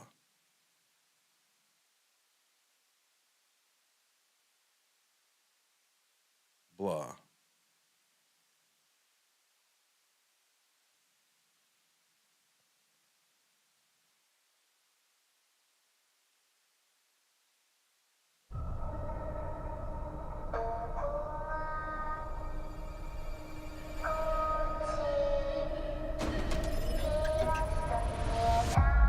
Attention players. You will now compete for our biggest cash prize in reality show history.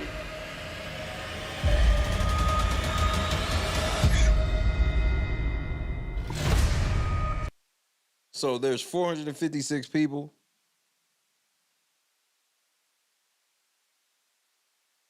So yeah, they gotta eliminate niggas quick, fast, and in a hurry. So obviously this shit gonna be hard. You have got to be kidding me. Oh my God. $4.56 million. They just, my thing is like, they don't realize that that's part of like the game, and people do that shit on purpose. They want y'all in fragile mental states to see who gonna break and who can handle it. So yeah, I believe they put y'all in cold conditions on purpose, didn't give y'all food and water and shit on purpose like that. They have y'all foot ready for that shit the way they wanted you to.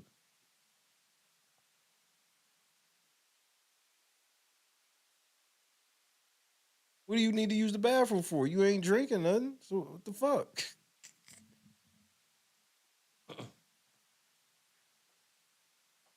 But like I said, when I saw the article, I already called bullshit immediately because I was like, okay, in Squid Game, they die.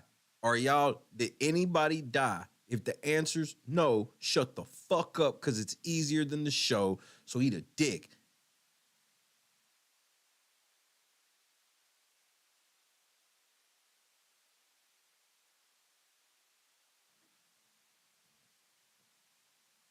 So yeah, when she said them conditions, I'm like, yeah, they put you in that shit on purpose. Anybody who knew would have expected that.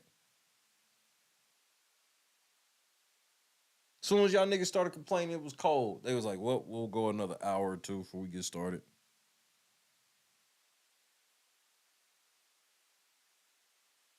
This is where we at now. $4.5 million. They wanted to be as easy as buy the Powerball ticket. It's like, bro, if it's the biggest prize in game show history, it's gonna be the hardest to win. I promise you.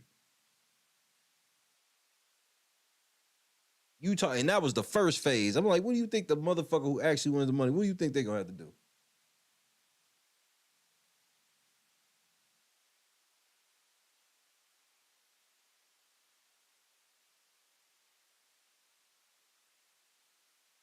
Yeah, people never account for mental aspect because they want the mental aspect removed because that shit is, they consider anything that's mentally challenging is considered toxic now.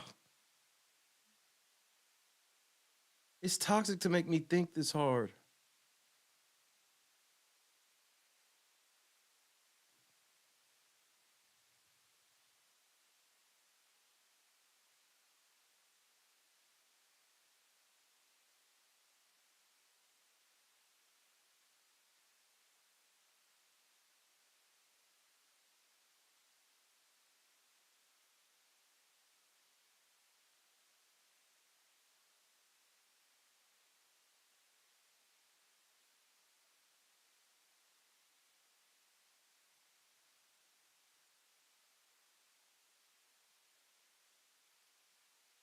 But I would never do that shit because I'm like, $4.5 million.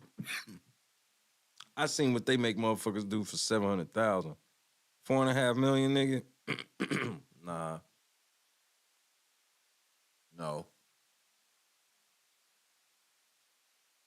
Cause bro, think about by the time you get that $4.5 million, all the shit that you've either done or it ain't worth it. Promise it ain't. And here's my thing that makes me laugh. When you telling me that contestants are talking about suing them, here's the part that makes me laugh. Do you think that Netflix was dumb enough to draw up a contract that all of y'all signed that made it where it was going to be easy for y'all to team up against them? Not far behind, KS. You heard what the kid said, so I know you be open. Are you open this weekend just to confirm? All weekend? I got early basketball tomorrow. I'm done 3. I can push the video back whenever. Like, if I'm working on a video, I will literally stop. Like, if both y'all ready, I'll stop working on the video. We can go.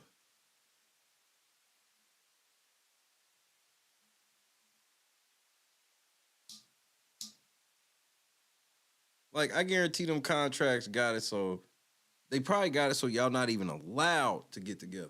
Y'all probably already forfeited y'all right to do a class action or any of that shit.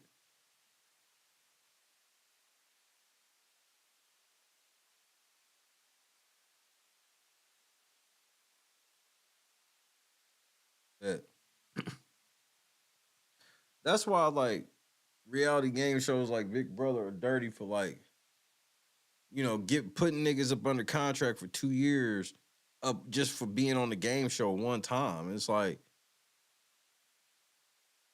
it's not like, because for example, like Big Brother, it's not like within this 2 years you're gonna replay the show.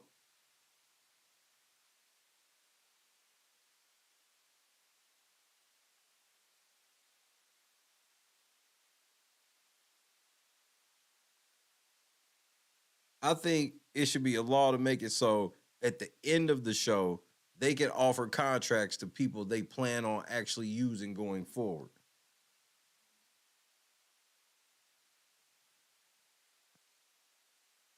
So, like, this show with Netflix, I guarantee they're going to fuck around how these niggas not be able to do some shit for a year at least, right?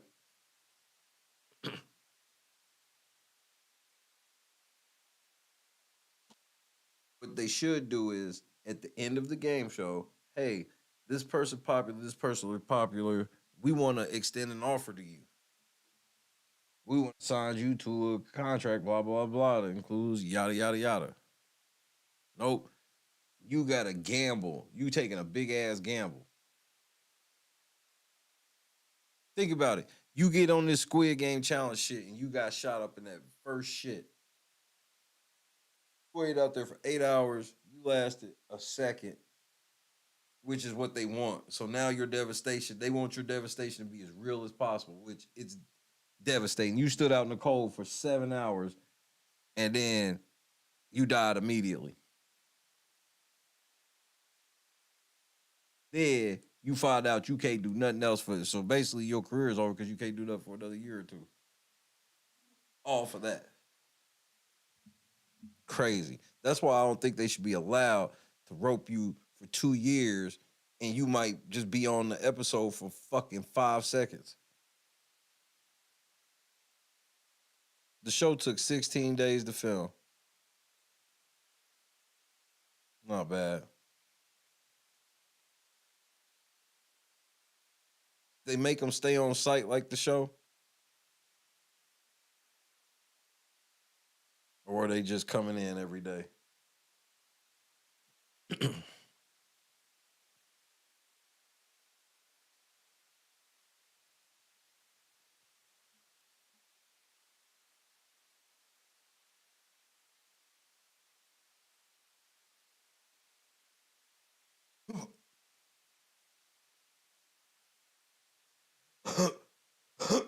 My bad.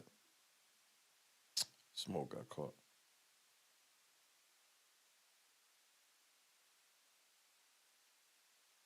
Like, is it over or is it is it still going? Like, is it? I mean, I know they're done filming, but like, is it still on? Like,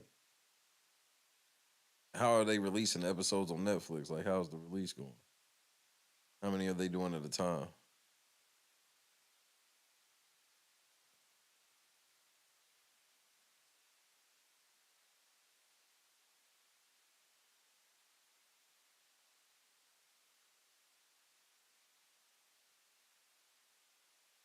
Oh, okay. So they got them like the show. Oh, I guarantee there's some waiver. There's definitely a waiver involved. Like something, it'll have to be like something go wrong.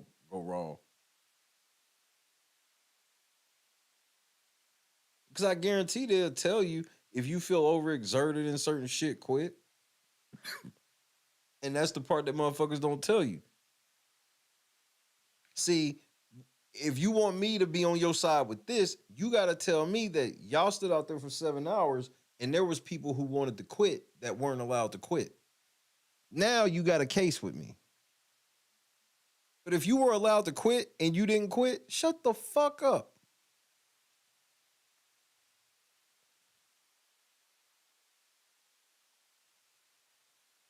Couldn't have been that. It couldn't have been bad enough for that bitch to want to sue. She want to go back in. How you want to sue and go back in? Which I'm not saying that she did. Or anybody said that she did. But just, that's ridiculous.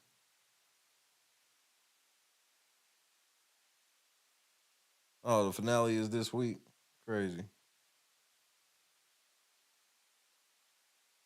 But shout out to Netflix. Netflix was smart for doing this shit. All the other major networks doing these goofy ass reality TV shows using the same old fucking people. People tired of seeing the same old niggas. Trust me. I am.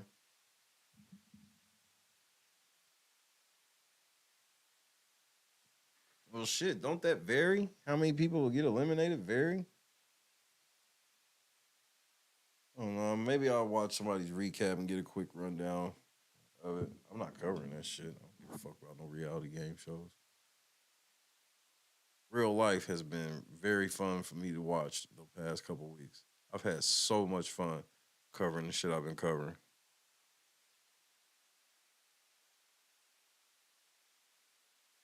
It's only been like a couple weeks and we've been all over the place while not really branching out that much yet. Because once Diddy and these 2 trials slow down, which will be like a week, it's going to be next stuff. And then the other thing is I'm about to start trying to do a video a day. Like when I do these 2 videos, I'm gonna try to do one video, just like one news story or whatever the fuck I'm reacting to. And then another one, like a big story from 2023. Trying to close out the year with kind of best of shit.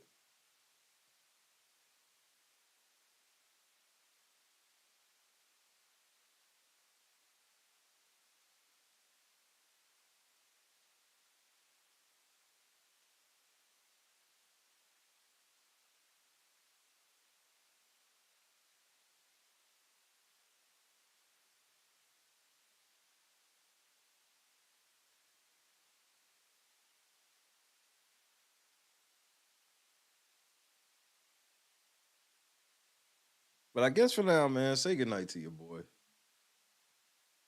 We back at it in the not AM, afternoon, early evening. Yeah, I think I want to do a video about Melly's mama. Don't got an OnlyFans account while this nigga on trial for double murder. Just can't make this shit up.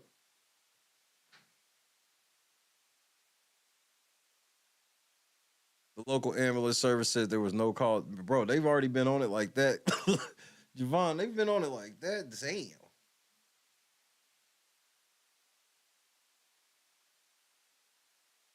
Hey, Ty, was it you that sent me that clip of the little girl with don't get the flip flop?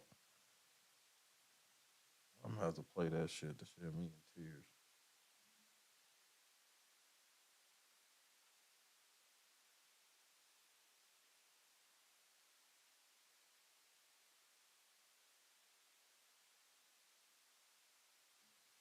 I love y'all to death. Janice, Tata, Javon, Clee, Chadrick. Shout out to Grace coming through, Jed coming through.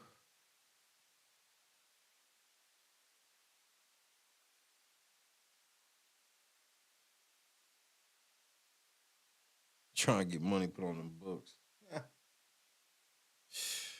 Shit. Nigga, she trying to get some J's, nigga. Stop the cap. That bitch trying to get some Jordans, my nigga. God is great, y'all. I love you so much. God is indeed great, man. Y'all have a great Saturday morning. Third shifters, y'all almost there. I'll see y'all today and tonight. But then again, I'm probably lying. God is great. I love y'all, man. Peace. 95 pounds. Let's crack this big daddy open. Do not call this Parmesan. 30-month age, Parmigiano Reggiano, straight from Reggio Emilia. Look at that. Wanted to wish you good luck with the cheese. First, we start with the hook knife. Score and cut the rind, the hardest part of the cheese, around the wheel horizontally. Or you can do it vertically. Once the rind is cut, then switch to the sting knife to deepen the puncture while inserting the shorter almond knives, further fracturing the cheese all the way around. Niggas don't own them knives, bitch. Let's lift her up. Wait. Allowing it to split in half so it opens naturally. You want some? You want some of this? So delicious. It's creamy.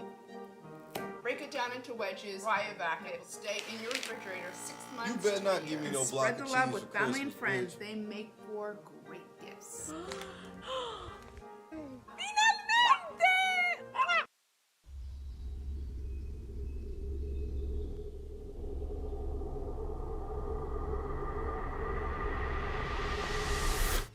Yo, what's going on, boys? How are you? Yo, dab me up. Hey, all right, damn. What part of the city are you from? Yo, What's up? there, brother. Hey, Yeah. What's up? Yeah. You guys ready for this? Take this. Oh, all right, sick. Why don't you guys come inside? Don't ski. These are the guys. I'm Octavius Gray. And I'm Steve. Steve LeVois. It's okay, I have vape in here, right?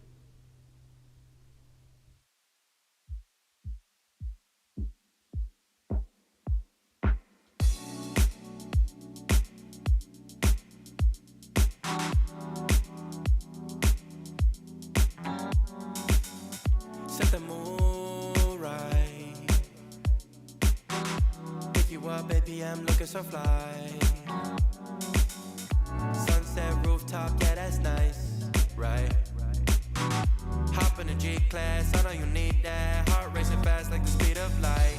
Is this attraction, or is it the moonlight? You want satisfaction, but only for one night. This could be real love, but you've been broken, and I just want you to see what I can be for you. What I can be for you. What I can be for you. What I can be for you. What I can be for you. You got me wrapped up in your love. Barely. Finding you is like a treasure. Making my heart feel this way, yeah, yeah. And I'll treat you so damn special. What you did, who you were with, I don't care about those days. When I'm with you, I won't complain. Share your success and heartbreaks. Yeah, you know I stay by your side. Never leave you dissatisfied. But I need you to let me know. Is this attraction, or is it the moonlight? You want satisfaction, but only for one night. This could be real love, but you've been broken, and I just want you to see My name is Jeff. what I can be for you. What I can be for you. What I can be for you. What I can be for you. What I can be for you. Baby girl, it's just one night. Yeah, baby girl, it's just one night. Oh, yeah, it's just one night. Yeah. Man, this has been too much fun. Yeah, girl, it's just one night. Yeah, baby girl, it's just one night. Oh, yeah, it's just one night. Yeah, baby girl, it's just one night.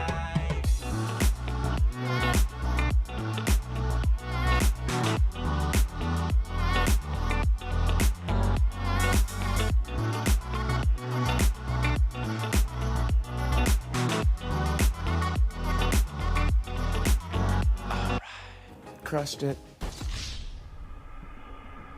God is great, man. I love y'all so much. See y'all in a few hours, bro. Get y'all some rest. I'll pretend to do the same.